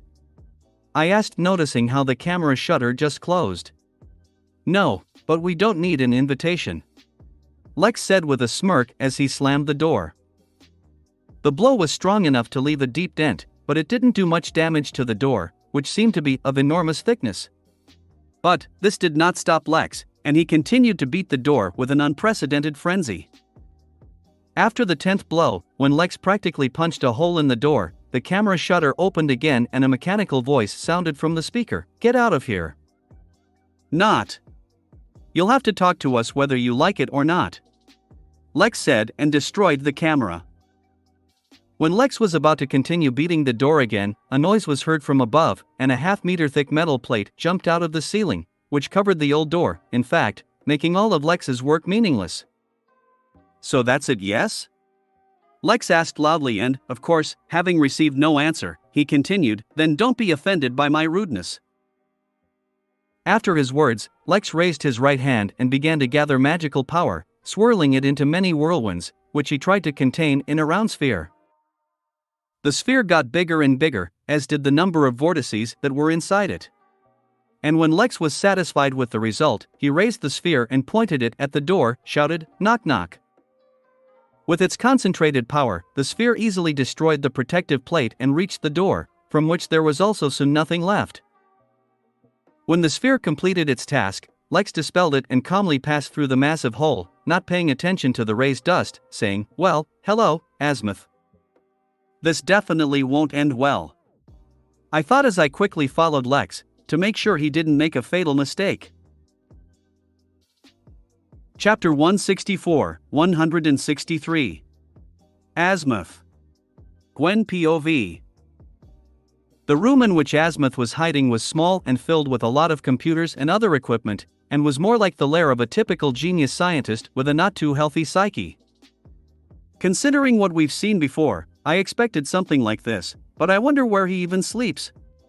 Squeezing through the hole Lex made in the door, I caught up with him and, standing at his right hand, began to observe how further events would unfold. "Nice to meet you, Azimuth," Lex said with obvious irony in his voice, putting his suit away and dispersing the dust that was blocking his view. "Not for me." A displeased robotic voice was heard from the depths of the room, and after that the owner of this voice appeared, who was clearly very unhappy that we broke into his shelter. Azimuth himself appeared as a large and slightly disproportionate humanoid, with a stout body, small head, and large arms, wearing a dark green suit that covered his entire body, with a bright Omnitrix symbol in the center of his chest. To be honest, he looked quite intimidating and a little majestic, especially with the techno-staff he was holding in his right hand, but I imagined him a little different. This image does not fit with what I heard about him. But it seems that Lex was not surprised by the appearance of our interlocutor, and he said in a calm voice, "Like it or not, but this conversation should take place. And you can't get away from it." Instead of an answer, Azimuth raised his hand and fired a beam of energy from his staff, which was harmless as Lex simply deflected the attack with telekinesis. "Since you don't want to be good, we'll act badly. I think we should talk face to face." Lex said, obviously losing his patience, moving towards Azimuth, constantly repelling the latter's attacks. A little worried that Lex might go too far and harm the watchmaker, I cautiously watched his next actions, ready to stop him at any moment. To be honest, he was acting a bit villainous right now. Lex pulled the staff out of the alien's hands and, throwing it aside, fixed Azimuth's body with telekinesis, after which he began to disassemble his suit, which actually turned out to be an exoskeleton, inside of which the true body of the alien was hidden. Gray matter? I involuntarily exclaimed when I realized that Azimuth really looks like a small, no more than 10 centimeters tall, frog-like alien, similar to one of the very first Lex heroes, only much older. Galvan. A representative of one of the smartest races in the universe, although even among his relatives, he stands out for his intellect. The smartest being in the 5 galaxies, isn't it? Lex said, looking into Azimuth's large eyes, with unusual rectangular pupils. Azimuth himself already seemed to have given up and abandoned his attempts at resistance, now just hanging in the air at the mercy of Lex, only showing a displeased expression on his face, not even bothering to answer. Now, his appearance makes a lot more sense. Although this does not make my disappointment less, especially compared to his previous image. At least, so he looks more like a genius scientist. I thought, deciding to keep my thoughts to myself. Oh, what do you want, boy? Azimuth asked with a heavy sigh, crossing his arms in front of his chest, thus showing his strong annoyance. It's like you don't know. You know who I am, don't you? Lex asked, obviously not enjoying this dialogue as much as his interlocutor. Yes, Xylene told me everything about you. You are the one who stole my Omnitrix. Azimuth replied with a noticeable poison in his voice. I can imagine what this old witch has talked about me, but yes, I am the owner of the watch you created. Trying not to succumb to the provocation of the old alien, Lex said calmly. Owner? Too high-profile title for someone who was just lucky enough to find a watch, don't you think? Azimuth asked, arching his non-existent eyebrow expressively. We both know it wasn't an accident. This is my destiny. Lex said with absolute certainty. Nonsense. You're just an arrogant child who just got lucky. The Omnitrix was meant for Max Tennyson. I sent the watch under his protection, and you intervened and took it, impudent boy, and now you use it as you please. I will never trust you with my Omnitrix. Azimuth shouted furiously, venting his anger. This watch is mine and there is no way you can change it. And it will always be so, in any universe. I met 3 Omnitrix owners from other universes, and they were all grandchildren of Max Tennyson. Like I said, it's my destiny, I had to get this watch. Didn't Professor Paradox tell you that? Lex asked, receiving only the alien's wide eyes in response. Ha, apparently you haven't had this conversation yet. Lex muttered somewhat distantly, ignoring Azimuth's shock. It doesn't matter. I don't care what happens in other universes, I will never recognize you as a worthy owner of the Omnitrix. Azimuth exclaimed angrily, showing his bad temper for which he is so famous. But I don't care what you think, old senile. It's your own fault that you missed your invention and now it's too late to cry over spilled milk. Losing his composure, Lex could not restrain himself and also raised his voice. The Omnitrix was not designed to be used by some shameless fool who imagined himself to be who knows what and got into his systems. You don't deserve it and you never will. Shouted Azimuth, already completely enraged, pointing his finger at Lex. I don't want to hear it from who, right and left, creates weapons of mass destruction, which they then cannot keep track of. And even when trying to create something good, you manage to create a watch that can become the most terrible weapon in the universe. Lex yelled, raising his voice too. It seems that Lex's last argument hit Azimuth to the core, and he did not find what to answer, abruptly falling silent, although raging anger could be seen in his eyes. Lex, having gained the upper hand in their dispute, did not want to miss the chance and continued to bend his line, and on top of all this, you somehow let the intergalactic dictator know about your invention, and now he is hunting the Omnitrix throughout the galaxy in order to continue his war of conquest, and he will stop at nothing to get his hands on the watch. After these words, Azimuth's anger subsided a little and even a trace of guilt flashed, but Lex got too carried away and did not want to stop, apparently in this way spitting out everything that had boiled over all this time. "And you know who's going to have to deal with all this crap?" Lex asked with a slight strain in his voice and, not allowing Azimuth to insert even a word, continued, "Of course you do. And while you're hiding out here, I have to deal with Vilgax and the other hunters, so I don't want to hear any reproach from a coward like you, Anne." Feeling that this was enough, I grabbed Lex's arm to stop him before he went too far. Stopping in the middle of his tirade, Lex gave me his displeased look, but when he saw my pleading expression, he softened, and sighing heavily, he continued more calmly, turning to Azimuth again. No matter how unintelligent and arrogant child you consider me, unlike you, I am fully aware of the responsibility that possession of the Omnitrix imposes on me.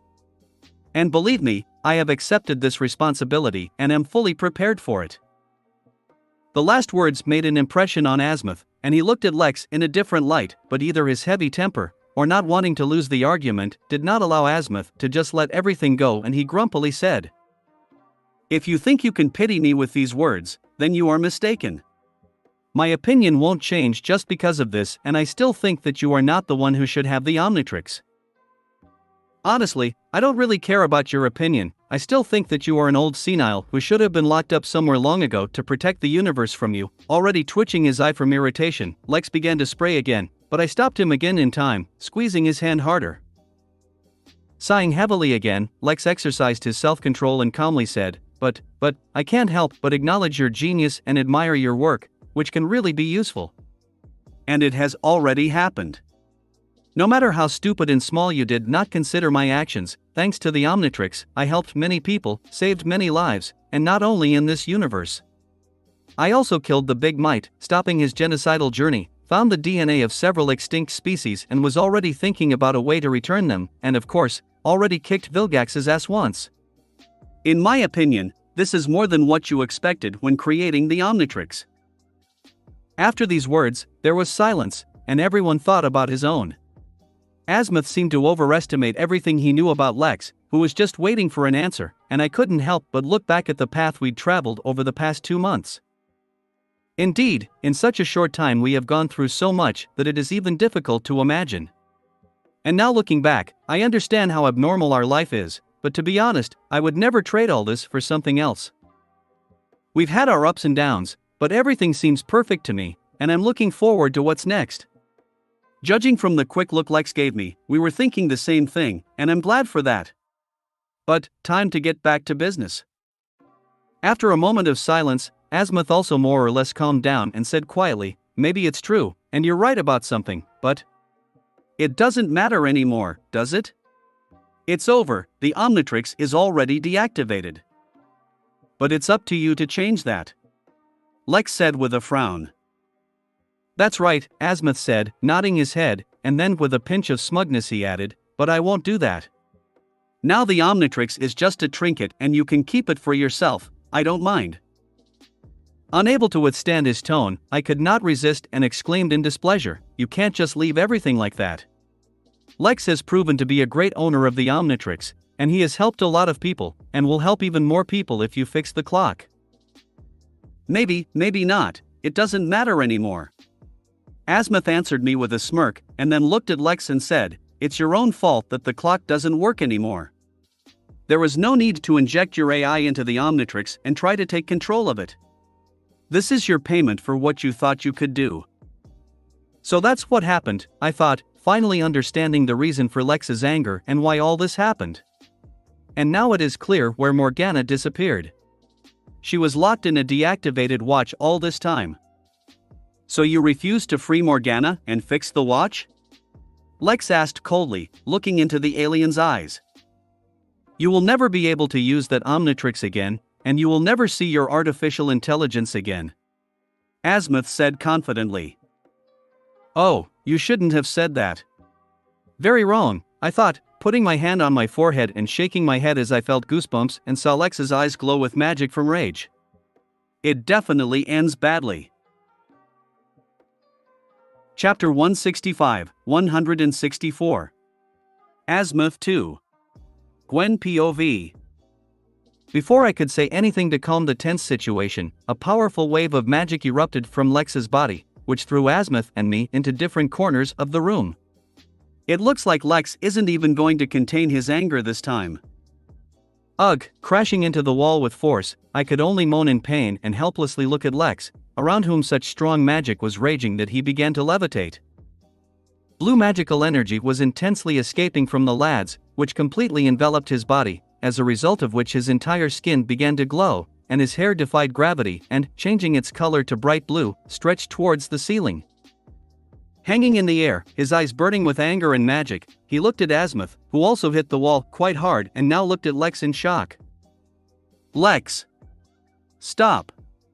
Trying to shout over the rumble of magic that filled the entire lair, I shouted, but Lex was completely focused on Azimuth and did not even pay attention to me. "What do you say now?" Lex asked threateningly, slowly flying up to Azimuth lying helplessly on the ground. The alien himself twitched visibly when he heard Lex's new voice, which was much deeper than before and now reeked of something ancient and powerful, echoing off the walls. But Azimuth seemed to retain what little courage, or rather stupidity, and despite Lex's current state, he clearly had no intention of backing down. "You can do whatever you want to me, it won't change anything. I won't fix the Omnitrix," Azimuth said confidently, looking at Lex without any fear, seemingly resigned to what might happen next. Of course, he can be praised for his courage, given that death is literally hanging over him now, but this was clearly not the right decision. Lex didn't like this answer, and following his anger, the intensity of the magic around him began to increase even more.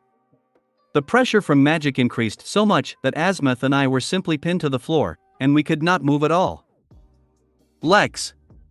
Please," I exclaimed plaintively, struggling to get up, but stopped in horror when I noticed that the skin on Lex's face began to slowly peel off, revealing a blue energy body. "Lex, stop! If you continue to release your magic, you will shut off your skin and become anodite," I screamed at the top of my lungs as I started using my magic to ease the pressure of Lex's magic. Lex again ignored my cry, but Azimuth seemed to hear me, and seriously looking at Lex, he said, "Listen to her, boy. If you don't stop now, it could end very badly for you." "I don't care. The only thing that matters now is that you feel bad," Lex said calmly, ignoring the fact that half of his face had already changed to Anodite's energy body. "You told me that it takes about 75 years before Anodite can fully master his true powers. Using your full potential before achieving full control may cause your personality to be suppressed and you to lose your humanity. Please, stop," I said plaintively, finally getting to my feet with difficulty. "Now it is not so important," Lex said, and with a wave of his hand, he threw me back again, which caused me to fall to the ground again. "Don't get angry, boy. It never ends well, I know from experience," Azimuth said with difficulty, trying to move under the pressure that pinned him down like a fly. "Don't you think it's too late to give me advice about life?" Lex said, and after raising Azimuth with telekinesis, he added, "Stop stalling for time trying to escape." "TCH, you did notice," Azimuth said with displeasure as Lex snatched from his hands some kind of device that the alien was trying to activate. "I ask you, for the last time, will you do what I ask?" Lex asked, already half turned into Anodite and trying his best to keep his sanity. "Never," Azimuth said stubbornly, and crossing his arms in front of his chest, he added, "You cannot force me to change my me, no matter what you do." "Damn stubborn old man," I shouted, not believing that this idiot spent his last chance to resolve everything peacefully just because of his stupid pride. The intensity of the magic increased again, and even breathing became difficult, and the skin on Lex's body began to peel off faster and faster. I called on all the mana available to me to defend myself and get back on my feet, but it was harder done than said. In this state, Lex is much stronger than me. "It is necessary to think of something. Even if I throw you in the sun?" Lex asked, apparently already in a state of cold rage and now only wanting to destroy the frog in front of him. This option, Azimuth obviously didn't foresee, and his gray skin went one shade paler, but Lex didn't seem to notice and started suggesting other options while I started trying to cover my body with mana to try Lex's favorite trick. "Or should I throw you into a black hole?" Not too easy, especially since there's a chance you'll survive somehow. Lex muttered thoughtfully, looming over Azimuth menacingly. Although, I can always attack your planet to torment you, Lex said bloodthirsty, this time really frightening Azimuth. Don't even dare. Azimuth protested furiously, still hanging in the air in front of Lex. I didn't mean to, I'm not a psycho, some kind. The inhabitants of your planet are not to blame for the fact that they are your relatives. Lex said with a smirk, and then added, I'd rather give you to Vilgax. This guy will disembowel you to get information about the creation of the Omnitrix. You wouldn't dare. You know as well as do what will happen if Vilgax can replicate the Omnitrix. Azimuth shouted. Well then, you should be as unshakable as you are now and die with dignity after all the torture. Clearly enjoying Azimuth's horror, Lex said. Lex, please, I said softly. Okay, these are all jokes, I know what to do with you. Since you don't want Morgana back to me, I'll take your most precious possession, Azimuth. Your vaunted intellect. Lex said and began to create a complex magic spell. What? What are you doing? Azimuth asked, swallowing in fear, as a large magic circle began to form over Lex's hand, filled with a huge amount of mana, causing even the air to ripple. I told you, I'm only going to get your intellect. Lex said, and after finishing creating the magic circle, he added an explanation. This is an ancient spell that will create a seal that will block most of the functions of your brain, or rather both brains, because your race has two of them. As a result, accelerated degradation will begin, and with every second you will lose part of your intellect and memory, and in less than 2 months you will turn into a clueless vegetable, unable to even turn on the TV.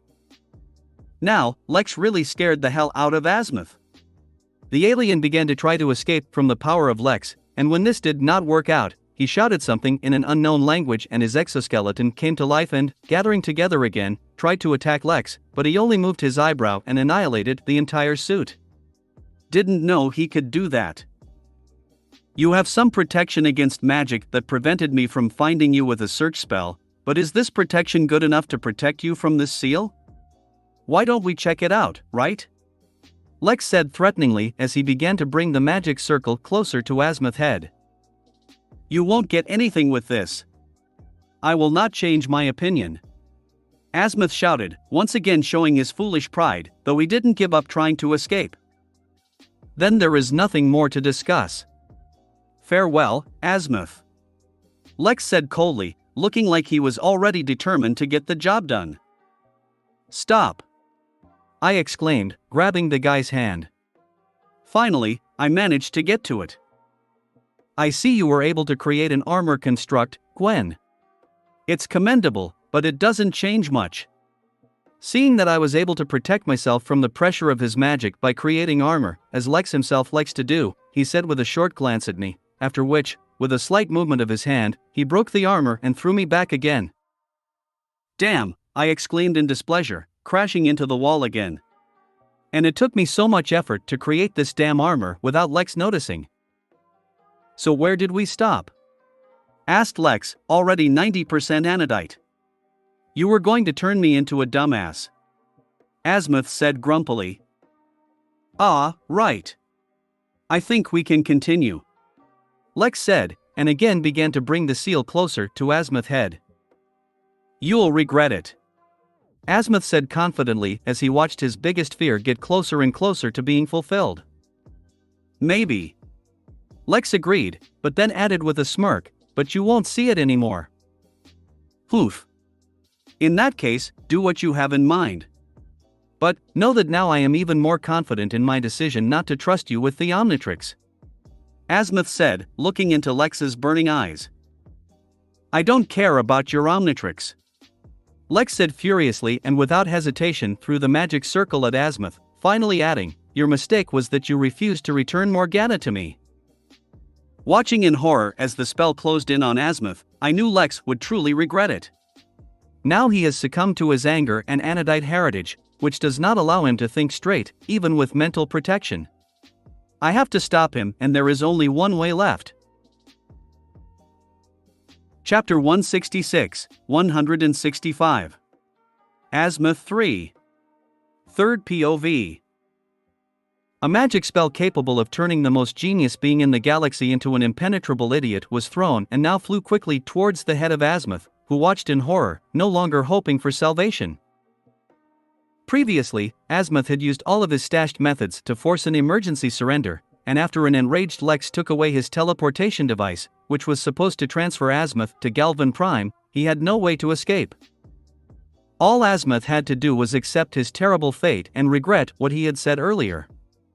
And although, according to Lex's words, Azimuth would have 2 more months before he finally turned into a dumb vegetable, Azimuth himself knew perfectly well that this time would not be enough for him to destroy the seal.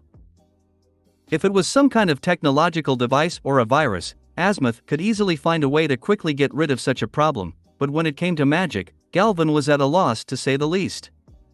Magic is simply not his path and he does not understand it. For his race, magic had always been nothing more than esoteric nonsense, in which there was no logic. Compared to technology that could do anything with just the necessary calculations, magic was wild, unpredictable, and, in the opinion of all Galvans, simply stupid, and significantly inferior to cold machines. Although, this certainly does not mean that they underestimated her. Just the opposite. Galvans are well aware of how dangerous magic can be, especially in the hands of some idiot who does not think ahead and does not control himself. Another argument in favor of the superiority of technology, which, although it can also be dangerous in the wrong hands, but you can always create a fuse that will not allow this to happen.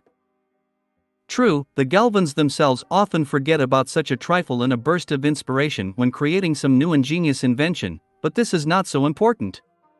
In any case, not even understanding and not knowing how to use magic, the Azimuth race decided to protect themselves from it, of course, with the help of their favorite technologies.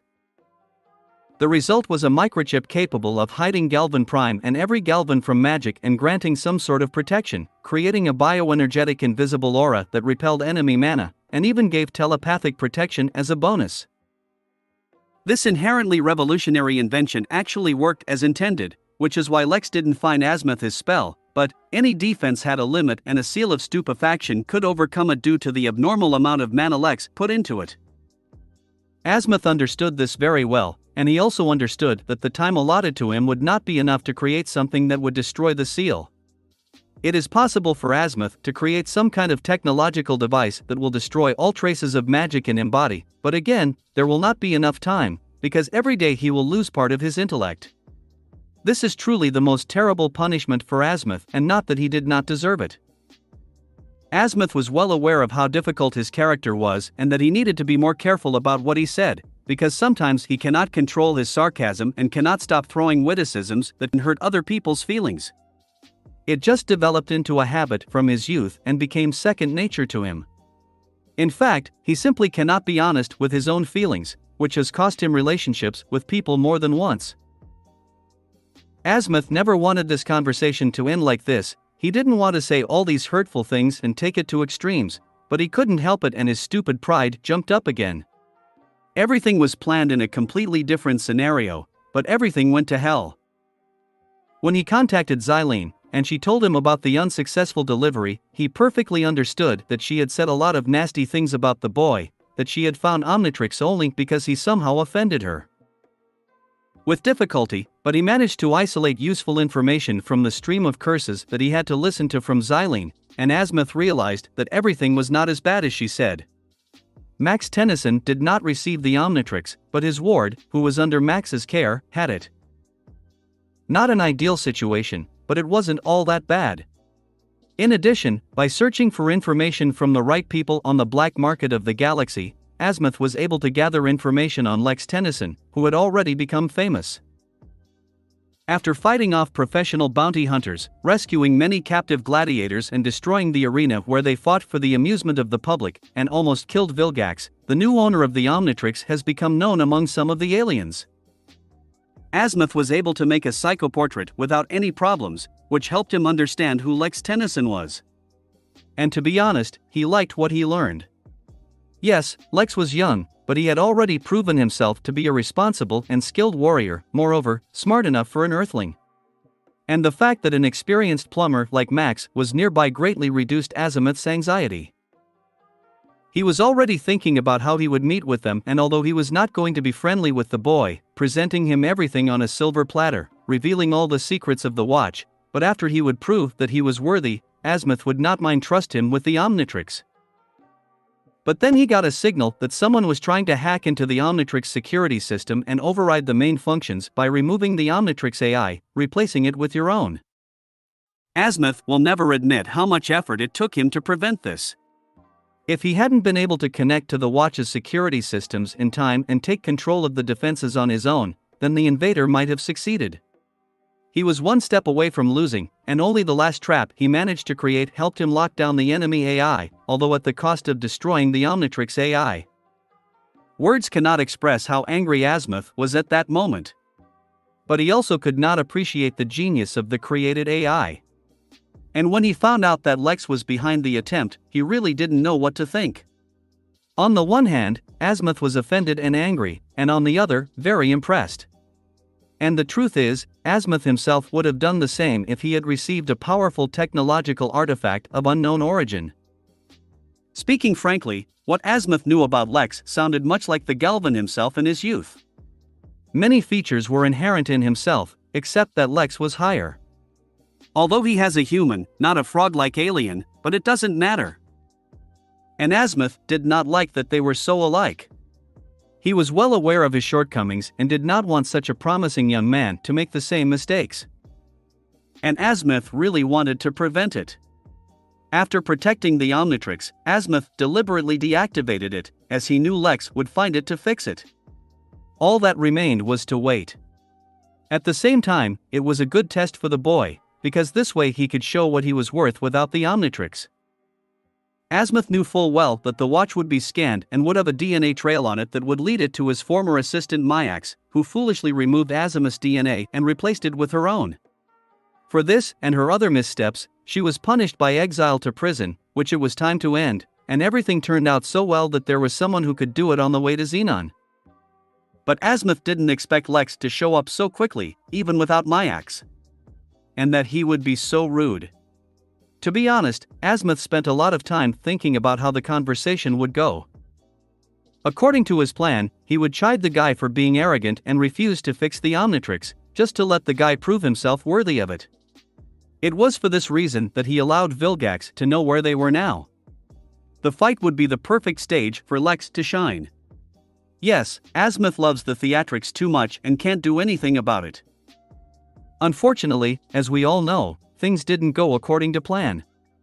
Lex's behavior again reminded Azimuth of his younger version, but now it was his worst quality. And this was too reflected in the emotional state of Azimuth, because of which he suffered, and he did not say what he wanted. At some point, he began to see only the worst qualities, completely forgetting about his plans to help the teenager not become what Azimuth himself was before he matured to see the consequences of his arrogant actions. Excited, Azimuth succumbed to his emotions and pride, failing to see how everything came to such a sad ending. He realized too late that there was something wrong with Lex in the first place, and that the guy himself was acting in the grip of anger and his bloodline. But again, Azimuth did not want to give in and only at the last moment regretted what he had done, realizing that it was never about the clock. Perhaps he really deserved such a punishment, since he did not immediately understand that the child in front of him needed real help, and not a performance thought out in advance by the same arrogant alien. And the saddest thing is that even now Azimuth can't just say that he didn't want all this. I'm already so old, but I still won't grow up. Zenith was right. At the very least, this will help calm the boy's anger and save him from self-destruction. Not such a big price, Azimuth thought, resigned to his fate, and closing his eyes, he prepared to accept the spell. Chapter 167, 166. New problem. Third POV. Stop Lex. When the spell was a millimeter away from Azimuth, who had accepted his fate, a new voice was heard that sounded like the one Lex spoke with after starting his transformation. Late. With a bloodthirsty smile, Lex replied, not even turning to the owner of the voice, when the spell overtook Azimuth and he limply fell to the ground, holding his head, from the obvious pain that he experienced from the literal burning of the seal on his brain. What have you done? Said the owner of the voice, who was late and did not have time to stop the spell, now hovering over the body of Azimuth, who gritted his teeth in pain. Punished an arrogant asshole who can't even listen when asked for help. Lex said dismissively, and then looking at his interlocutor, he said, "You better worry about what you have done, Gwen." "I just did the same as you," replied Gwen, who out of desperation completely shed her skin and turned into a full-fledged anodite composed of dark purple mana. "It was stupid," said Lex calmly, who, unlike the girl, retained some skin on his legs. "What was I to do?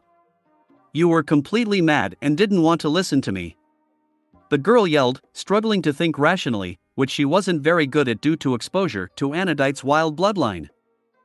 "You just shouldn't have climbed where you weren't asked and waited for me to finish," Lex said indignantly, who was trying his best to calm down, but it wasn't working, especially since Gwen was turning him on again. "Wait? Do you even understand what you've been doing? From the outside, you look like a psychopath who mocked an innocent alien. I tried to stop you, but you just dismissed me several times, and in the end, I just had no choice. Only by shedding my skin could I stop you, although it's too late," Gwen said emotionally, causing magic to thicken around her and her luminous hair to move like snakes. "Innocent alien? Do not joke so. He may look harmless, but this old man is one of the most dangerous creatures in the universe, who also irresponsibly creates the most dangerous things in the world. You know how much destruction is on his conscience? Or how many innocents have suffered because of him? You can't even imagine, so don't say he's innocent," Lex said furiously again. "But this is not a reason to do this to him, especially since it was we who came to him for help," Gwen yelled, standing up abruptly. "From that stubborn bastard, we would never get help. It was initially a failed undertaking, and only out of the slightest respect for him, I did not immediately dissect his memory with my telepathy to find out all the useful knowledge," Lex said aggressively, again releasing a powerful wave of magic. But, unlike in the past, this time, Gwen didn't care about Lex's magic, and she just released an equivalent wave of magic that neutralized Lex's magic. While it was not difficult for her because everything is magical, she is stronger than her boyfriend, but usually this is not visible due to Lex's control over his mana and its density, which in this form, when he practically does not control himself, is reduced to nothing and Gwen begins to dominate. "What you ended up doing is no better. Now Azimuth will never agree to help us, and the Omnitrix is now useless, and we won't even be able to help Tetrax." Gwen disagreed, hitting Lex with her hair in a fit of rage. "We'll see. When his allotted time comes to an end, Azimuth will completely despair and come running to ask for help, begging on his knees. It remains only to wait," Lex said confidently, ignoring the blow with hair. "And if not? What if Azimuth never learns his lesson and just out of stubbornness doesn't come to you? Or can't? Have you thought about it?" Gwen asked angrily as she approached Lex's face. "Then I'll think of another way," Lex assured him, though not even a child would have believed him. "Oh, and what is it? Can you fix the Omnitrix yourself?" "I can't believe it, since there was a problem with him, the first thing you did was run to Azimuth for help, even though it was initially your fault," Gwen screamed with emotion, without having time to comprehend what was said. Only when Gwen saw the look on Lex's face, it's just not clear how she could understand something from the face, which consisted entirely of mana, the girl realized that in this one she went too far and stabbed the guy in the heart. "My fault, right?" the guy asked quietly to himself, after which, looking at Azimuth still lying on the ground and at Gwen, he added, "Of course, this is my fault." "Lex," Gwen tried to say something to correct the situation, but she was interrupted by the sound of a bell, issued from Lex's miraculously survived pants, which, after he began to shed their skin, were torn and fell to the ground. Picking up his pants with telekinesis, Lex pulled out a phone that was ringing from his pocket, and pressing on the screen, he said, "What is it, Tetrax?" "As we thought, Vilgax is here. His robot army is entering the planet's atmosphere," Tetrax said quickly, not even paying attention to Lex's voice. "I will now," Lex said calmly, and turning off the call, he threw the phone aside, clearly intending to fly away, but Gwen stopped him by grabbing his hand. "Lex, stop. Don't act recklessly. You can't do it alone. Not in this condition. Gwen said pleadingly. We'll talk later.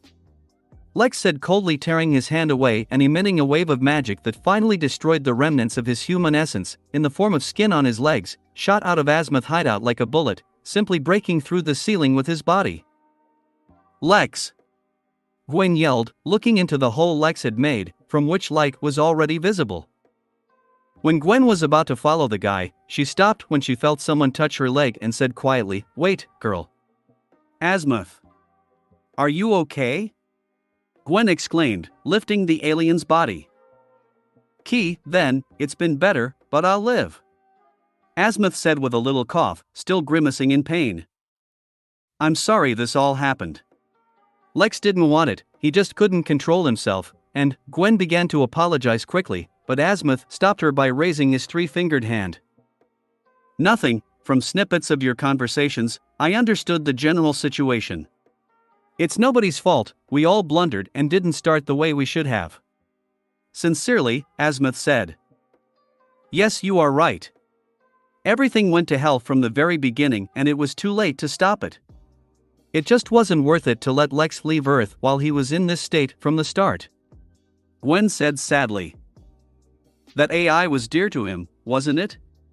Azimuth asked, looking away. "Yes. And very. I think Morgana loved him and Lex loves her," Gwen said, not knowing what to think about it herself. "And I said I would never give it back to him, right?"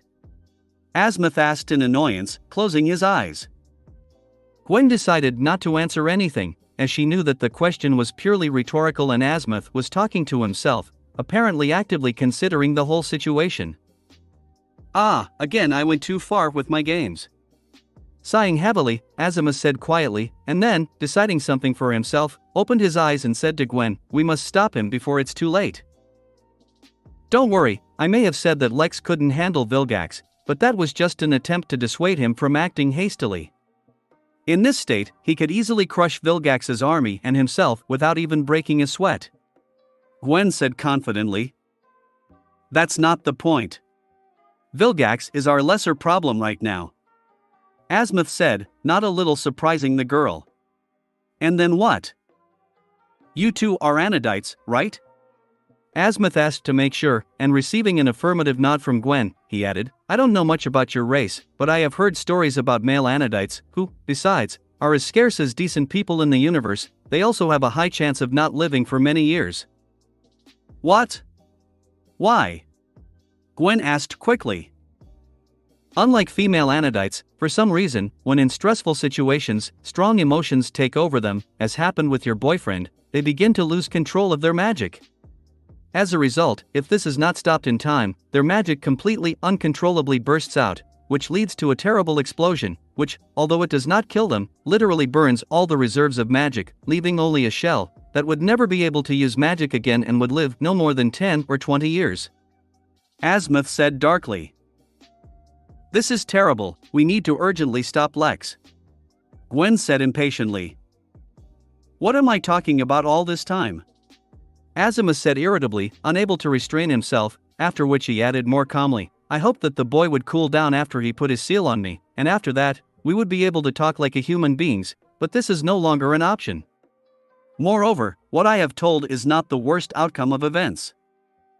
What could be worse? The Omnitrix is still on his arm.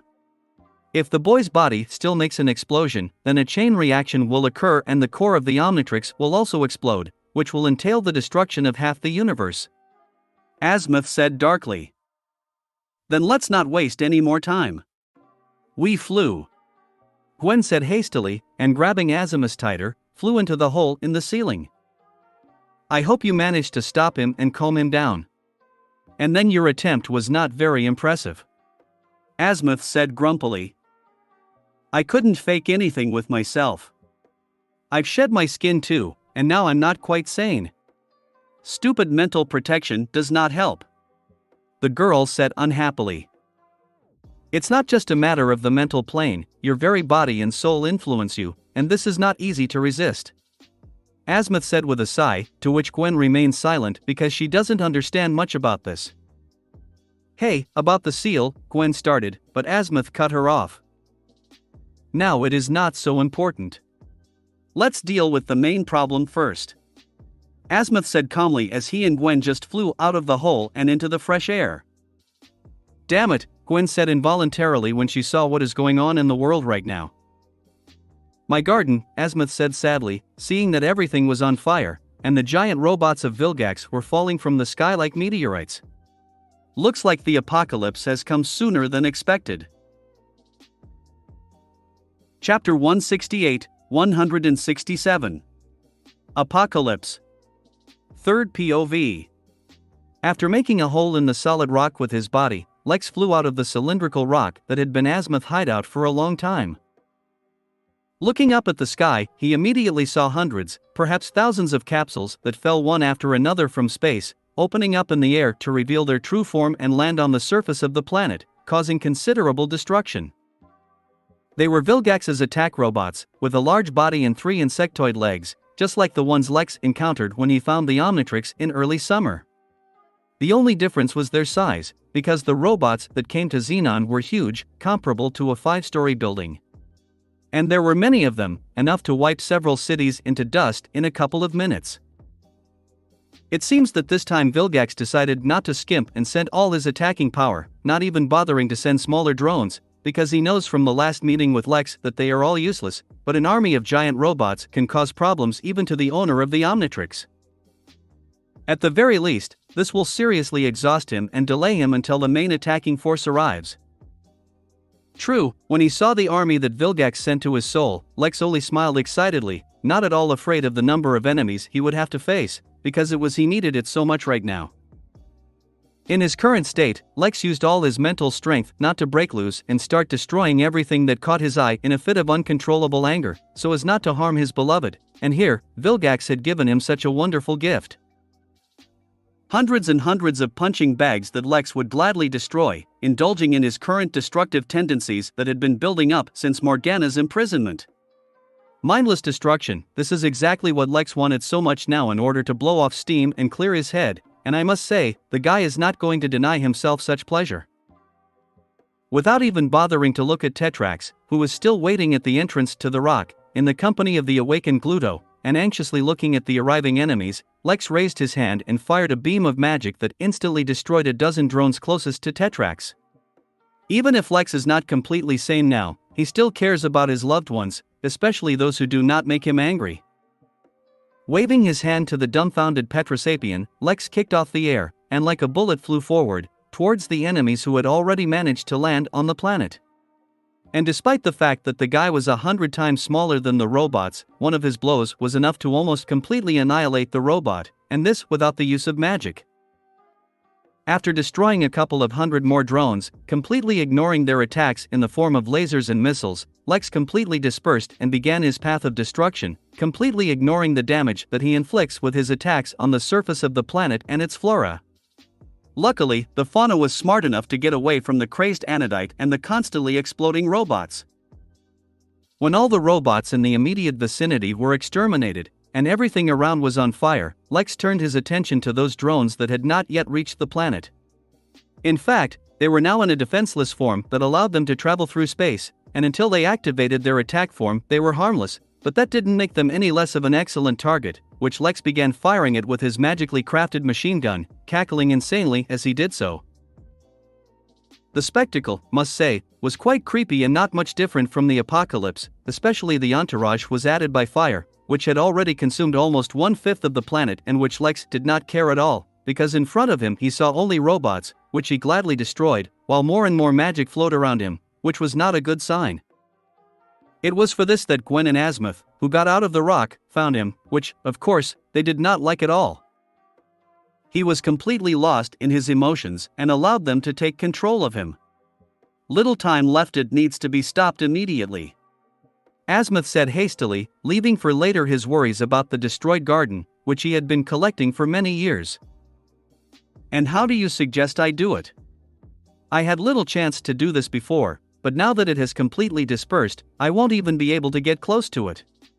Exclaimed Gwen, who was not a little frightened by the sight, and also by the usually reserved guy who was going crazy. It wasn't until she saw this that she realized just how much power Anodite had, and also how scary Lex could be if he wasn't worried about the damage he could do to his surroundings. A little more and he will literally split the planet in two. And that's all, without the Omnitrix. For some reason, before Gwen did not understand how strong her boyfriend was, and even after all the adventures she had gone through, she did not see what Lex hides behind his harmless facade and how dangerous he can be. And now, to put it mildly, Gwen was scared. And the worst thing is that part of the blame lies with Gwen herself, because she brought Lex to such a condition and now she needs to somehow stop him, and Azimuth is clearly not an assistant in this. How do I know? Just go and do your thing before he kills us all, shouted the Galvan, sitting on the girl's shoulder. It's you, the smartest creature of 5 galaxies, can't you think of anything? Gwen asked displeasedly, easily shielding herself from the robot that exploded nearby, which was shot down by Lex. I spent everything before, when I tried to escape from him, but there is no time to create something new. What's more, whatever I do will only make him angrier. Besides, as soon as he sees me, I will most likely become his target. Azimuth said grumpily. It is truth too. Gwen couldn't disagree, knowing full well that the seal might soon become useless, because judging by the state of Lex, he would simply tear Azimuth to pieces as soon as he saw him.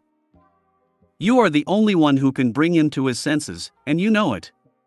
Azimuth said seriously, looking into the girl's glowing eyes. Ugh, okay. I will do it.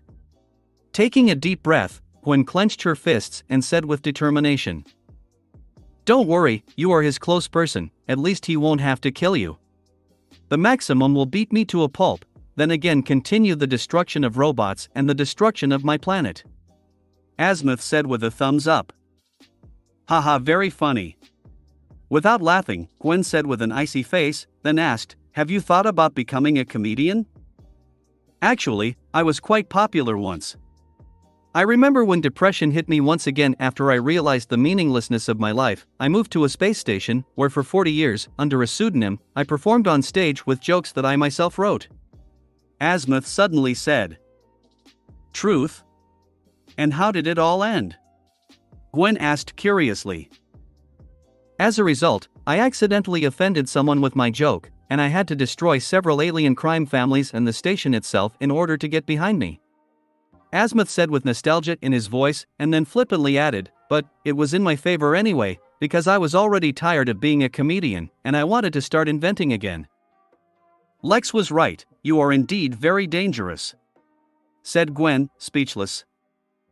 I am 2,104 years old in earthly terms. It's a long time and you have to somehow have fun, and you can die of boredom. Azimuth shrugged. Now I somehow better understand Lex and why he did this. Truly, the thinking of the long-lived, especially the aliens, cannot be understood by mere mortals, Gwen thought to herself, only now realizing that Azimuth really should not be compared with ordinary people and measure it by human values. Well, that's it, stop wasting time. Go and do the deed. Save our damn lives.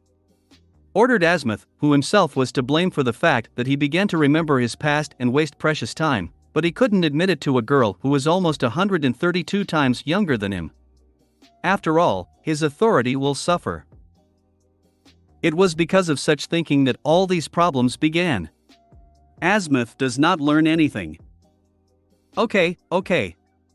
I'll try my best. Gwen said with difficulty, restraining her irritation from the tone of the alien, and then added, it can be dangerous, so stay with Tetrax. He will protect you. Without listening to Azimuth, who was clearly about to make fun again, the girl surrounded the alien with a sphere and sent the sphere itself to Tetrax, who did not budge.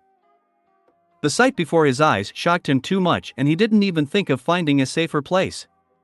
When the delivery was completed and Azimuth was literally in the hands of the Petrosapien, Gwen looked at the still raging Lex, who would soon run out of targets, and after praying for success, flew to meet him to prevent him from making another mistake. Chapter 169, 168. Love is a great power. Third POV. Gwen knew full well that in his current crazy state, Lex would never listen to her. What can say, if when he still had at least a little sanity, he simply brushed Gwen away like she was an annoying fly and did not listen to her arguments in any way? This time, counting on a different outcome would be the height of stupidity. It's not even a fact that he would have paid attention to the girl herself, because now he was too focused on destroying the incoming capsules in the most sophisticated ways, the number of which did not decrease, although it seemed much more. Vilgax decided not to be stingy this time. Knowing that her boyfriend now looks more like an angry bull, Gwen decided, figuratively speaking, to wave a red rag in front of his eyes, which will attract his attention, but also most likely anger him, which will lead to an unwanted battle, because just like that, the guy will not calm down. But there is no such choice, because, first of all, it is necessary that Lex's attention is switched to Gwen and he forgets about drones, which are not the biggest problem now. In the current situation, Gwen will not be able to calm the guy using brute force, because even despite the greater amount of mana at the girl's disposal, this will not help her in the face of the natural disaster that Lex has become. Worse, the longer Lex sprays, the closer the moment of his self-explosion, and Gwen needs to finish everything quickly, and the only option left is to count on luck. All in all, everything is as always. "Hey!" Gwen shouted, flying as close as possible to the guy, around whom a dense aura of magic was blazing, which was expanding with every second and had already reached a radius of 4 meters. Of course, as expected, Lex completely ignored her and continued to laugh like crazy, while destroying a new pack of robots with a giant magic-created grenade launcher. It seemed that even though he completely lost control of himself due to his anger and bloodline, Lex's resourcefulness hadn't been lost, which unnerved Gwen more, since she was the one who had to deal with it. Sighing heavily, when her hopes for an easy path did not materialize, Gwen created a meter-long magic disc and threw it directly at Lex's head, who didn't care, because the aura surrounding him immediately destroyed the disc, and he calmly continued what he was doing before. With a sigh of annoyance at this, Gwen poured a lot more mana into the new disc and even spun it harder for efficiency, which worked great as the disc cut through the aura around Lex like a saw and hit him right in the head, in the end, having crashed, but the disc reached its goal and the guy immediately noticed it. "Damn," Gwen swore involuntarily as Lex turned his head and looked directly at her, his eerie glowing eyes. At the same time, the guy dispelled the weapon he created, which Gwen considered a good sign, and trying to be as gentle as possible, slowly said, "Lex, let's talk calmly." Unfortunately, this was not a good sign, and the aura around Lex began to glow much more intensely, with a loud cry, "HIA. So you don't want to talk, do you?" Gwen asked ruefully, with difficulty defending himself from the aura raging in all directions. Instead of answering, Lex created a magic disc a couple of times larger than the one he got in the head and threw it at Gwen, who dodged it without any problems, which she regretted when she saw that the disc hit exactly the mountain at the foot, which now were Tetrax, Gluto, and Azimuth. Fortunately, Pitorosapen took care of the protection and created a crystal dome around it, which protected all the aliens from the collapse caused by Lex's disc. Before Gwen could breathe a sigh of relief, a dozen new discs flew into her, which were even larger than the previous ones. Remembering her mistake, this time Gwen counterattacked and destroyed all the discs using her own, while slowly flying higher to prevent a repeat of the previous situation and to protect all witnesses of the subsequent disassembly. Lex followed Gwen and continued to attack her more and more fiercely, because of which Gwen no longer had time to counterattack, and she had to dodge and fly away from Lex, which eventually led to a kind of race in the upper atmosphere. But along the way, several more robots were destroyed, which seemed to have finally dried up, but this did not make the load on Gwen less, and it became more and more difficult for her to avoid Lex's attacks because he dispersed again, and now his goal is Gwen, which he wanted to shoot down. For driven by animal instinct Sky, it became a game he wanted to win at all costs, and soon he was again using different weapons, which, flying at maximum speed, became increasingly difficult for Gwen to dodge. As a result, she had to switch to protective constructs, which did not help much, and collapsed after a couple of hits, but that was all that saved her. In response to the various barriers that protected Gwen from the magical bullets fired from his machine gun, Lex released even more mana, and soon even a single bullet was able to destroy Gwen's shields, making it impossible to dodge. As a result, this led to the fact that the girl was nevertheless hit, because of which her flight course went astray, and she flew into a rock at great speed, which could not withstand such bullying, and fell right on the girl. Gwen, made up of mana, did not care about such damage, but this led to the fact that she did not have time to get out of the rubble, and Lex caught up with her. Like a cat catching its mouse, Lex grabbed Gwen tightly and pinned her to the ground, not letting her move, looking at her with a creepy smile on his energetic face. But at least his mood had changed for the better, and now he was not in a crazy rage, but in a crazy passion, irritated by a game of cat and mouse. Realizing this, Gwen did not try to escape from his grip and even sighed with relief when she realized that Lex was not going to attack her anymore and, on the contrary, let her get so close to him that even his aura did not react to the girl. Initially, Gwen wanted to achieve exactly this, although everything did not go according to plan. Still, it was difficult to call it a plan, because Gwen acted more at random and improvised, but most importantly, she achieved her goal. And now it remains only to reason with Lex, which is now much easier to do when Gwen can use her most important advantage. Using her magical hair, Gwen slammed it into Lex's arms and pulled herself out of his grip, so that she tightly grabs the guy, at the same time wrapping her hair around him so that he does not run away. And before the guy had time to come to his senses and start trying to break free, Gwen grabbed his head with a new pair of hands made of magic and passionately kissed the guy on the lips. As silly as it sounds, love is indeed a great power, and given the whole situation, the only thing left for Gwen to do was use it and kiss all her feelings, hoping it would clear Lex's head and come to his senses. Well, and more lust, of course, where without it, they are teenagers. Clearly not expecting such a sneaky move, Lex was taken aback, but he certainly didn't mind and was soon drawn in, answering the kiss with the same passion, which quickly began to become more and more intense. Ah! Come to your senses, Lex. Groaning, said Gwen, pulling away from Lex and looking hopefully into his eyes, which began to acquire meaning again.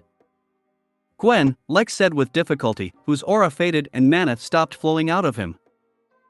Seeing that the method began to work, Gwen even more furiously attacked her boyfriend's lips and began to kiss him with all possible passion, to which the guy happily began to respond. Gradually, the kiss became even more intense and slowly lust and love began to clear the head of the guy, who was completely lost in his problems. True, a common passion took their place, and before Gwen and Lex had time to notice that the guy was already, in general, everything was in order, which they already didn't care about, and they completely plunged into the abyss of passion, and what happened was that usually happens in such a situation, so we should leave them alone. The story will continue when they're done. Until next time. Chapter 170-169. Big Gun, the solution to all problems. Third POV. Something they have not seen for a long time. Hope nothing bad happened, Tetrax said with concern, watching the sky, which suddenly became too calm.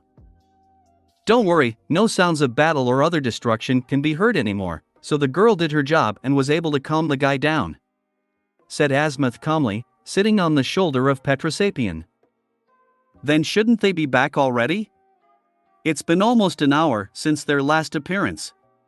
And the drones of Vilgax, something that has not appeared for a long time. The alien asked, coming out of the hiding place where they were hiding so as not to fall under the arm of the raging Lex. I'm sure they're busy with more pleasant things right now, so they're not up to us, Azimuth said with a smirk, who, thanks to his good hearing, was able to catch a few passionate moans coming from far away, thanks to which he could guess how Gwen calmed Lex. And then what to do? Tetrax asked, completely unaware of how things had come to such chaos while he simply stood guard. We'll wait. And prepare for the arrival of Vilgax. I know him well, and I am sure that this was only the first wave of the attack, which was supposed to wear us down and delay us. Reinforcements will arrive soon, Azimuth said gloomily, who already regretted 100 times that he had started this whole game and foolishly indicated his location to Vilgax himself. And what's the plan? Tetrax asked eagerly. Something, but he is always ready to fight Vilgax. We don't have to fight, yet the situation is not quite suitable for this, and you can just leave the planet. You arrived on your ship, didn't you? Where is he now? Azimuth asked, already beginning to think of an escape plan. We had to leave him to get through the blockade around the planet, and now Lex has him in his magic ring, Tetrax said, shaking his head. So until they return, we won't be able to use it, but at least we still have a chance for an emergency withdrawal.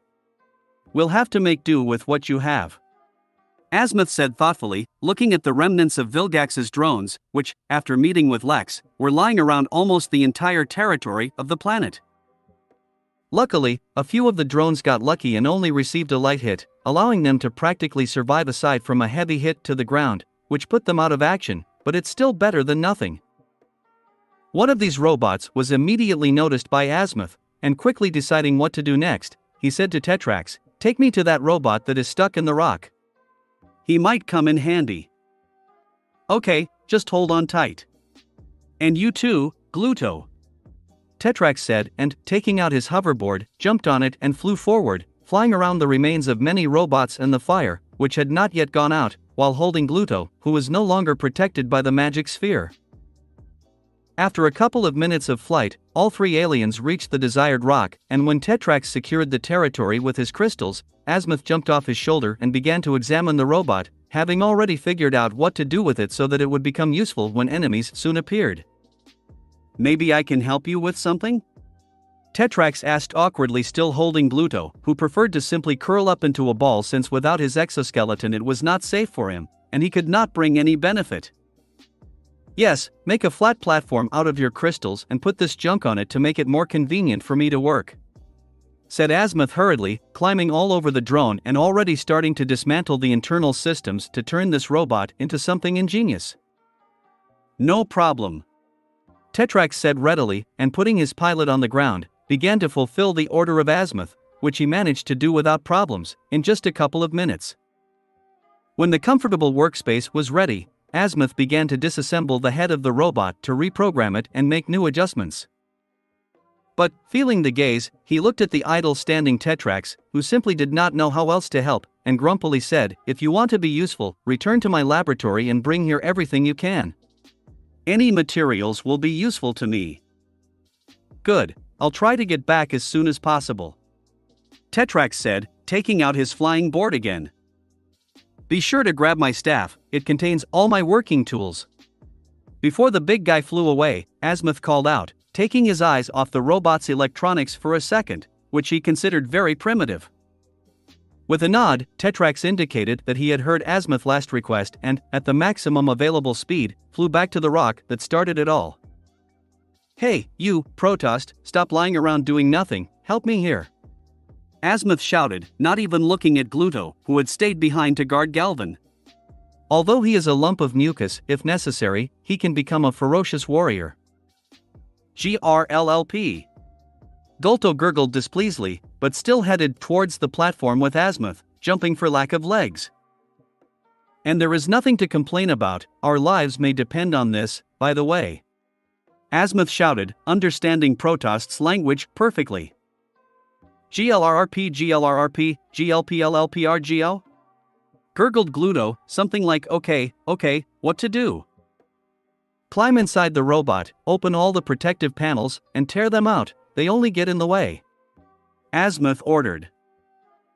Gluto shook his body, which was the equivalent of nodding his head and lunging at the robot, which was still in the state of a closed capsule for interstellar travel, apart from some areas that Azimuth was able to open and soak in through the slits of the skin.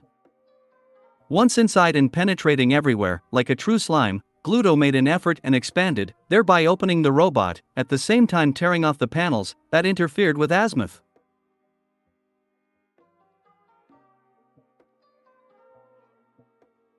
"Okay, you step aside and don't get in the way," said Azimuth, getting back to work. Glup. Gathering into a single piece again, Gluto cursed like an experienced sailor and jumped away from Azimuth, who pissed him off. Azimuth paid no attention to this and plunged headlong into the robot's processing, which caused silence for the next 20 minutes, which was interrupted by the appearance of Tetrax, who created a road of crystals along which he dragged Azimuth's equipment. "I collected everything I could and everything that somehow survived," Tetrax said, pointing behind him at the pile of junk he was pushing forward, creating crystals behind him. "The main thing is that the staff is intact," said Azimuth, snatching the staff from Tetrax's hands. Returning to the workplace again, Azimuth opened the panel on the staff and, pulling out the wire from it, connected it to the main processor to make new protocols. Then, he returned to the pile of materials that Tetrax had brought, and after selecting a couple of parts, he returned to the robot and took out tools from the staff, began to install new parts to the drone's power core. A similar process was repeated several times, and only after another hour, Azimuth seemed to be satisfied with his work, although in appearance it was impossible to say that something had changed and what all the work of the alien was for. "And what can he do now?" Tetrax asked curiously, sitting with Gluto a little further away, and watching the work of a genius. "You'll see. The thing is disposable but extremely powerful," Azimuth said with a smile. "Growl?" gurgled Gluto, "which means what now?" "We'll wait for someone to come or something to happen." Sitting down, Azimuth said wearily, who was no longer so young to ride so briskly. Silence fell again, and very awkward because Tetrax did not know what to say and how to turn to the Galvan, although he had just a sea of questions because he did not understand how everything came to what had come and what had happened to Lex. Azimuth began to get annoyed by the looks that Tetrax was throwing at him, so he soon decided to start the question himself and asked with a sigh, "So, you are the same Petrosapien?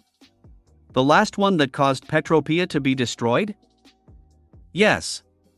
Although I can put all the blame on Vilgax, as he deceived me, I am well aware that it was my fault. I was too arrogant, I wanted fame and recognition, and in the end, I ruined everyone," Tetrax said with unusual calmness, having long ago overcome all stages of denial and accepted his guilt. "You are not the first and you will not be the last who, due to arrogance, made an irreparable mistake." "Knowing from experience," Azimuth said. "Also true, but I was lucky and there is a chance to correct everything that I have done. Not many people get that opportunity in life," Tetrax said with a smile. "Yes? Tell me more," Azimuth asked sincerely. Realizing that someone who could help him get Petropia back was interested, Tetrax immediately began his detailed story and even showed the Petropia crystal to prove that his words were true. "So that's why you all came here? To help you? So that I can repair the Omnitrix, and then, thanks to the Crystal Sapiens, restore the planet?" Azimuth asked, who again reviewed all the actions of Lex and again began to reproach himself for not restraining himself. "Yes, although I'm surprised you didn't know about it, since you added Sagilite DNA to the Omnitrix, the one who should awaken from the Lex Chromostone and return my planet," Tetrax said. "I sent my assistant to collect DNA, as I had more important things to do," Azimuth said, still lost in his thoughts. "Well, in any case, I'm glad that we were still able to find you, and when all this confusion is over, I will be able to fulfill my mission," Tetrax said happily. "Yes, it is very good," Azimuth said awkwardly, not daring to shatter Petrosapien's dreams. Before Tetrax noticed Azimuth's strange intonation, he looked up at the sky and saw a large shadow, which he immediately recognized as the famous Chimerian hammer, Vilgax's ship. More precisely, a new ship, because the last one destroyed Lex, but now it's not up to that. He's here, and it looks like his robots were able to clear the way for him and break through the entire blockade around the planet," Tetrax said, looking anxiously at the sky. "Luckily, I'm all set," Azimuth said with a grin and returned to the robot again. He pressed some buttons and the transformation began. As if the old look was a hoax, the drone began to take shape and in a couple of seconds turned into a huge cannon, similar to a railgun, in which the former appearance of the robot from which it was made was only partially visible. "Create protection."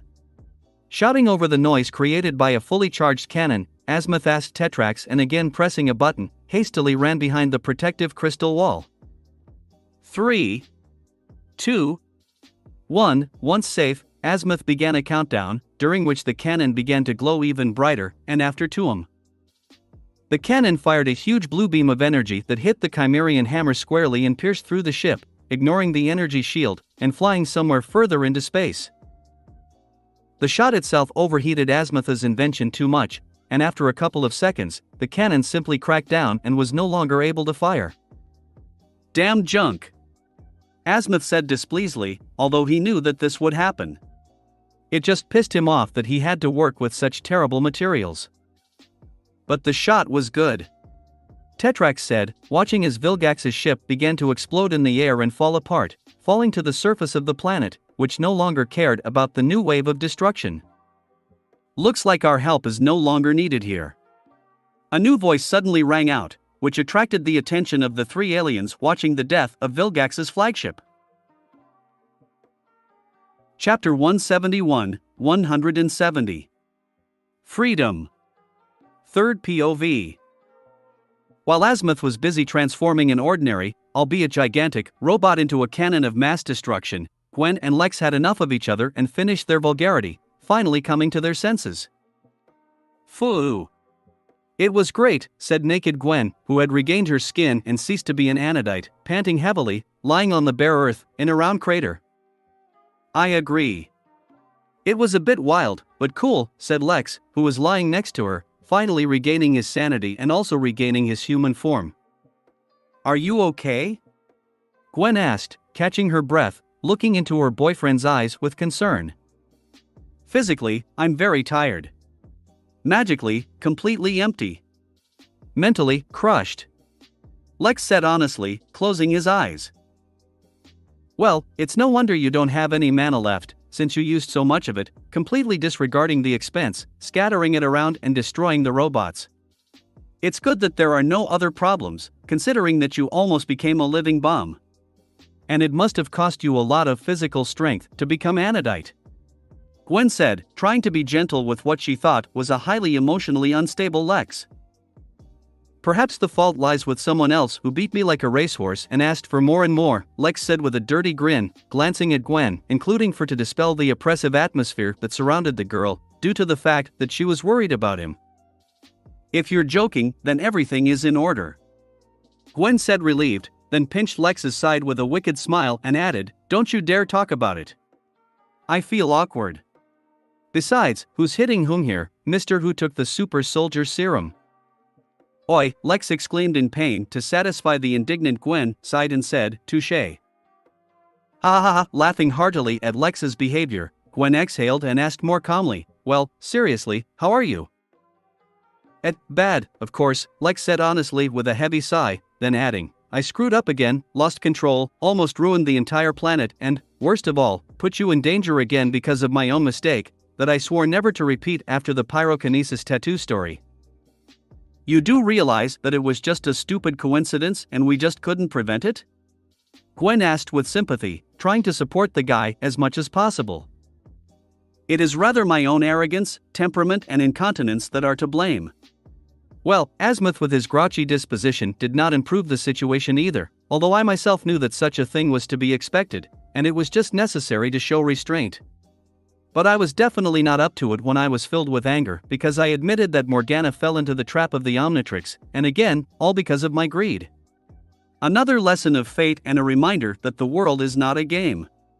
Lex said calmly, having already spent all the emotional fuse earlier. I'm not a little girl and I can take care of myself, so you don't have to worry about me all the time. It seems to me that I have already proved it today. You can rely on me in difficult times and stop pushing me away, as you did for the last 24 hours. Perhaps if you had opened up to me more, none of this would have happened.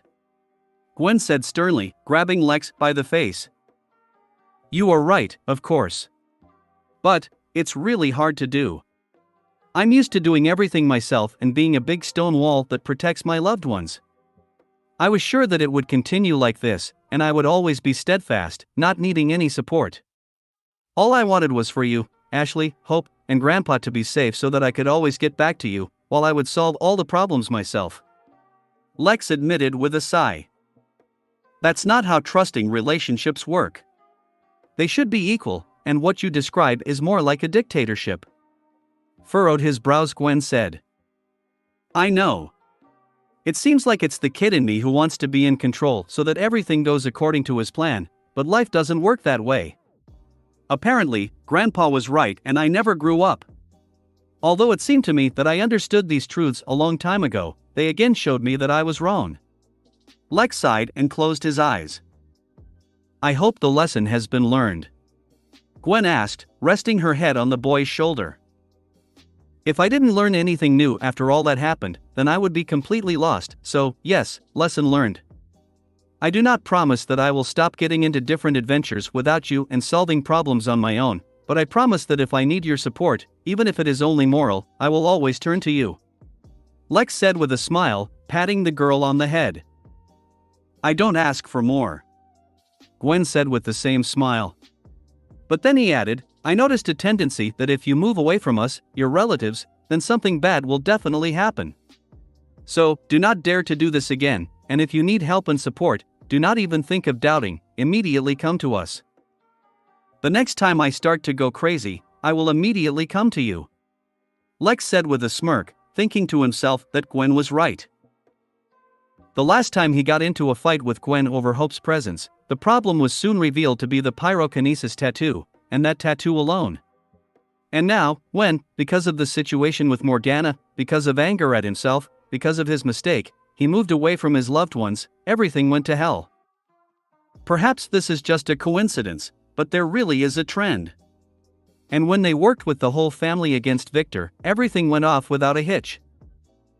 Feels like the world is punishing Lex for his arrogance and is trying to re-educate him so that he stops being so arrogant and begins to perceive this world for real and begins to understand that he cannot cope alone. Obviously, all these problems are connected with the fact that Lex, although he was reborn in a body, but the mind is still trying to cling to the past, in which he was alone and could not rely on anyone. Of course, Lex values Max very much, and loves Gwen, and Ashley, and Hope, because he is really ready to do anything to protect them, but even now he is trying not to let them get too close to his heart, as he is afraid of pricking himself. He truly genuinely loves his girls and tries his best to trust them, but getting over himself is incredibly difficult, and some barriers have not been broken. As much as Lex would not like to believe it, he really is still a vulnerable child, who has not let go of his past, which, even after so many years, continues to influence him. Not in vain, he was never able to accept his new parents, whom he is even afraid to remember, due to the fact that this could hurt his tender feelings. Obviously, Lex refused to accept and comprehend this, but today's events really helped him open his eyes to this, and finally, there was progress, although not significant. As they say, the first step is to see the problem, and then it will be easier. Our boy began to grow up and understand that the past is in the past and it is worth letting it go, for the sake of the present, which is admittedly beautiful. And this simple realization, which he had rejected for so long, reduced the burden on his shoulders very much. "I'm not as perfect as I'd like to think," Lex thought as he looked down at his hands, but then clenched his fists with determination, added to himself, "But that doesn't mean I can't get better. With this support, I can't give up. I don't want to admit it, but I will make mistakes, and there's nothing to be done about it, such as life. I just need to overcome them and fix everything." "Now, I really see it in your eyes," Gwen said with a smile.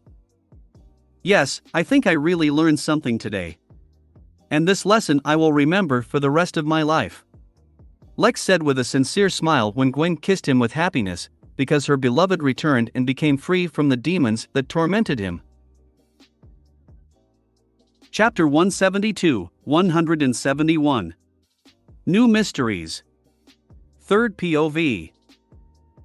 Two teenagers continued to hug each other in the crater, enjoying each other's warmth, while the guy accepted his flaws and mentally reborn to become a more mature person, and the girl was glad that she was able to return her beloved boyfriend, and that he was able to overcome today's events, instead of plunging into the abyss of self-flagellation. But this couldn't go on for long, because they still had unfinished business, so the girl lifted her head from the guy's shoulder and reluctantly asked, "We should probably go already, right?" The guy opened his eyes and, looking at the girl, nodded decisively and said, "Yes, it's time for me to correct my mistakes and deal with the annoying squid." "Then we should hurry. Tetrax, Bluto and Azimuth have already been waiting and are probably already worried that we have been gone for a long time. I hope they are okay." Standing up slowly, Gwen said. "Don't worry, Tetrax is strong enough to take care of himself and smart enough to keep his head down when it's dangerous around him. I think he just waited out my rampage and the robot attack somewhere safe so that Gluto and Azimuth wouldn't get hurt, and now they are either looking for us, or, knowing Azimuth, they are creating some kind of weapon of mass destruction against Vilgax's reinforcements," Lex said calmly, handing Gwen the spare clothes he keeps for her in his dimensional ring. "Let's hope you're right," Gwen said thoughtfully, dressing and not at all embarrassed by her nakedness, because there is nothing to be embarrassed about, everything has already happened. Lex, who no longer needs ordinary clothes, summoned cloth and ordered it to take on the form of his everyday clothes when he noticed that something was wrong. Frowning, Lex listened more closely to the sensations that the cloth conveys to him, and immediately noticed one problem. What is it? Noticing the expression on Lex's face, Gwen, who had finished dressing, immediately asked. Apparently, the cloth wasn't as strong as I thought. When I lost control and began to turn into anodite, it seems that my magical power was able to damage the cloth and tore off a significant piece that was on me at that time, in the form of clothing, and now it is completely useless. I noticed it just now. Lex said, frowning as he got to his feet. Oh yes, I remember. Your skin, along with your clothes, gradually exfoliated and fell to the floor. The clothes continued to lie, and then you lifted the rest of your pants to pick up the phone when Tetrax called. I didn't pay attention to it then, but it's strange and it shouldn't be like that, right? Gwen said after some thought. Right. In theory, despite my transformations, the clothes should have remained on me if I did not wish otherwise, but at that time I was not up to it, so the fact that it was shattered into pieces is really strange. I already checked the cloth for weak points and what could damage it, but I didn't find anything. And the fact that my magic was able to destroy part of the fabric is nothing short of a miracle, and I have no answer as to how this happened. Lex nodded his head. But besides being mysterious, there is no problem, yes? Gwen asked. Of course, you are right and there is nothing critical in this, but it is unpleasant. You see, I have a limited supply of cloth. The same piece I found from the Forever Night's storage and later ate is all I have. It's just that it blends into my whole body and stretches well to follow my commands, and it seems that I have an unlimited amount of it, but it's not. And now, I've lost about 1/8 of the cloth and I don't know why. Lex said with obvious annoyance. Maybe it's because of Anodite's power? Or because of your anger? Gwen suggested. Perhaps, but unlikely, given that mana cannot damage cloth, and only an increase in strength and power would hardly change that. And to my emotional state, the cloth, most likely, would have responded more aggressively and would not have self-destructed, in fact. I know too little about it and the answer is now impossible to find. Lex shook his head. But you have a hunch, right? With a smile, the girl asked, noticing the sparkle in Lex's eyes. Hearing Gwen's question, Lex just snorted, because she understood him so well, and thoughtfully said, this is just an assumption, but given my frenzied state, in which all my alien instincts awakened, it probably seemed not only my anodite legacy. You mean that alien part you got from your mom? Immediately understanding what it was about, Gwen asked with surprise. Exactly. And while I don't have any proof, my gut tells me that my other heritage couldn't help but show signs of awakening when I succumbed to my instincts and had little to no control over myself, letting go of my body. And given the oddities with the cloth, it sounds logical to the wave. Lex said. Don't you remember how you felt when you were rampaging? Gwen asked. No, I don't really remember anything. All my attention was occupied with the fact that I would not finally become brutalized and not harm you. Although, then I completely forgot until you brought me back, in a very pleasant way.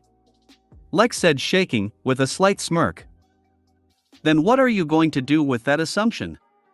Gwen asked, ignoring Lex's joke. Nothing yet, because now is not up to it.